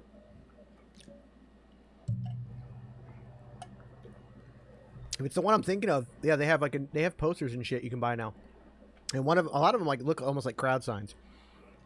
I did not know. And if WWE was smart, they would sell crowd signs. Alexa Bliss. You want to kind of control what people bring to the crowd signs? Fucking sell them. Yep. Yeah, you don't want to end up with fucking sell the Snyderverse to Netflix signs in your crowd. Jesus. These donuts are so good. They got a Jack in the Box of Lily. Oh, that's awesome, actually.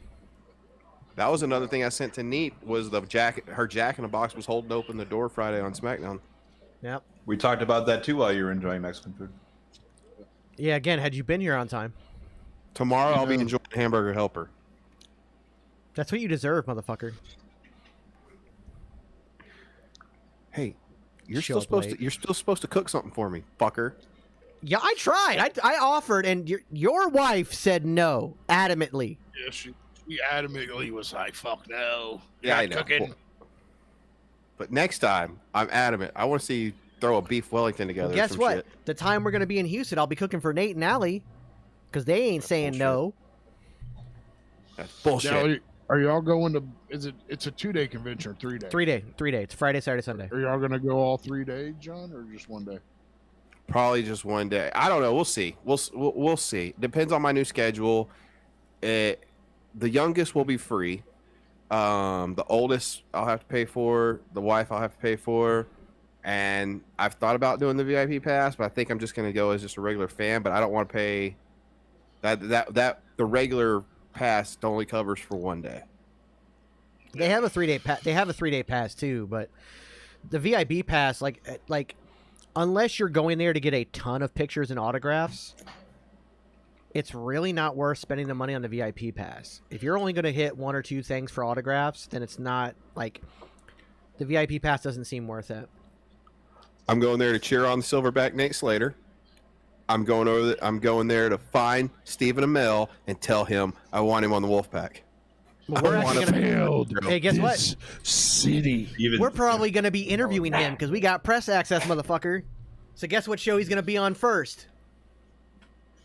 The Geeks and News, motherfucker. Can I do it? Let me do it. Go, Let me do it. Yeah.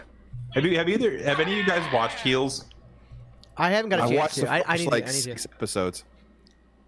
What's it on again? I watched the whole first Netflix, season. isn't It's it? not bad. It's just Is it on Netflix? no, it's on Stars. Stars, that's what it is. It's got some cheese factors to it. Super Bro has some good news. Possible good news. He has a job interview for a tram driver job at Bonnet Creek Park. So that's good. That's awesome. Let's go. Yeah, buddy. There you go, bud. Oh, Good job. Super Bro, do me a favor. Message me privately either on Discord or TikTok or wherever you think is best. I'll be right back, guys. I need to tell you something real quick. So shoot me a private message real quick.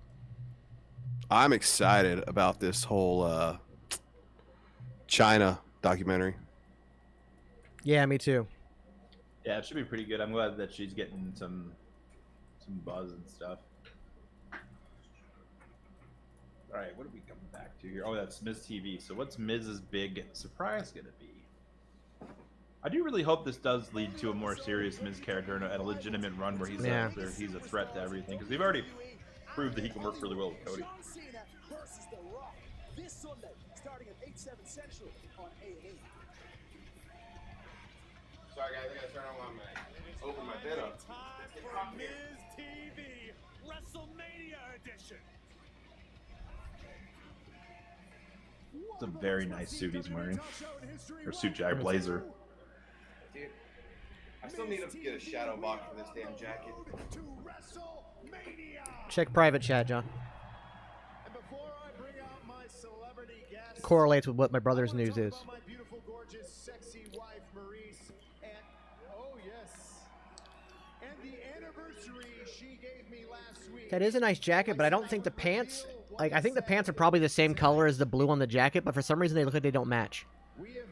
Like maybe they need a red stripe down the side or something. I don't know.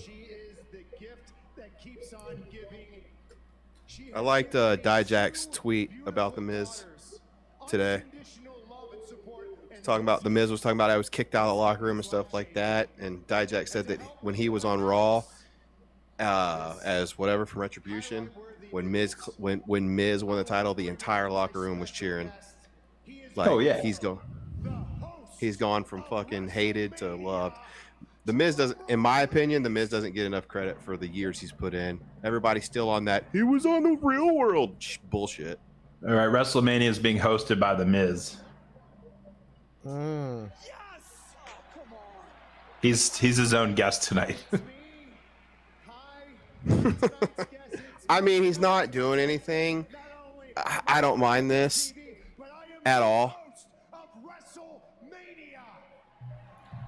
It's not Hulk Hogan, so there's always that. Yeah. And plus, it goes hand in hand with LA. I'm cool with that. You know what would be good is if he wound up being LA Knight's opponent. I'd dig that. I mean, they're on opposite shows, but I would dig the correlation between the two of them. How can you call yourself LA and come in to be this big star when I'm an A-lister? You know, LA is my town. This is my WrestleMania in Hollywood. Bullshit. Gentlemen, I'm going to step off real quick and tell my children good night. Oh, dinner wasn't enough? Dinner wasn't enough. All right, whatever. I still have to show them love and Go affection. be a dad. Go be a dad. God, I wish my dad would tell me good night and show me love and affection. I wish mine would too. I wish mine would stop. This is something that was passed down to me, okay? I'm 40. You don't have to tuck me in anymore. He doesn't tuck me in. I'll be back. Did we find out what the big gift was? Not yet, but we did find out that The Miz is the official host of WrestleMania in Hollywood. He was his own guest. He was his own special guest. Sure about that, Miz?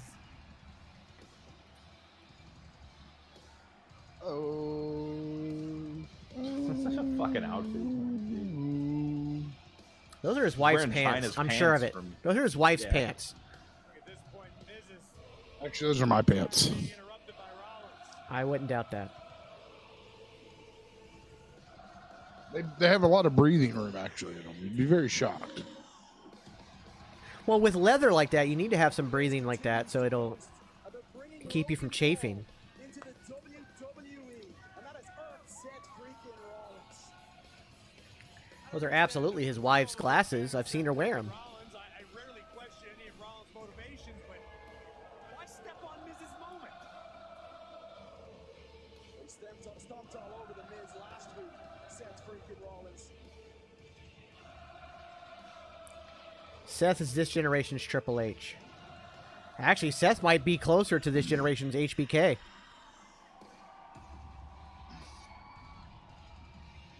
Yeah, he's kind of got that. I mean, he's able to get a lot of the move set. I mean, people said the same thing about Ziggler for a long time, even though Ziggler's not. Well, that's because Ziggler was kinda trying. past where he's at. He was trying Yeah, really he's trying, hard. yeah. That's because he was trying really hard to be that.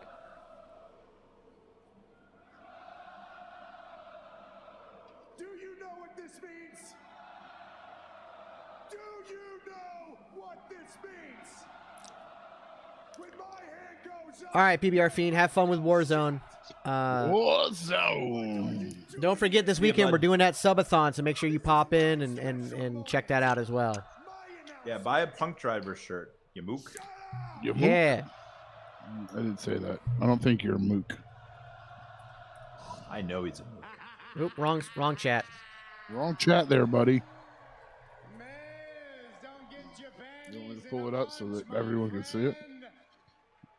Sure. came out here to congratulate Give me a you. second. No, I don't want to rain on your parade. Yeah, but see, that's just it. You've been raining on my parade for the past Go. 3 weeks. Well, Miz.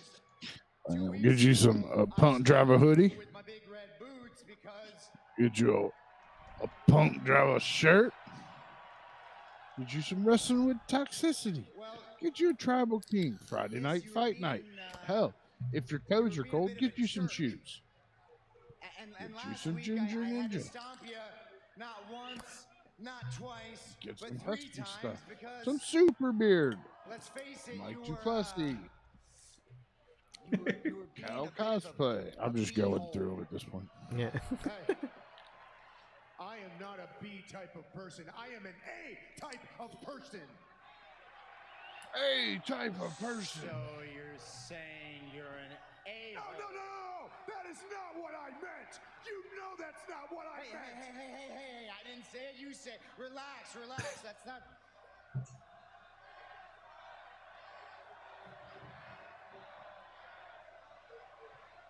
By the way, this is the best Seth Rollins we've ever gotten. Mike, I promise. I love this. He's not a face. He's not a heel. He's just being a dick. You see, I've been trying to get a hold of Logan Paul. Although at Royal Rumble St. Louis, when he came out to the Shield song and the gear and shit out of the crowd, that was fucking amazing. Yeah, that was awesome. I don't know. My favorite Seth Rollins memory is the cash in at WrestleMania. Yeah. I was at Squared Circle when that happened. That wonderful, wonderful restaurant that is no longer here in Chicago. But that whole place exploded. So we got a comment on YouTube. Ramit thinks that Kenny Omega, MJF are going to be in WWE in 2024. Young Bucks also in queue to go WWE. I mean, if Tony Khan keeps going the way he's going, they're going to at least want to jump ship. I can see Omega. Like I said before, I can see the Bucks. I could see MJF. The Bucks, I don't think fit the system. Yeah. I just don't see the Bucks. But the other two, MJF could definitely do it. But the amount of you're gonna have to let MJF do MJF, and I don't know if WWE is ready for someone that they could the stuff that he's been saying in promos the last 3 weeks. Yikes! I mean, for the WWE product. Yeah, that's true. How do you make that fit into that product? I mean, it's possible. He's gonna call Logan Paul.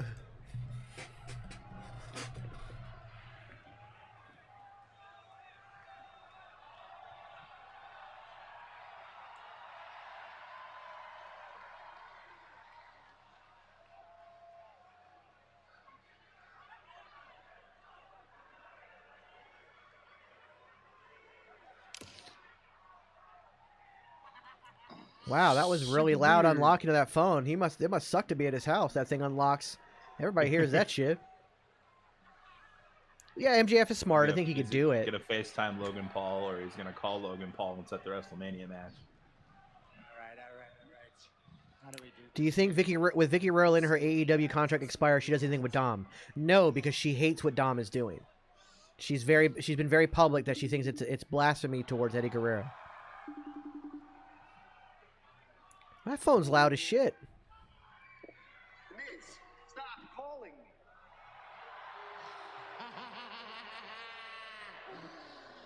Surprise! Sorry, LP, the Miz, he's a little out of commission. I just wanted to call you because I wanted to see how your baby girl was doing. Yeah. Fucking Jake Paul lost. Yes. Yeah, split decision. Which, by the way, should have been Decision, a loss is a loss. should have been unanimous. I don't know how one judge gave him the win. Money.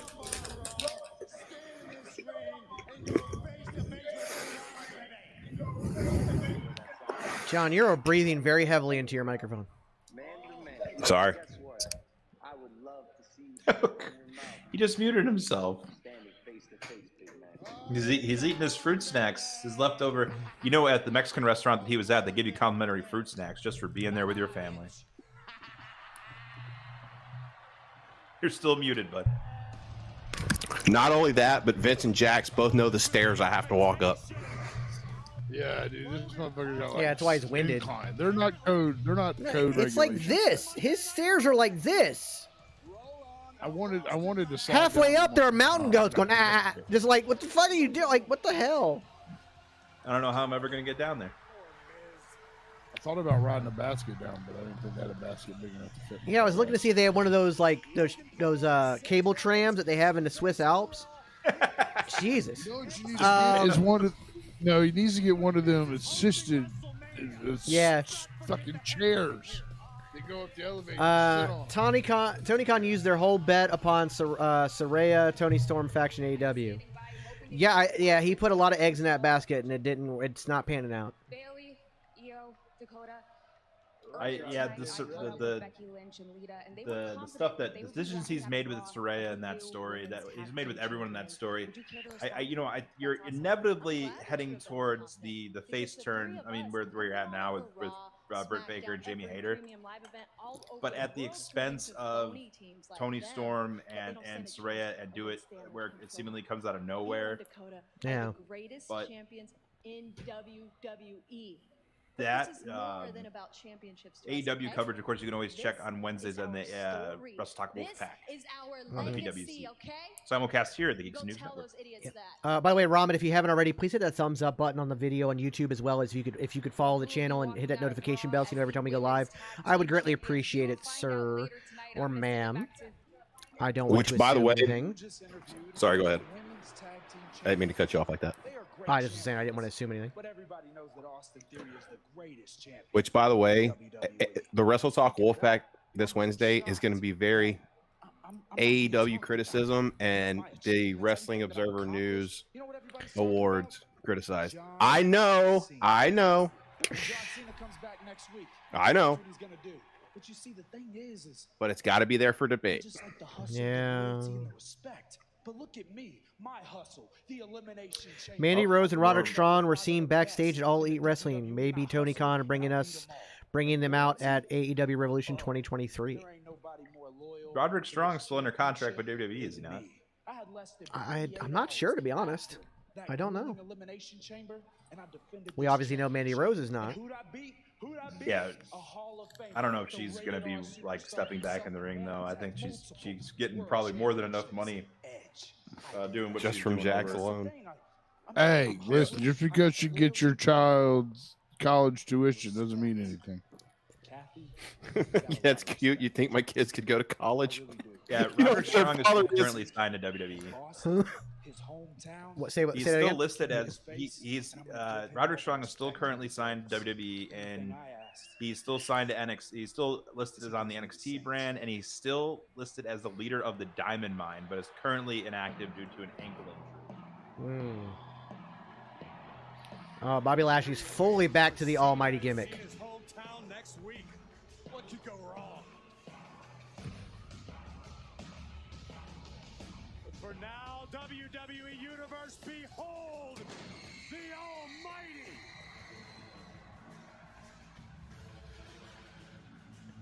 Still interacting positively with the crowd, though. I think the crowd really turned in his favor. When he came back, it seemed like kind of a stale start where people were just like, okay, that's your Bobby Lashley's back, whatever.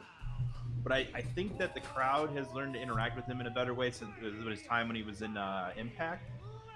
And the face turn, the face run he had was really good. Like, he was able to really kind of, captivate people and bring people in. And he's going to straight up murder Elias again.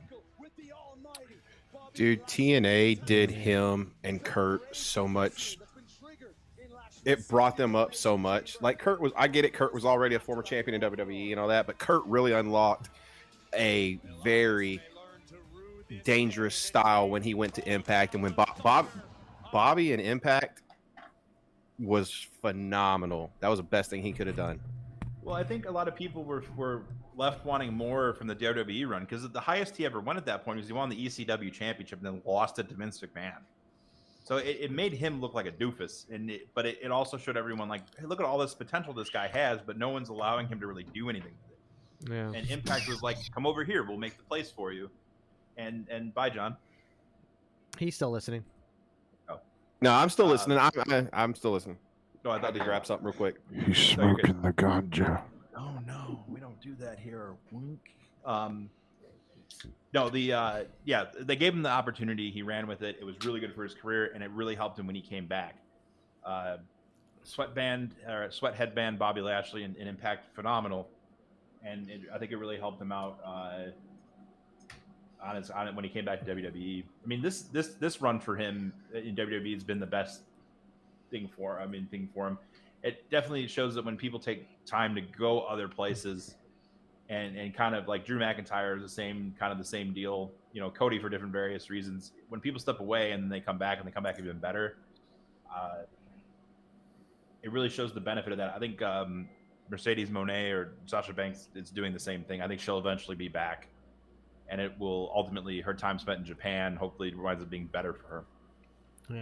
Yeah. So Ramit, just so you know, Roderick Strong is still under contract with WWE. We did check that. He's still under contract there. I don't think Mandy Rose joins All Elite Wrestling. She's definitely hearing enough of the stuff going on there. Plus, she already kind of, in all the interviews she's done since leaving WWE, she's kind of pretty much said that, yeah, she's kind of done with this. You know, she's done with the sport. Yeah, the only place she goes back to is WWE. Yeah. Farouk, new mentor of Moose, Impact Wrestling champion. Is Ron Simmons in Impact? That happened? Fucking hope not.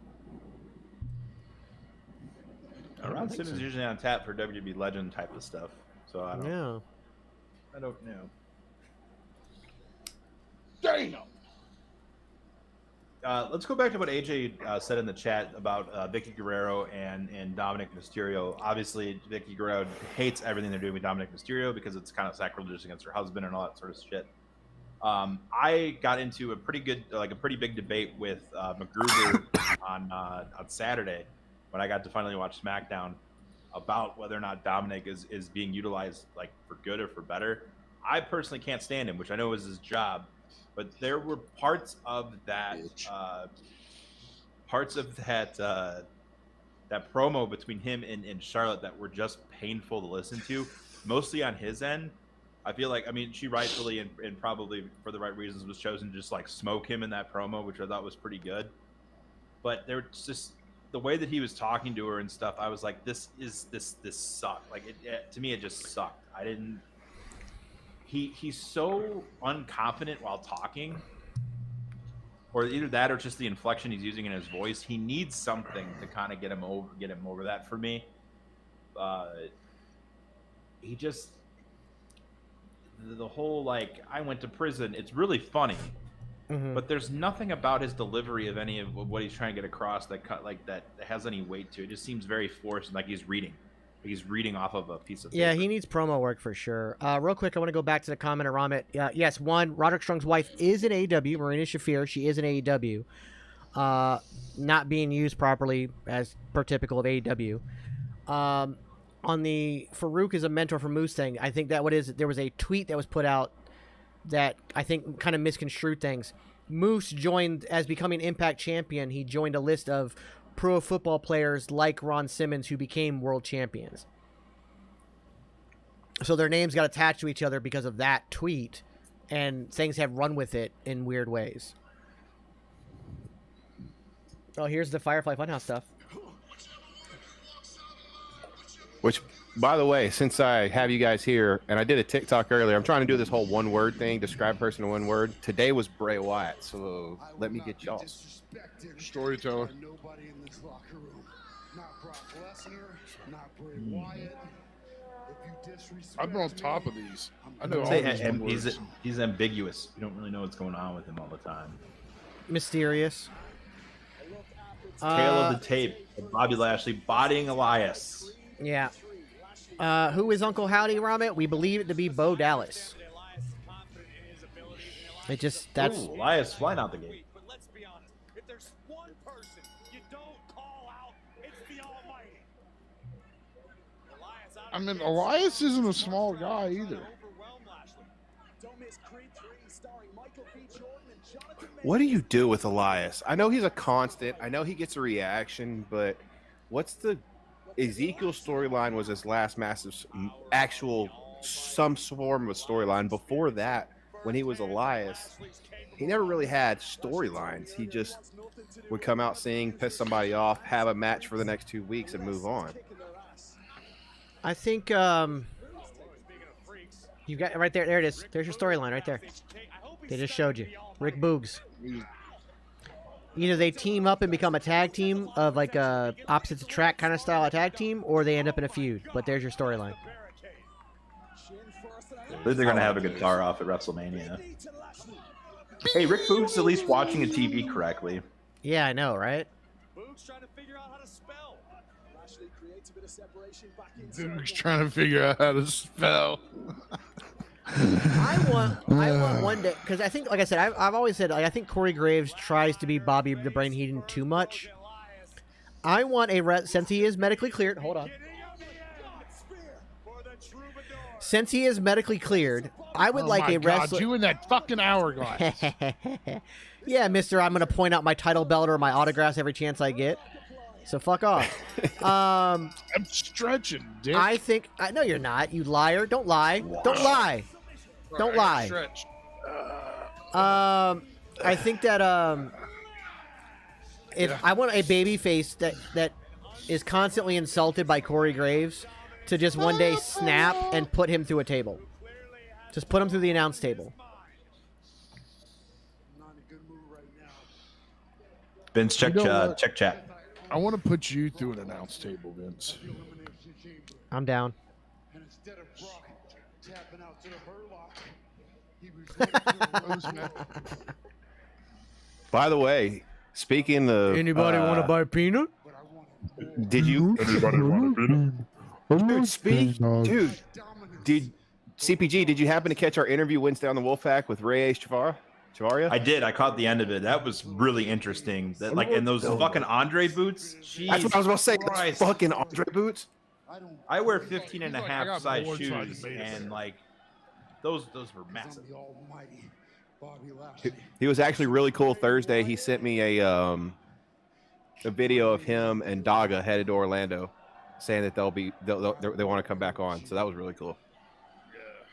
Yeah, Beard and Ninja were talking about that while you were enjoying dinner with your family and how big Daga's arms are and like how he's. Yeah, he was massive. I don't remember him being that big. Fucking smart car? Is he driving? I know. Like what the hell? Like are they like a golf cart? Jesus Christ! Hey, we got workout Bray.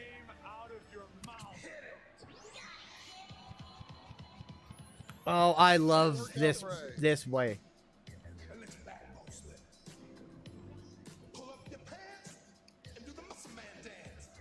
It's like Tim and Eric. This is so good. just follow my voice. You don't really have a choice. And pull up your pants and do the muscle man dance. Muscle man dance. Now wiggle your behind. Pull up your pants. Tony.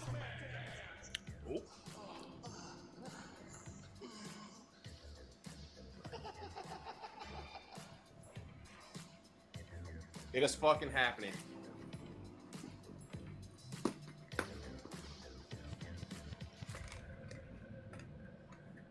Woo!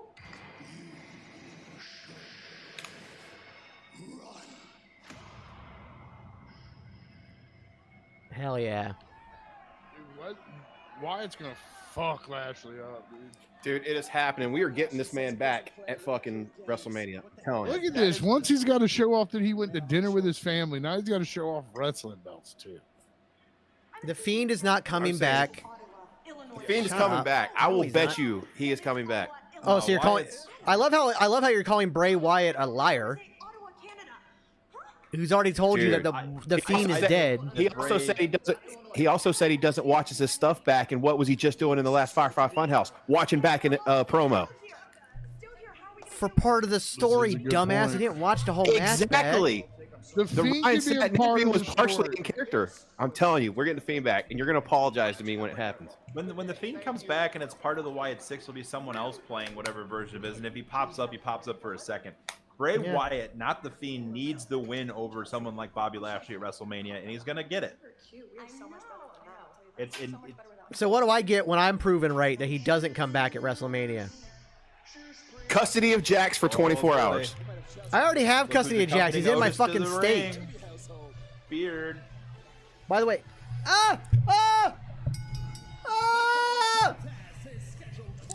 it's happening! It's beginning to happen! Someone clip his reaction. Against Johnny. Yeah, whenever we get the first look of Otis in just sheer clothing, we need to get a close up of Beard's reaction for that. So I'll be crying. I'm gonna cry. Just be like, oh my Tears God. of joy.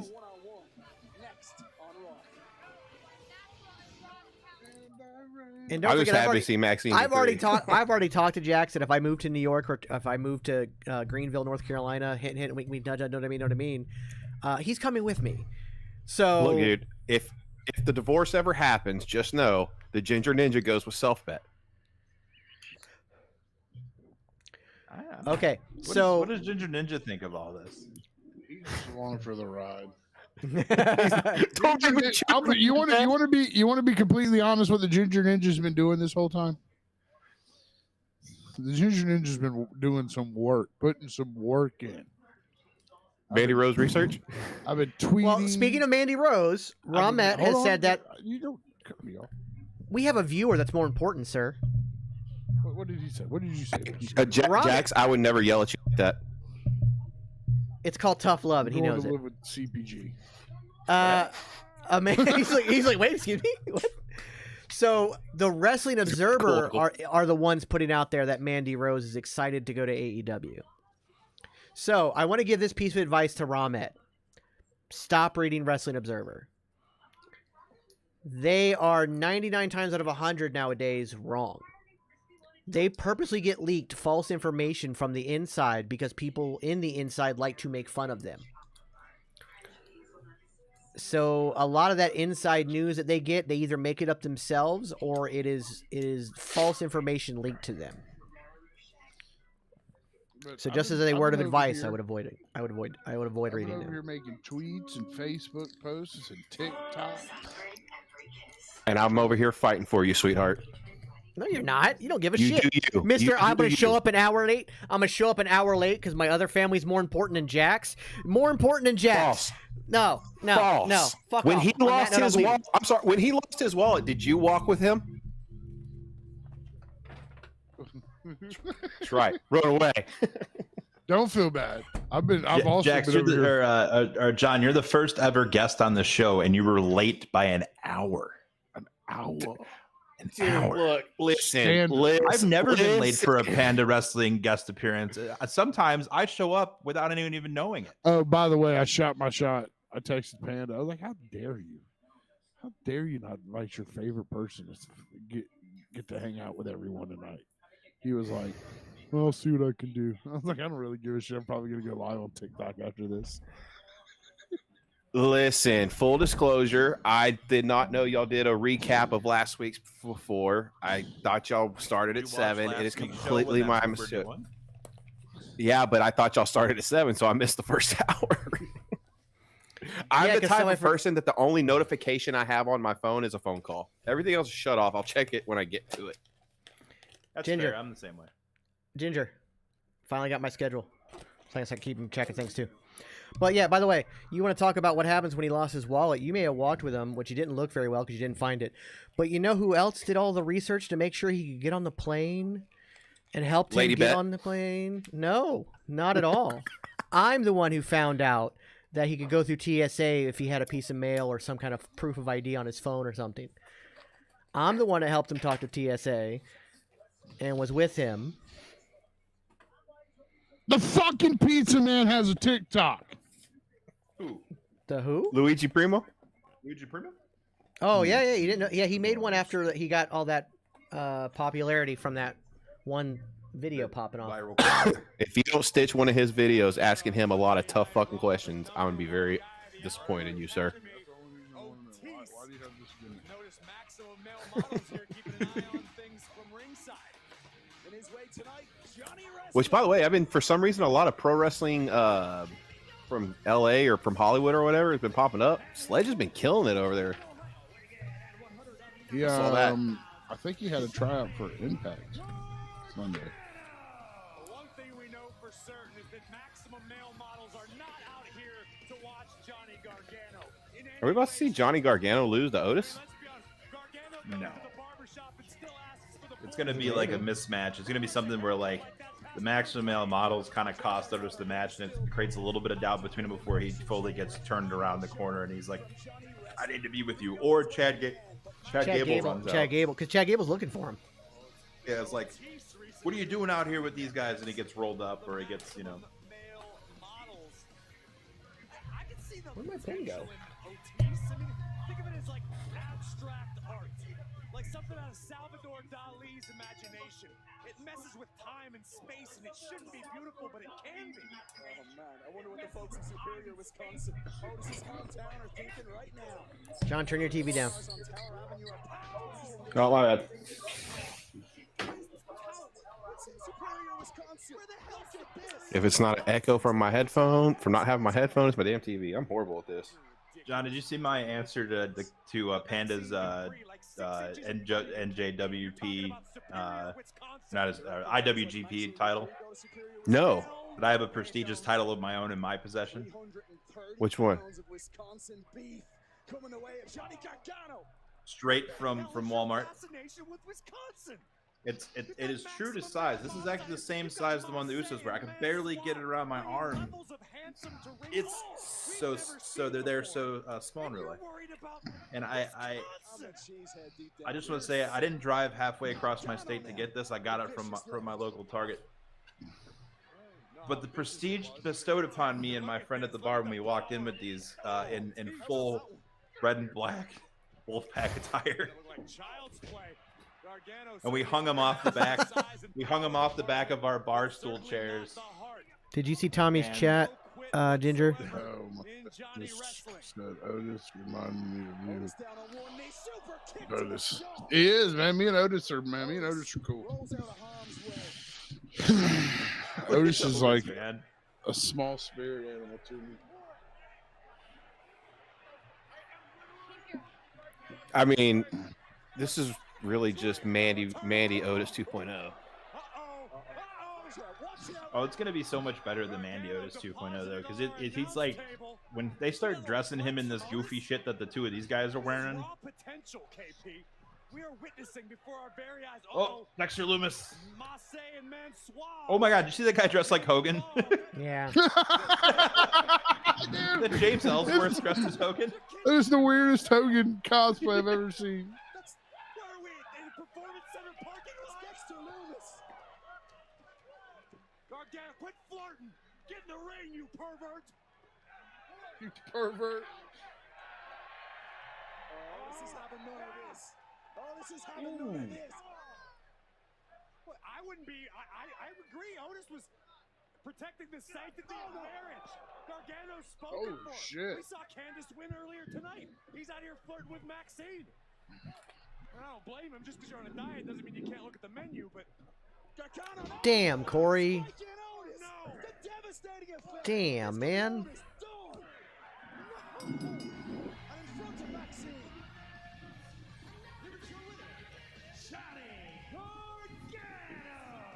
There's rebel heart. There's rebel heart. Johnny Philanderer over here picking up a shocking win over Otis.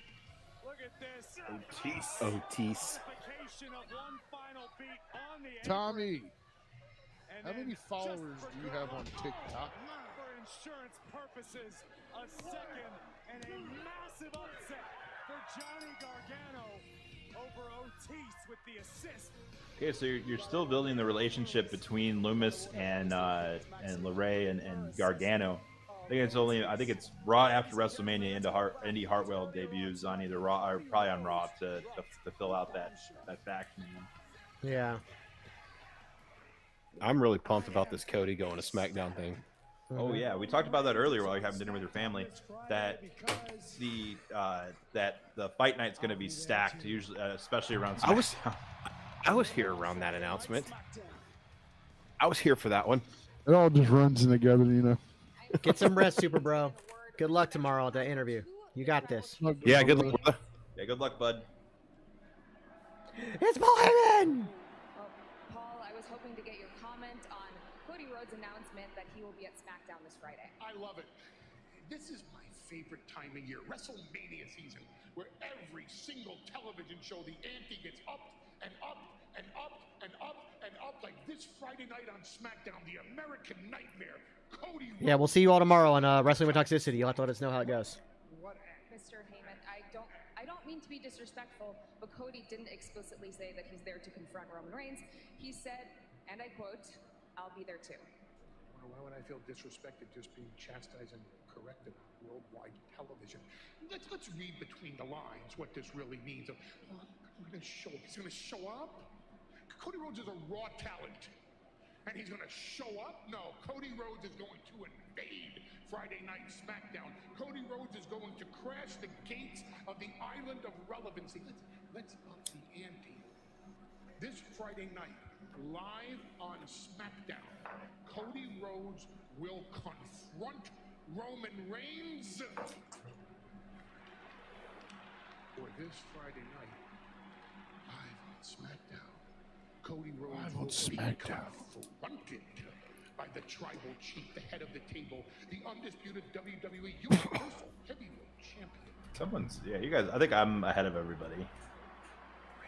I'm a little bit ahead of everybody. I'm hearing everything back in the yeah.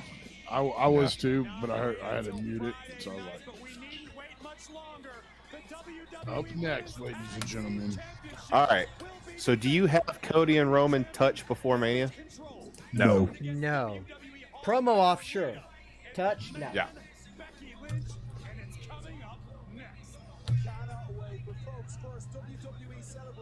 All right. I wonder if we're gonna get Trish tonight. I was supposed to get her at one time.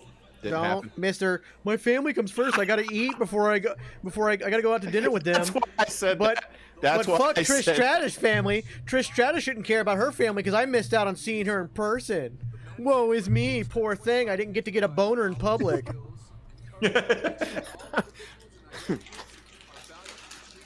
It was great. All valid points. We ate Mexican food together. She touched my leg.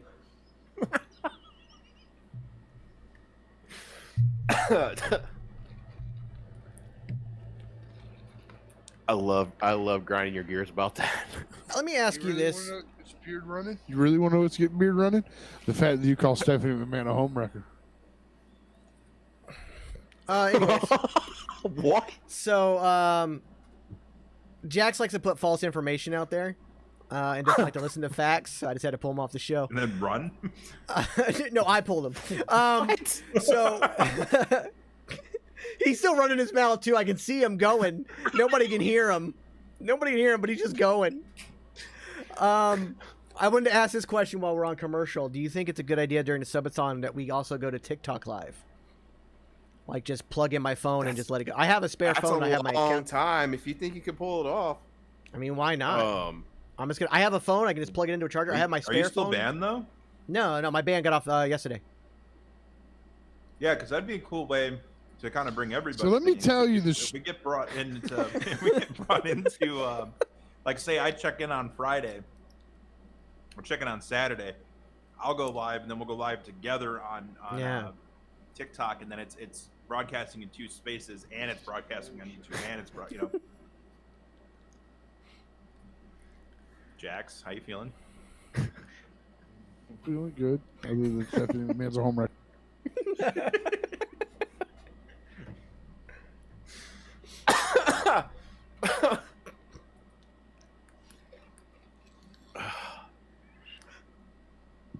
Well, let me tell you about this, though. Let me serious. Stephanie McMahon this one time. Yeah. Ruined the homes. Yeah. So I'll go ahead and explain the story as he's trying to. I'll pull you off there too. I'll just pull everybody off.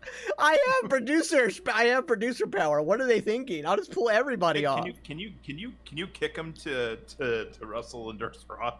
God, I wish. Oh, God bless that man.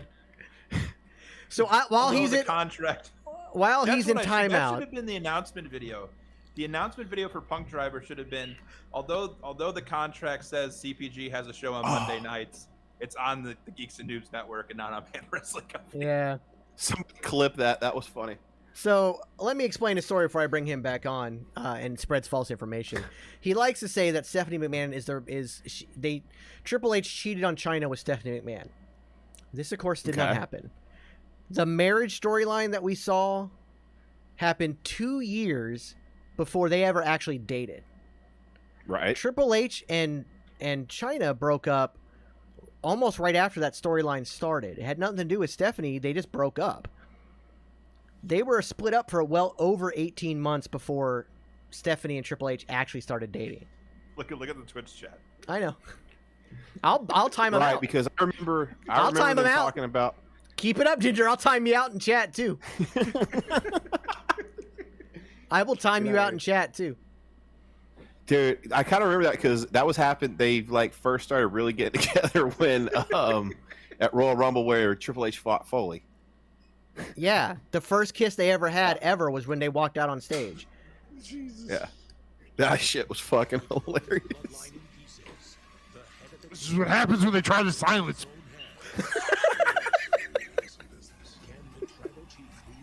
Subathon is going to be just hours of this. Hours of this. Oh god, I fucking wish I could come on with y'all for that and I didn't have to work. Oh, I'm trying to tell you, fine, I'm going to smoke. Oh man. A look at what's to come. Two icons in WWE, the Hall of Famer leader, alongside So now I know that Walmart had a whole bunch of these planners in stock, right? That's why I ordered it, and the guy had it delivered. Why do I gotta get the one that's been permanently creased?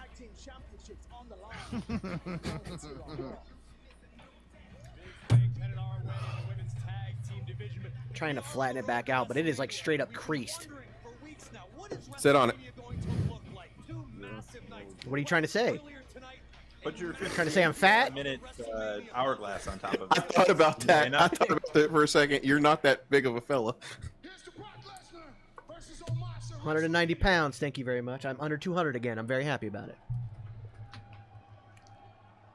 I was 215 at my heaviest, which for, barely 5'8", not a good look. Oh my god, in slow-mo, it's way worse. Yeah, It is gross. way worse. That was a lot. It was like when Kiki Kelly spit on his hands and Clips 2. F5 would follow. No surprises there. As Brock Lesnar accepts and makes it official. Bring it on. At the showcase. That match is gonna only be like 5 minutes long at most. Yeah. I can't imagine them like. It's gonna be Omos gets in like a minute of offense, and then Brock just fucking kills him, kills MVP, and then maybe before or after Lashley's match with Wyatt, he goes out there to save to rejoin the Heart of Business or something. Unless Maybe. like Wyatt just annihilates him. I do want to see Brock Lesnar German suplex Omos, though. Oh yeah. KO and Solo. Yes, we're getting Solo That'll be a and good KO match. next week, guys. And Logan Paul and Seth frickin' Rollins come face to face. I really like how for over a year now, Raw has been frickin' highlighted by Seth frickin' Rollins, and for every frickin' Monday night we hear about Seth frickin' Rollins in the frickin' match, whether it's in the frickin' main event or it is never gonna get frickin' tired. Mute yourself.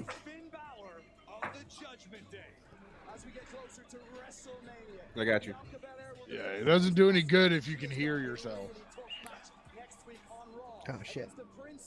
And Cena's back next week. We're getting Bianca Belair versus Carmella. 16-time World Heavyweight Champion, John Cena. So that's a good way to build Carmella. Even if she's losing to these people, she's in these high-profile matches, and they're letting her run. Because she had time with Asuka.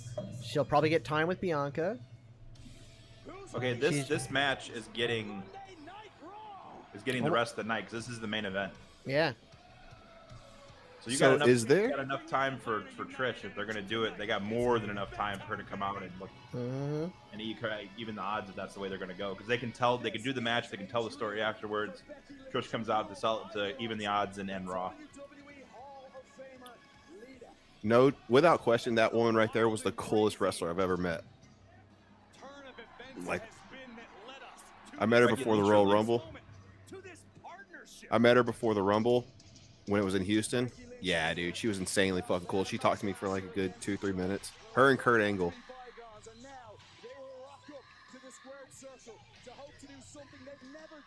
By the way, is there an AEW show this weekend? Yes, Yeah, on Revolution. Because this is a stacked fucking SmackDown and a stacked fucking Raw. Yeah, next week's Coming Raw. up. We were talking about on the recap beforehand while you're having dinner with your family that like how insanely good Raw's been lately. Like I made the video on TikTok of like all 3 hours of Raw are watchable now. You did. I There's saw little it. to no like shitty filler. There's a lot more commercials. It seems like because they're giving matches more time. But it's everything is really improved. On the other side of the coin, AEW's kind of having some problems. Yeah. Yeah, it's been a little rough. It'll be interesting to see how Revolution stacks up to just this weekend of SmackDown and Raw. Because Revolution, the build to it's not been great. You're getting a badass match when it comes to MJF and Bryan Danielson. You are, but the problem is this feud is too early into the reign of MJF to make anyone believe that MJF is going to lose. Yeah. So the Iron Man. So now you got to sit there. You got to sit there for an hour waiting for him to win. Because it's an Iron Man. It's a 60-minute Iron Man match. It's suffering from Punk throwing a wrench in the system of the ideas and what they were going to do, because everything seems very kind of like very just put together. And the only way that you save this, where it comes out where everyone's minds are blown, is if MJF wins the final pinfall clean as a whistle. He could fuck off on the first couple. Like have Daniel Bryan for like the first like 25, 30, 35 minutes rack up like 5 pinfalls where it looks like there's no way he's going to come back. Then he's like dirty win, dirty win, dirty win, and then the final one after it's evened up in the last 2 to 5 minutes in the match. They have a really good exchange, and MJF just bests Bryan Danielson in that last minute and wins clean. Because it will, you can say, okay, every single pinfall or every single fall that he had was dirty as shit, but the one that mattered that won him the championship, he did clean, and it makes MJF look good. It saves Bryan Danielson. And then we can move on to hopefully some better storytelling and some better feuds for both of them, because I'm not digging this one all that much. Also, address the fucking shit out of the Blackpool Combat Club. Are they fucking done? Why are they still together? Bryan Danielson is so far removed from what's going on with them. Yeah. Claudio and Wheeler Yuta are opposed to go to ROH, and Moxley is bleeding. I think the fucking blood, dude. I think a great way, like if you have say you have Bryan Danielson get three pins cleanly in the beginning, like within 15 minutes, like one submission, 2 pins, but then the 4th pin comes from a disqualification because MJF just had enough, and so he hits him with a diamond ring or something like halfway through the match. But now he's knocked him loopy, he can get a couple pins back, and then that final 15 minutes he recovers. Maybe even have MJF go up like 4-3 or 5-4. Bryan Danielson ties it back up. They go into like 10 or 15 minutes of just straight wrestling and going so basically it's a fresh match for the last 15 minutes, and then again you have MJF win clean. I think that would be the way to do it.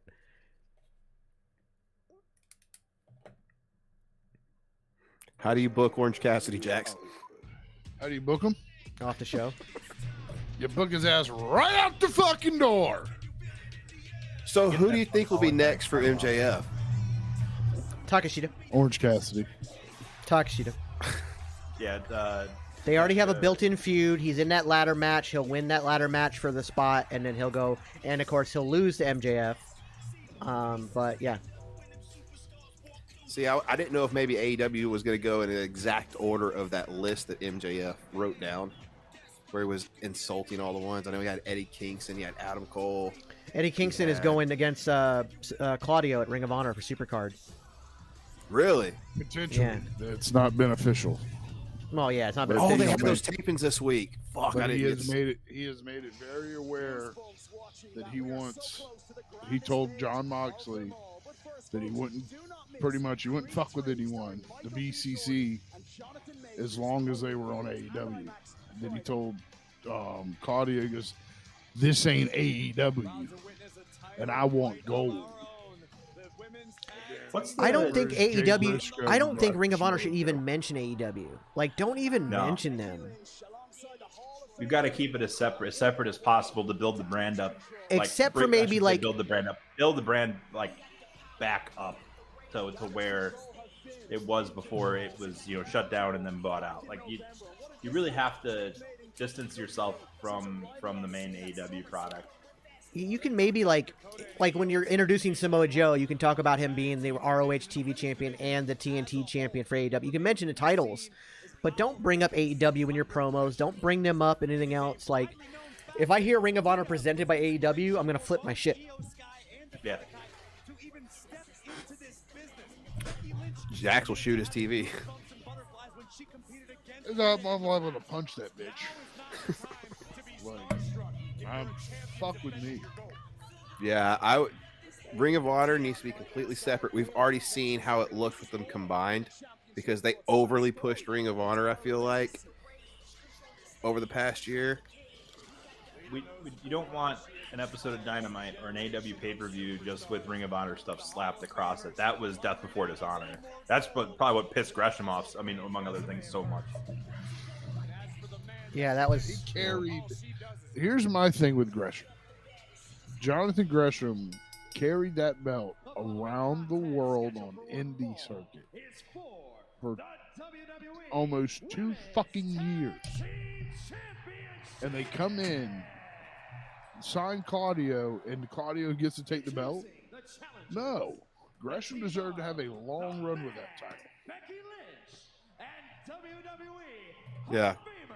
Gresham did not get any respect in that fucking pay-per-view. I'm sorry. Yeah, none. And that's probably why he flipped out the way that he did. I don't blame him. I think that it's going to benefit for being in that small sound studio that they have there in Orlando where they shot everything at. I don't know when does it debut next week or does it debut this week? This week on Thursday. Okay. So it's got, it's got, at least it's on Thursdays. 7 p.m. I believe 7 p.m. Eastern is when it's gonna initially air.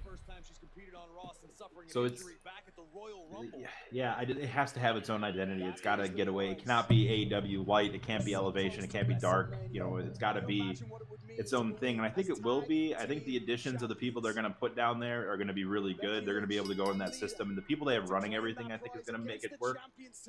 I really, really, really am afraid of it being AEW light. And then on top of that, if it starts to outshine Dynamite at all, I am afraid of Tony Khan stepping down and poaching talent from his own product, his own product, to bring those people, because it's going to bring eyes. Because after that, you're going to have nobody down there, and it's going to be another dark elevation. Well, the sets are the same now. For they're the big no. Ring of Honor sets the same as Dark and Dark Elevation set. Just Ring of Honor slapped over it, which gives it a real great Ring of Honor feel. And it feels like Dark and Dark Elevation are going to be taking from Ring of Honor. Yeah. Because if you look at it, the way it was presented, the way it was set up, it's a Ring of Honor feel. Yeah. I saw the pictures from the inside of the from where they're doing the tapings, and it looks like a Ring of Honor show. Put away Dakota early with a twist of fate. Pushed away by Dakota. Tag made for Io Sky. Dakota quickly tagging out to Io, who gets caught and might meet a similar fate. Tag. The man Becky Lynch now, 2-on-1. Oh, how's that for chemistry? Becky Lynch for the championship, straight across, an early kick out by Io. You can see Becky Lynch grinning while applying some offense, and I like the quick tag strategy from Lynch and Lita. Trying their best to keep the fresher competitor in the ring at all times. Timeless tag team strategy. And Bet you and Beard don't do that. divide and conquer in the corner. So how often should I post that video bitch. of the subathon? As often as you want. I don't know like the ins and outs of. I'll start plugging it tomorrow or I don't know at the the end of the broadcast. I don't know the ins and outs of like the TikTok algorithm anymore, but I'm gonna post it once a day to YouTube Shorts. I'm gonna make some videos tomorrow, and then I'll start posting them to YouTube Shorts and TikTok and Instagram and everything, and then. You just gotta be careful with TikTok. If you say Twitch on there, your videos and shit go nowhere. Even it seems if you have a Twitch graphic in your posts, you're just kicked out of anything that anyone could see. I don't know.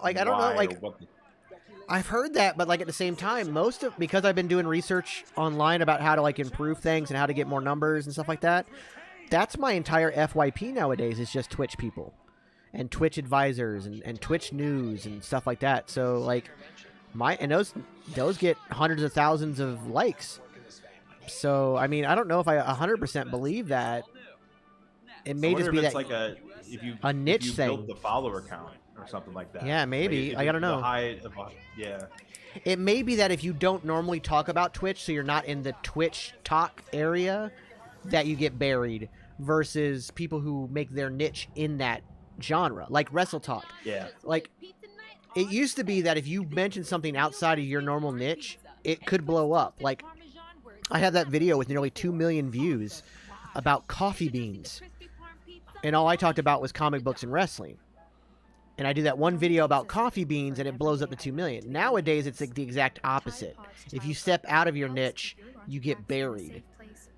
Because they've completely revamped your FYP is very focused on what you do now and what you cover now. So I'm wondering if it's not so much that if you mention Twitch, it knocks you out. It's more of if that's not part of your niche, it wants you to stick to your niche or something. I don't know if that's like maybe the new TikTok algorithm just wants you to stick to what you do.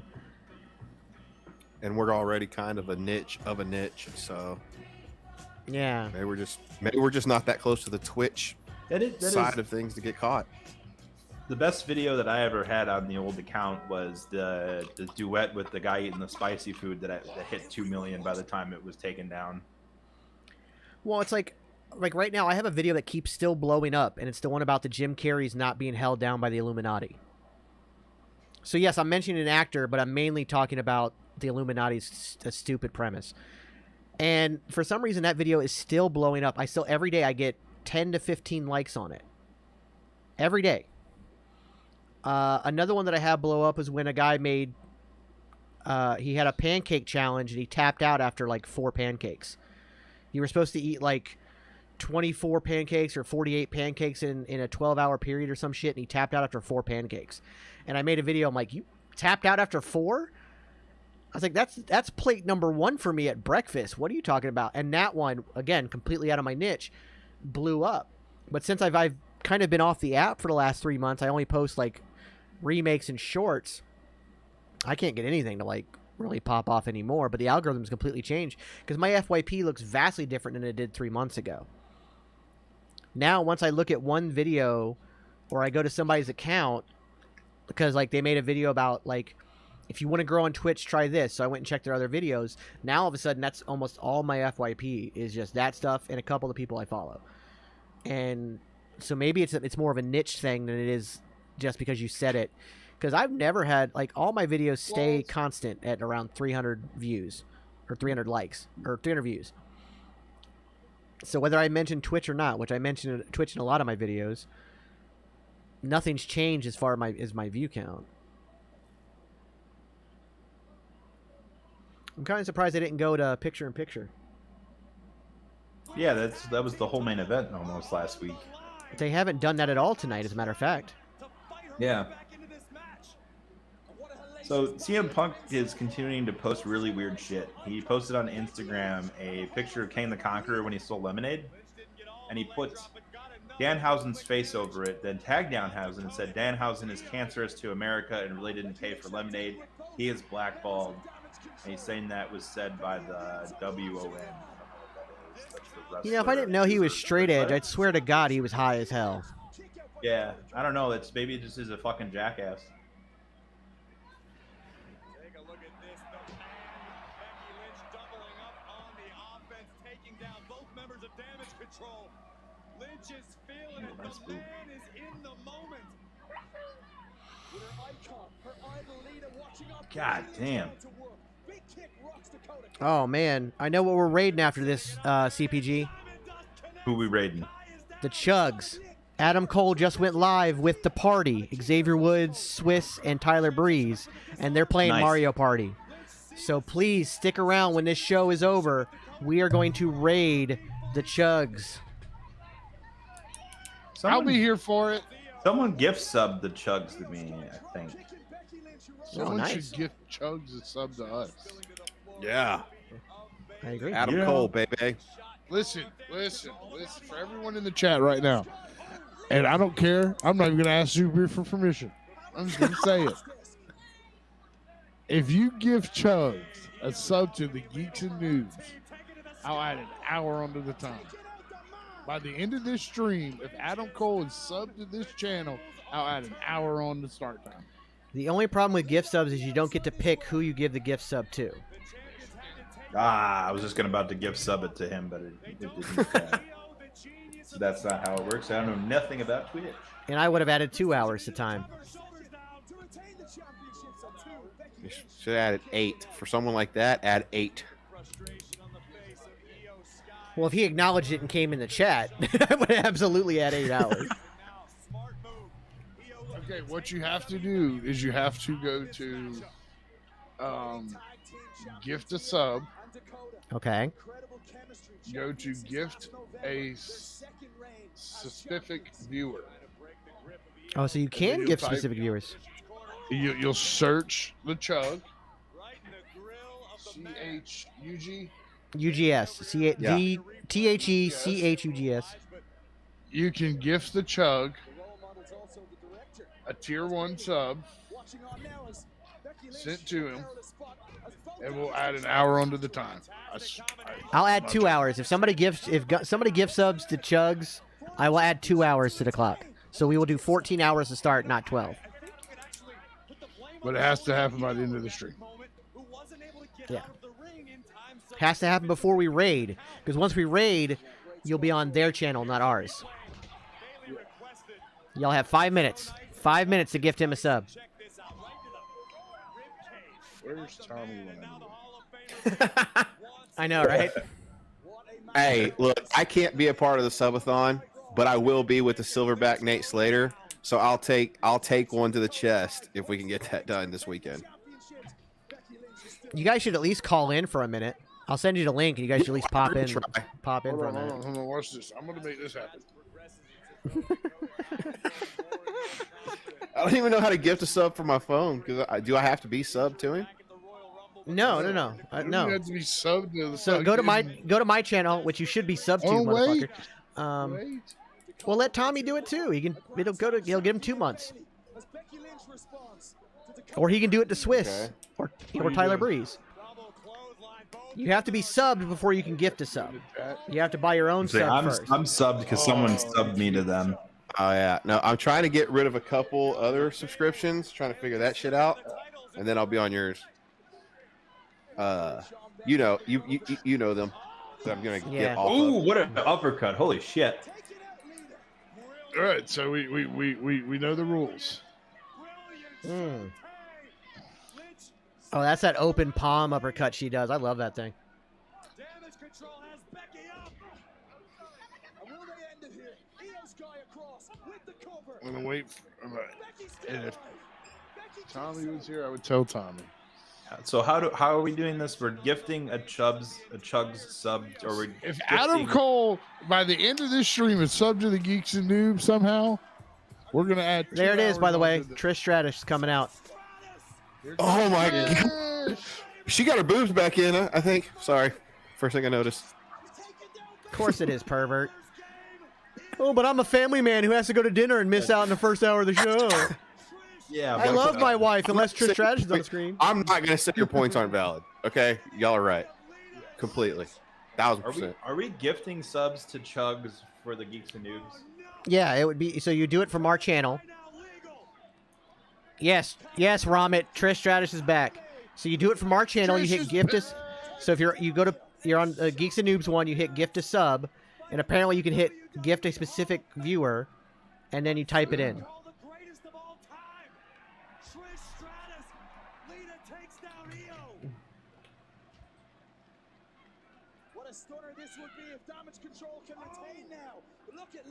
Oh, guess what? My Prime sub is up in 4 days, so guess who gets to add a Prime sub to our time? I think I'll be adding 30 minutes. Once again looking for the moonsault. A move that helped her revolutionize the game, but now Oh shit, I put in the oh, there it is. Are you really fucking gonna do that? If he ever watches our channel, I'll shit my pants. Me too. Tommy, we have a bet going on. If someone will gift Adam Cole wait to this channel. Wait, Tommy. It looks like CPG is gonna gift Chugs one. You need to give one to Swiss. Find Cesaro's Twitch account, gift him a sub. Wow, they just put the belts on Becky and Lita. Right on. Why did you do this at me? Oh, okay. Maybe then it sets up the three-woman tag match at WrestleMania. It also adds prestige to the tag titles. You got Becky Lynch, former champion. Yeah, Claudio's Cafe. Thank you, AJ. Claudio's Cafe. So, Tommy, hit gift a sub, hit gift specific viewer, and then find Claudio's Cafe. I will add 4 hours. If both of these men get a sub to our channel, I will add 4 hours at a time. We will start with 16 hours versus 12. I'm gifting 3 months. Oh, fuck. So that's 3 hours. That's 3 hours. All right, Tommy, if you gift 3 months, I'll add 3 more hours. That'll be 6 hours total.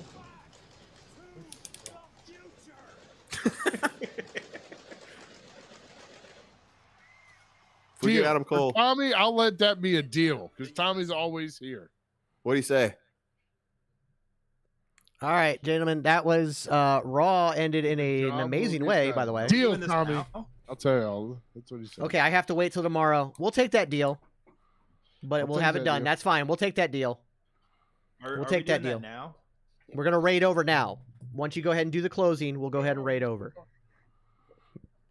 Should our guys say anything or just raid them? Are we doing the gift sub before the sign off, or are we doing that after we sign off? Did you already hit it? Did you already hit send? I haven't hit it yet. I've just got it set up where I got to hit the button. Wait until we raid. Let's raid. Yeah, let's raid, and then you stay on my. Oh no, because if you do that, you'll leave. It'll pull you off the channel. So right before I hit raid, you hit that. I'll tell you when. All right, let me make sure. So let me make sure that if I do this, I've got all the information in, because I don't think if I hit the gift 3-month tier 1 sub, or do I do like what's tier 3 versus, I don't know how Twitch works. Just do tier 1. It's fine. What's the difference between the tiers? Not much, because I don't have extra emotes. So right now there's really not much of a difference. Okay. So just do tier 1. But I think that if I have to put information in. I can't remember if it does it instantly or. If you already have something attached to your Twitch, it should do it instantly. If not, you'll have to add information. Okay. So. Right. So before we raid the Chugs, Adam Cole, thank you guys for tuning in for the second episode ever of the Monday Night Punk Tribal. We'll see you next week. We'll recap Raw again. We thank the Brokedowns at the top of the stream again. And we have a whole new bag of tricks with the Fallout and the brand new women's tag team champions, Becky Lynch and Lita. Hopefully we get to see Otis next week and the build towards that, and more build till WrestleMania. Thank you guys for tuning in. Thank you, Superbeard. Thank you, Ginger Ninja. Thank you, Selfbet. See you guys next week. Don't go anywhere, guys. We are raiding the Chugs. Chugs is live right now. Yes, Claudio's Cafe is live now too, but we're going to raid the Chugs. We're going to raid Adam Cole here, so nobody go anywhere. We're raiding. Go ahead and hit your sub, and we are out.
the ball.